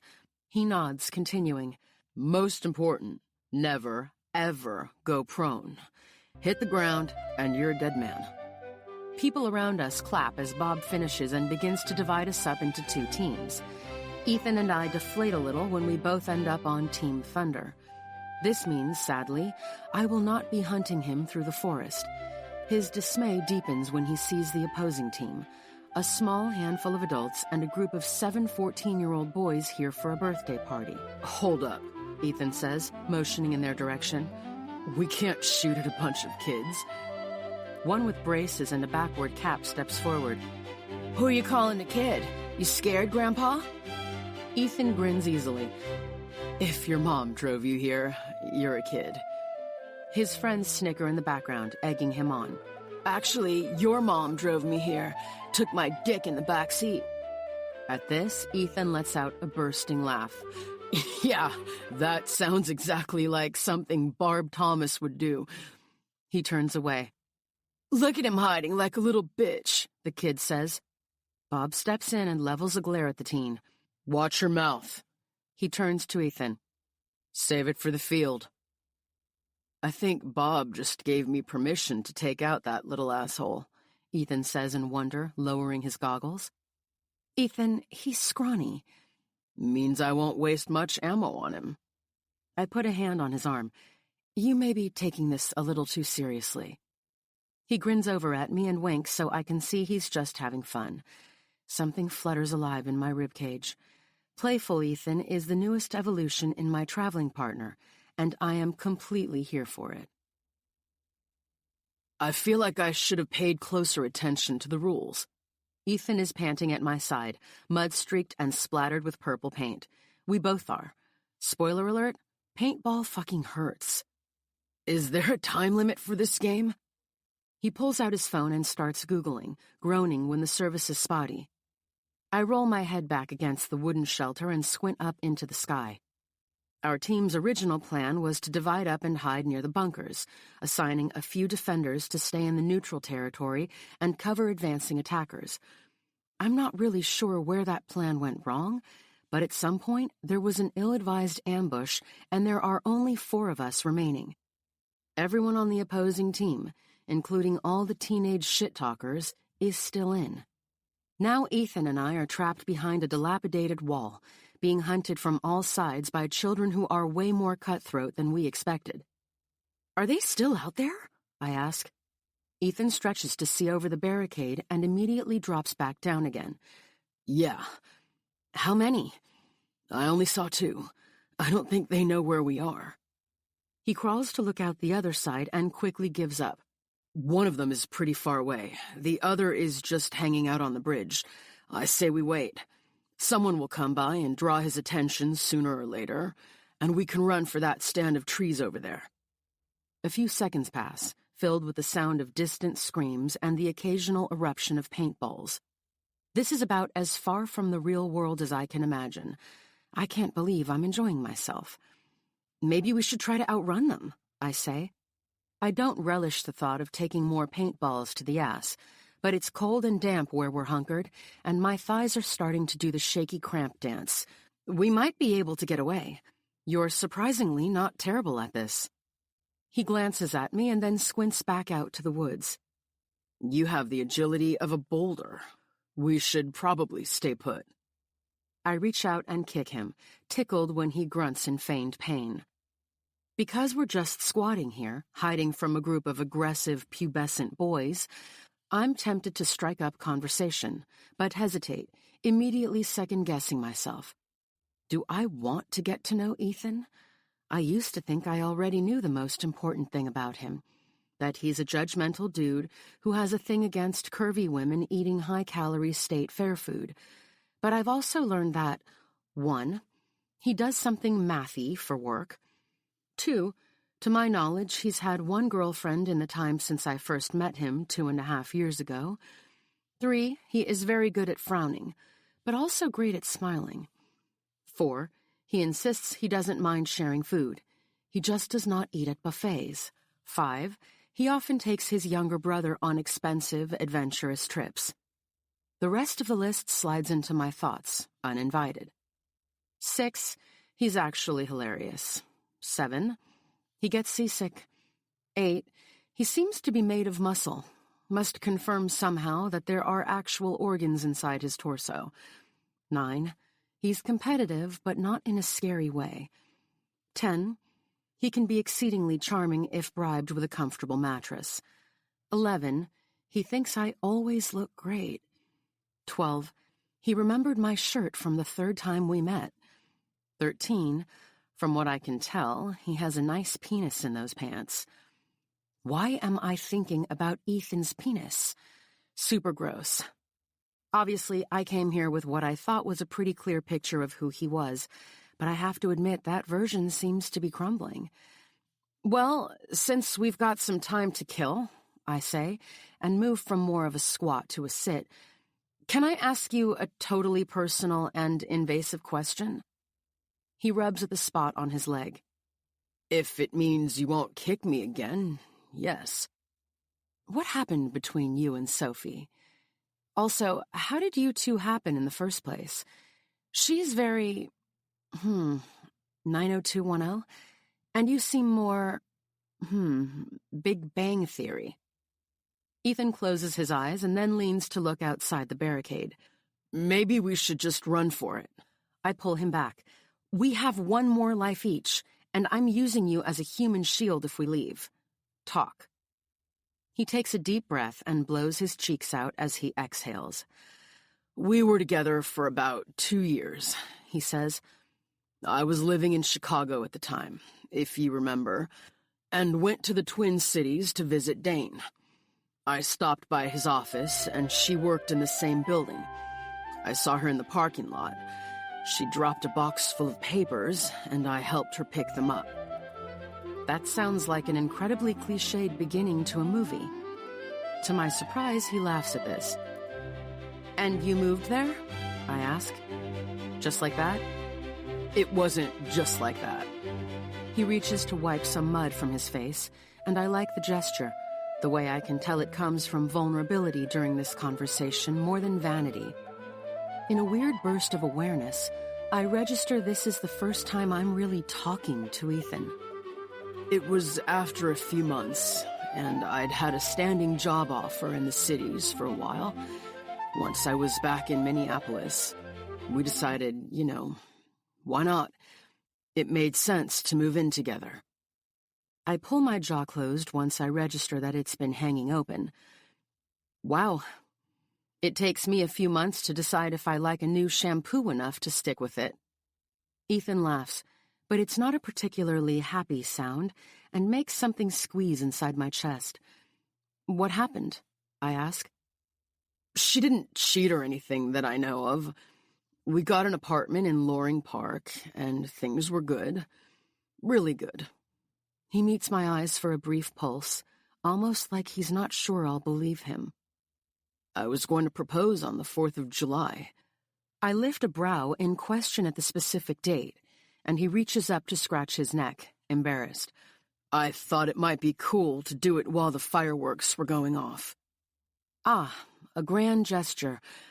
I'm not sure I would have pegged you as the type. He laugh-groans. I got that far, if that's what you're wondering. A friend was having a barbecue, and we went over to his place, hung out for a while, then I took her up to the roof and proposed. She cried and we hugged, but it registered later that she never actually said yes. Afterward, we went back inside and started to help him clean up. Sophie said she wasn't feeling great and would meet me at home. When I got there, she was gone. Wait, you mean like gone? He nods. Yep, all her stuff was gone. She'd packed up and left me a note on a dry erase board in our kitchen. My brows come together. A dry erase board? I don't think we should get married. Sorry. That's what she said. Sorry. Like she was telling me she splattered tomato sauce on my favorite shirt. You know, I cleaned that board 100 times, and those damn words never went away. And I don't mean that in a metaphorical sense. She used a Sharpie, not a dry erase marker, and it literally stained the words into the board. Oof, that's awful. You know, you can actually get rid of permanent marker if you go over the words with a dry erase one. Not that that's particularly helpful now. He blinks at me. I'll remember that for next time. I can't believe you grand gestured, and she dry erase boarded you. God, no offense, but Sophie is a giant dick. This time when he laughs, it's louder, lighter, and the smile reaches his eyes. None taken. It was a dick thing to do, even if I'm glad she did it. I thought we were happy, but the truth is, our relationship lived on the surface. I don't think it would have worked much longer. He pauses. I just wanted to be settled, maybe. I think I grand gestured for the wrong person. I realize I need someone I can talk to, and she doesn't really like to go too deep. This doesn't entirely mesh with my image of him as a jet-setting daredevil, but then again, neither did the vision of him on the plane, clutching the armrests. Now I have new Ethan facts to add to the list. 14, doesn't know how to Google cleaning tips. 15, he's introspective. 16, as much as he would probably deny it now, he's a romantic. I wonder whether there are two very different sides of Ethan, or I've just never looked much deeper than what Dane and Amy have told me about him all this time. Remembering the way he froze when he saw Sophie on our way back to the hotel, I ask, had you seen each other since then? Before dinner with Charlie and Molly? Nope. She still lives in Minneapolis. I know that, but I never saw her around. I definitely didn't know she was engaged. How do you feel about it? He taps his finger on the edge of a stick and stares off into the distance. I'm not sure. You know what I realized on the boat? We broke up in July. She said they met while he was stocking school supplies. That's August? Maybe September? She waited a month. I was such a mess after, like, big time. I think a part of me thought we might actually get back together until I saw her at the hotel, and it all hit me at once that I was being totally delusional. I'm sorry, I say simply. He nods, smiling at the ground. Thanks. It sucked, but I'm better now. Better now doesn't necessarily mean over her, but I'm kept from asking for clarification when shots ring through the air. Too close for comfort. We both jump, and Ethan pushes himself up to peek over the edge while I stumble to stand next to him. What's happening? I'm not sure. He moves from one side of the enclosure to the other, watching, his finger resting on the trigger. I clutch my own gun to my side, and my heart is pounding in my ears. It's just a game, and I could technically surrender at any time, but my body doesn't seem to know that it isn't real.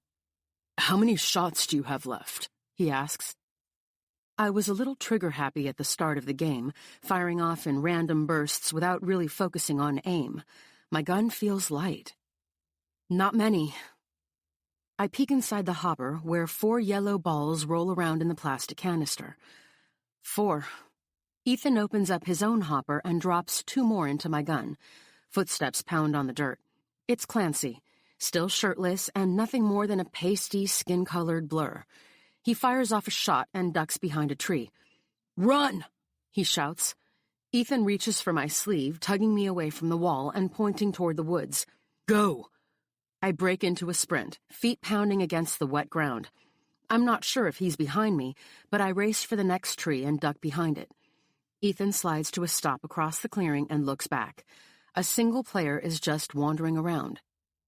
It's that big mouthy kid, he whispers, grinning. Look at him all alone. I peer into the woods around us, uneasy. Maybe he's waiting for someone. Or maybe he's lost.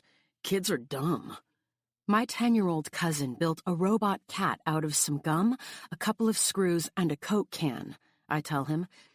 Kids these days are way smarter than we were. Let's go. Ethan shakes his head. Let's take him out first. He only has one life left. We only have one life left. It's a game. The object is to win. We have to sit down the entire drive back. My bruised ass doesn't care if we win. Let's give it 2 minutes. If we can't get a shot, we'll run. I reluctantly agree, and Ethan motions for us to cut through the trees and surprise him on the other side. I follow closely, watching the woods and keeping my steps quiet. But Ethan is right. There's nobody else around. When we reach the edge of the small clearing, the kid is still there, just hanging out, poking at sticks with his gun. Ethan leans in, his mouth next to my ear. He's got a fucking headphone in. How cocky do you have to be to listen to music in the middle of a war zone? I pull back to see his face. You're really enjoying this, aren't you? His smile is wide. Oh, yeah. Ethan lifts his gun, silently creeping forward with me at his side. We're 2 steps into the clearing when the kid looks up with a sneer, lips curled around a set of heavy braces. He raises his middle finger, and only then do I realize it's a trap. We don't turn in time to see his buddy come from behind us, but the next thing I know, my entire ass is purple. I can't believe he flipped us off before his buddy shot us, Ethan growls. Smug little shit. We're in the relaxation room of the hotel spa, waiting to be called back, and dressed in matching white robes. We are both so sore, we didn't even balk when we remembered what the couple part of the couple's massage entails, being naked and oiled up in the same room together. The door opens and a smiling dark-haired woman walks in. We follow her down a long, dimly lit hall to an even darker room. A sunken hot tub bubbles in the center. Steam rises invitingly. Ethan and I make eye contact and then immediately look away. I clutch at my robe, aware that I'm not wearing anything underneath. I thought we'd head straight for the massage tables, enduring only a few quick moments of awkward maneuvering while we slipped under our respective sheets. I thought we were just scheduled for massages, I say. Your package comes with time in the whirlpool for a pre-soak, and then your therapists will meet you. Her voice is feathery and calm. Is there anything else I can get you, Mr. and Mrs. Thomas? Instinct has me opening my mouth to correct her, but Ethan swoops in. I think we're good, he says, and smiles his megawatt smile. Thank you. Enjoy. She bows, and then quietly closes the door behind her. The hot tub gurgles between us. His smile slips away, and he looks up at me, grim. I'm not wearing anything under here.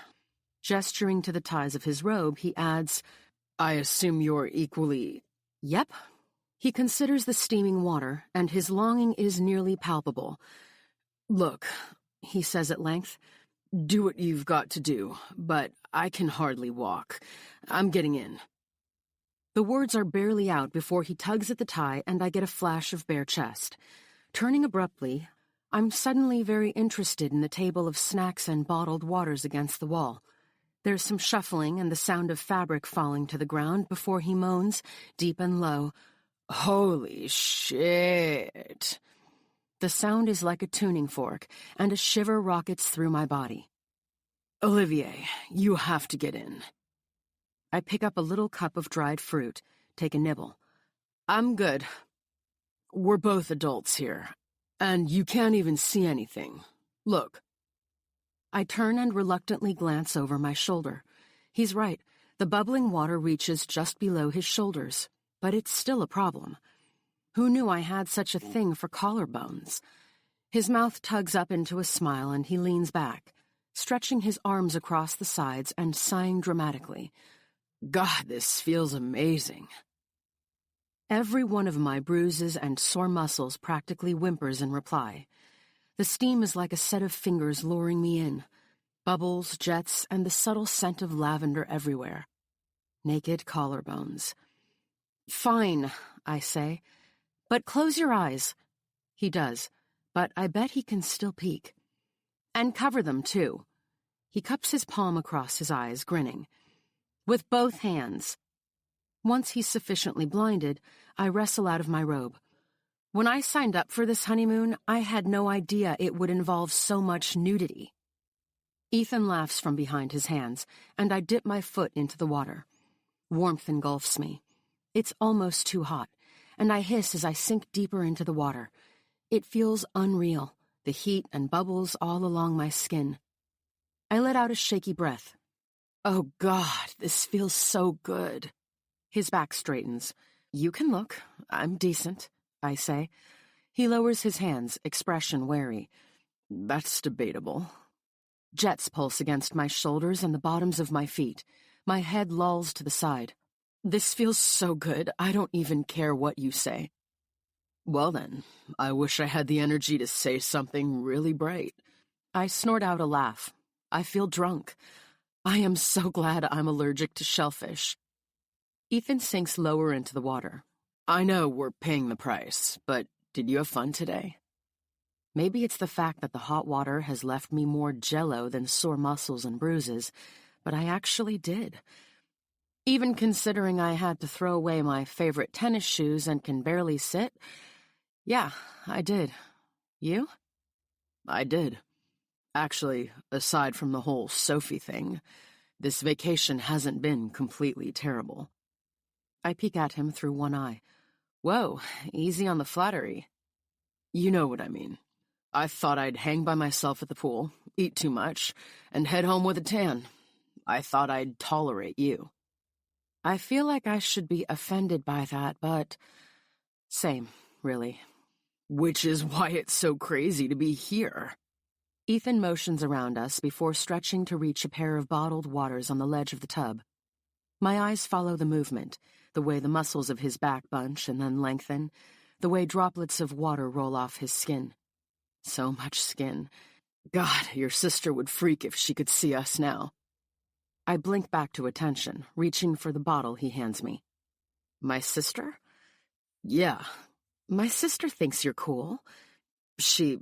really? Yeah.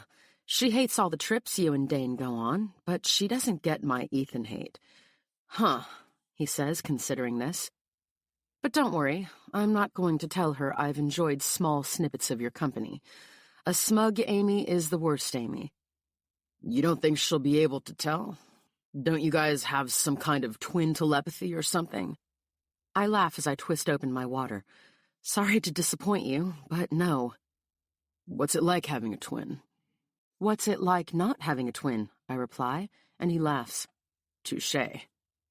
Ethan must be warm because he slides back a little before moving to a different bench inside the hot tub, one that's a little higher and leaves more skin exposed to the air. The problem, you see, is that it also leaves more skin exposed to me. A lot more. I see shoulders, collarbones, chest, and when he reaches up to push his hair off his forehead, I'm shown several inches of abs below his nipples. Have you guys always been so... He trails off, waving a lazy hand like I know what he's asking. And I do. Different? Yeah, according to my mom, since we were babies. Which is good, because trying to keep up with Amy would have driven me insane by now. She's definitely a lot. Is it weird now that she's married? It's been different since she met Dane, but that was bound to happen, you know? Amy's life is plugging along like it's supposed to. I'm the one who stalled out somewhere. But that's all about to change. That's got to be exciting. It is. It's strange to be talking about this stuff with Ethan, but his questions seem genuine, his interest sincere. He makes me want to talk, to ask questions. You know, I don't think I know what you do for a living. Something with math?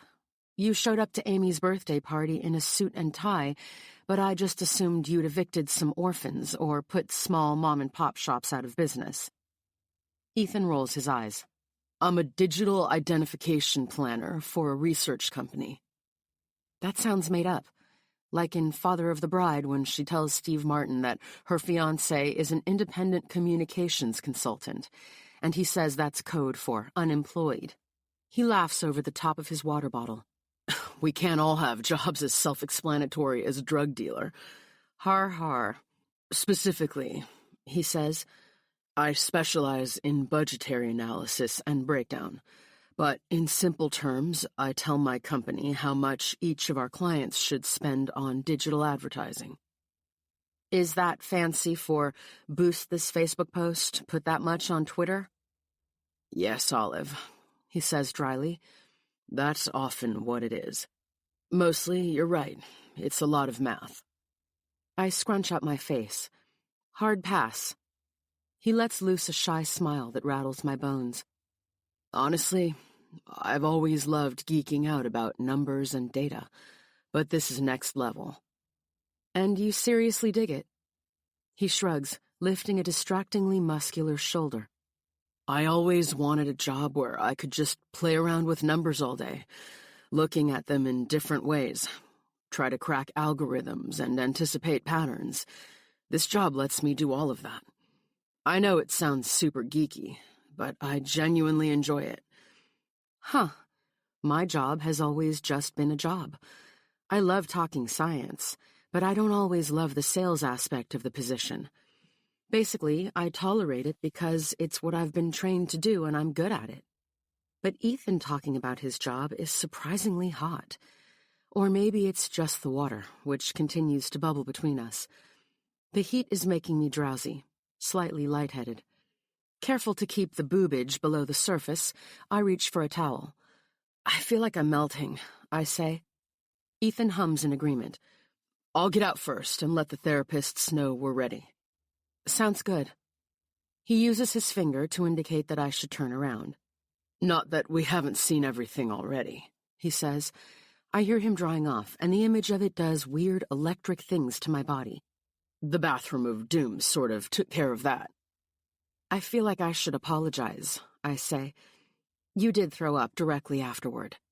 He laughs quietly, under his breath.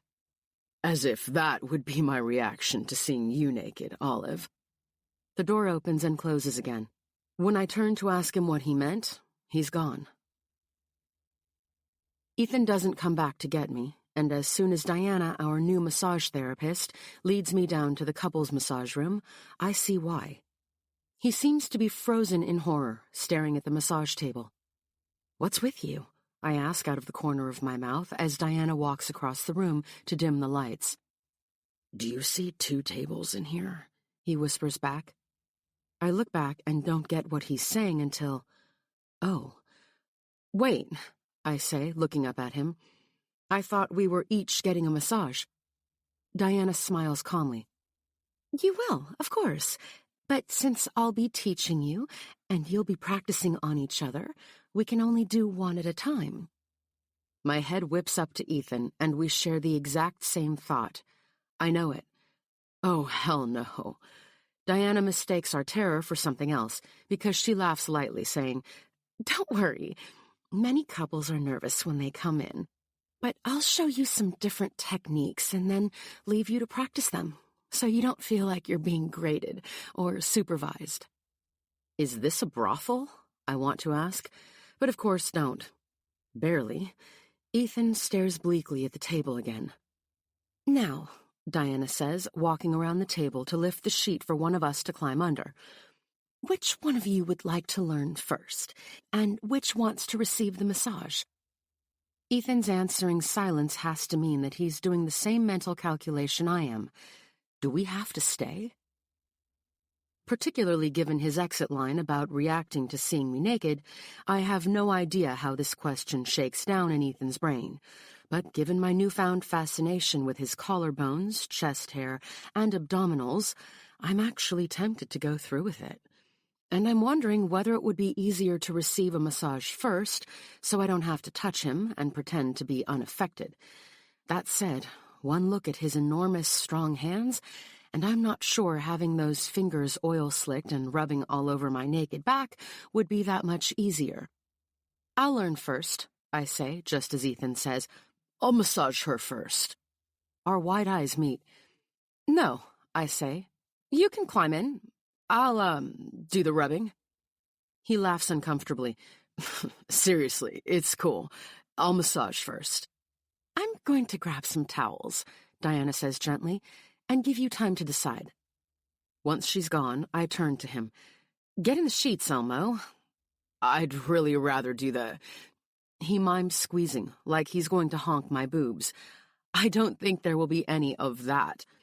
"No, I just mean—" He growls, wiping a hand down his face.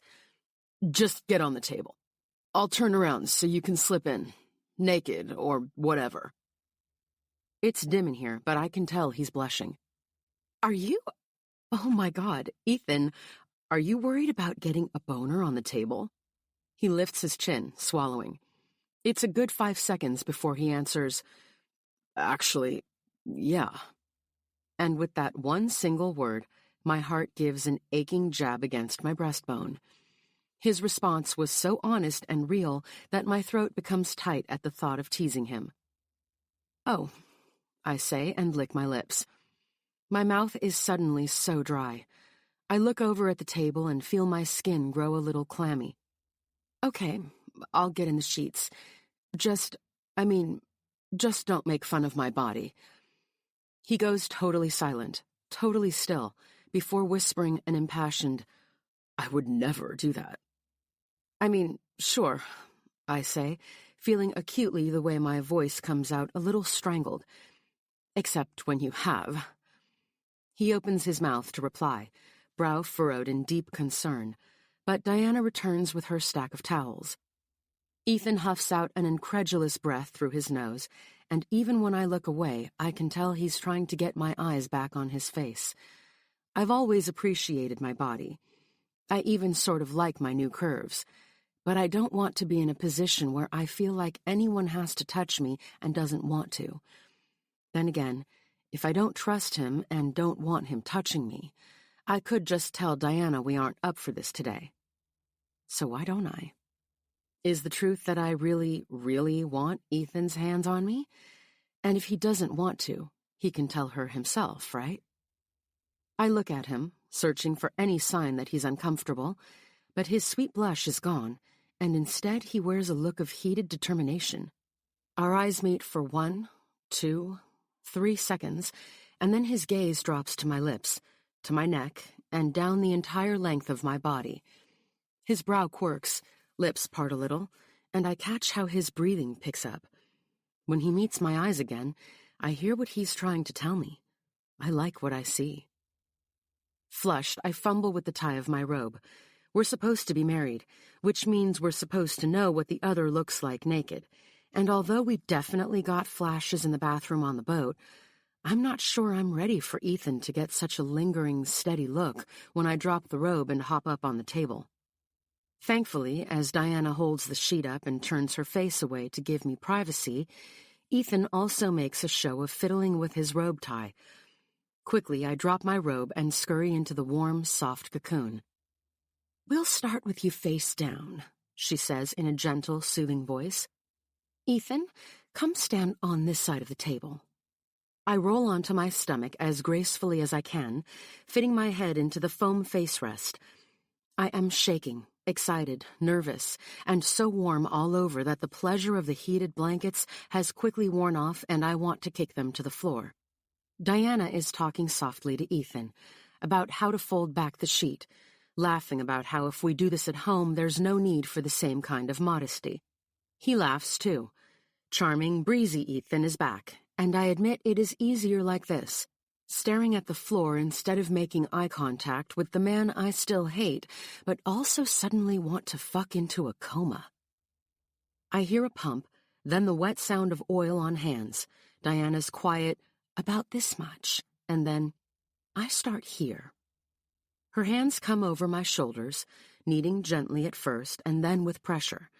She talks through what she's doing, explaining how to move away from the point of muscle insertion, spanning the length and shape of the muscle. She explains where to apply pressure, where to avoid tender places. I'm starting to unwind, to fall deeper into the mattress, and then she gives a gentle prompt. "Now you try." More oil, a shifting of bodies beside the table, and a deep, shaking breath. And then the heat of Ethan's hands comes over my back, following the path of Diana's, and I am melting, biting my lips to keep a moan inside. His hands are huge, stronger even than hers, a professional, and when he reaches up with a gentle finger to sweep a strand of my hair off my neck, it feels like a kiss. "This okay?" he asks quietly. I swallow before speaking. "Yeah, it's good." I feel the way he pauses and then works lower at her encouragement, shifting the sheet away to expose my lower back. Even with the awareness that Diana is standing beside him, I don't think I've ever been this warm or this turned on. His hands stroke my skin, fingers kneading, slick and warm. "Now," Diana says, "when you get to the backside, remember, push together, don't spread." I cough out an incredulous laugh into the face cradle, grabbing a fistful of the sheets. Beside me, with his hands hovering just above my tailbone, Ethan laughs under his breath. Noted." Carefully, she shows him how to discreetly fold the sheet and expose only my leg and one butt cheek. I've had massages before, so of course I've had my butt massaged by professionals, but I have never felt more exposed in my life than I do right now. Strangely, I don't hate it.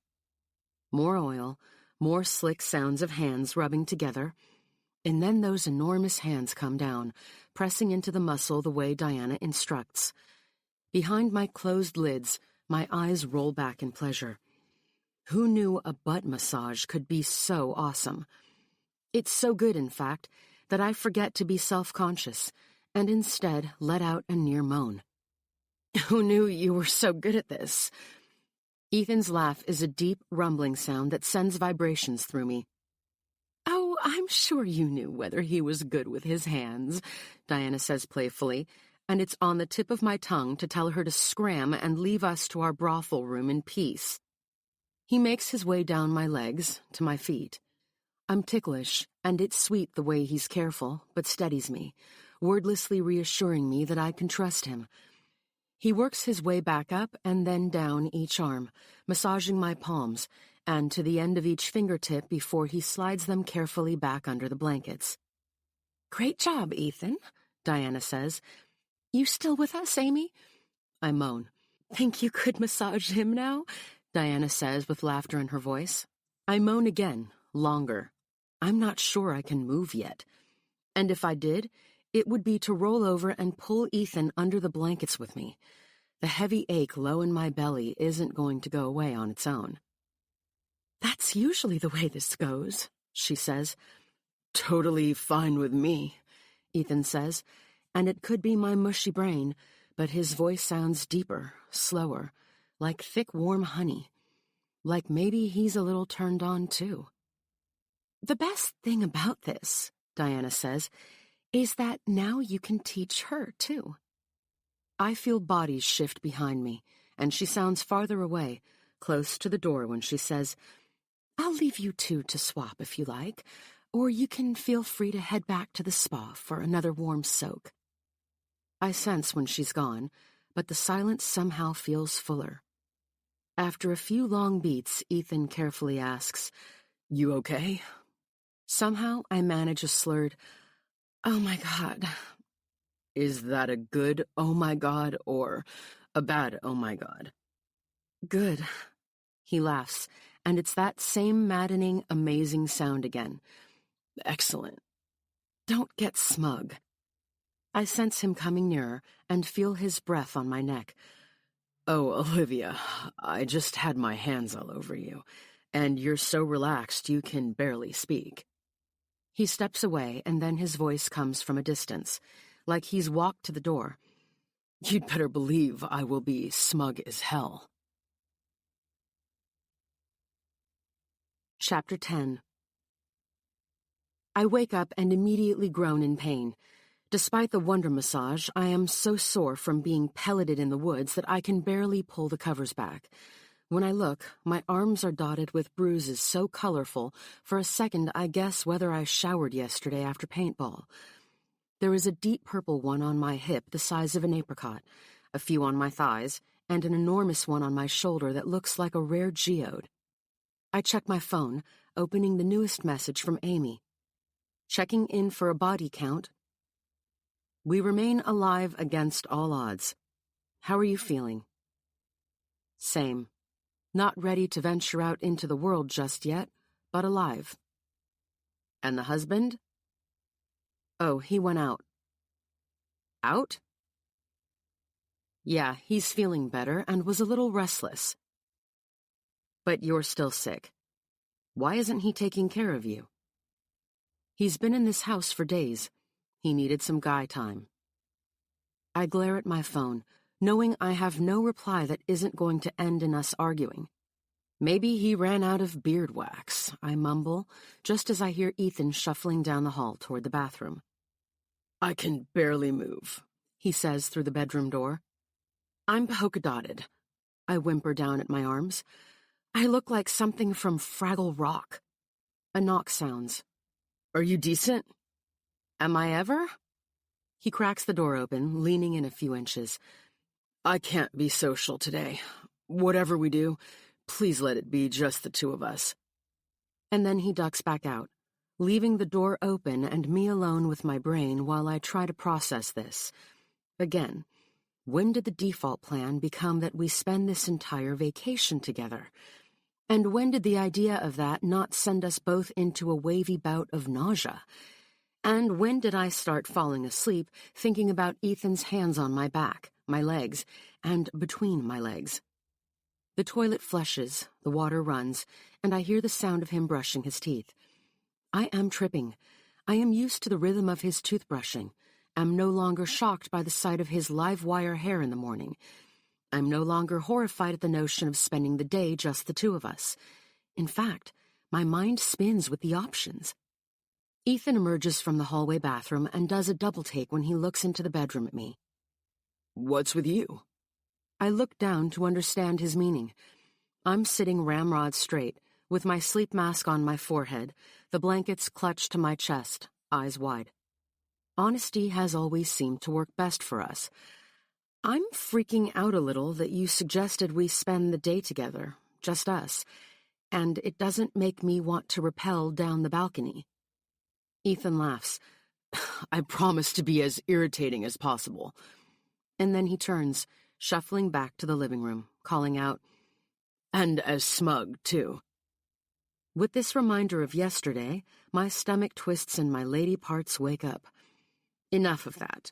Pushing up, I follow him out, no longer caring that he's going to see me in my skimpy pajamas, or that he's in boxers and a threadbare t-shirt.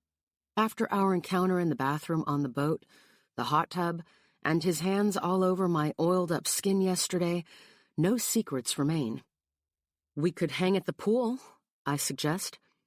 People. Beach? Also people. I look out the window, thinking. We could rent a car and drive along the coast. Now you're talking. He tucks his hands behind his head, and his biceps pop distractingly. I roll my eyes, at myself, obviously, for even noticing, and because he's Ethan, and nothing gets past him, he cheekily does it again. What are you looking at? He starts to alternate between his two arms, speaking in a staccato rhythm to match the bicep flexes. It looks like Olive likes muscles. You're reminding me so much of Dane right now, I say, fighting a laugh, but there's no need, because the laugh dies in my throat at the way Ethan's entire demeanor changes.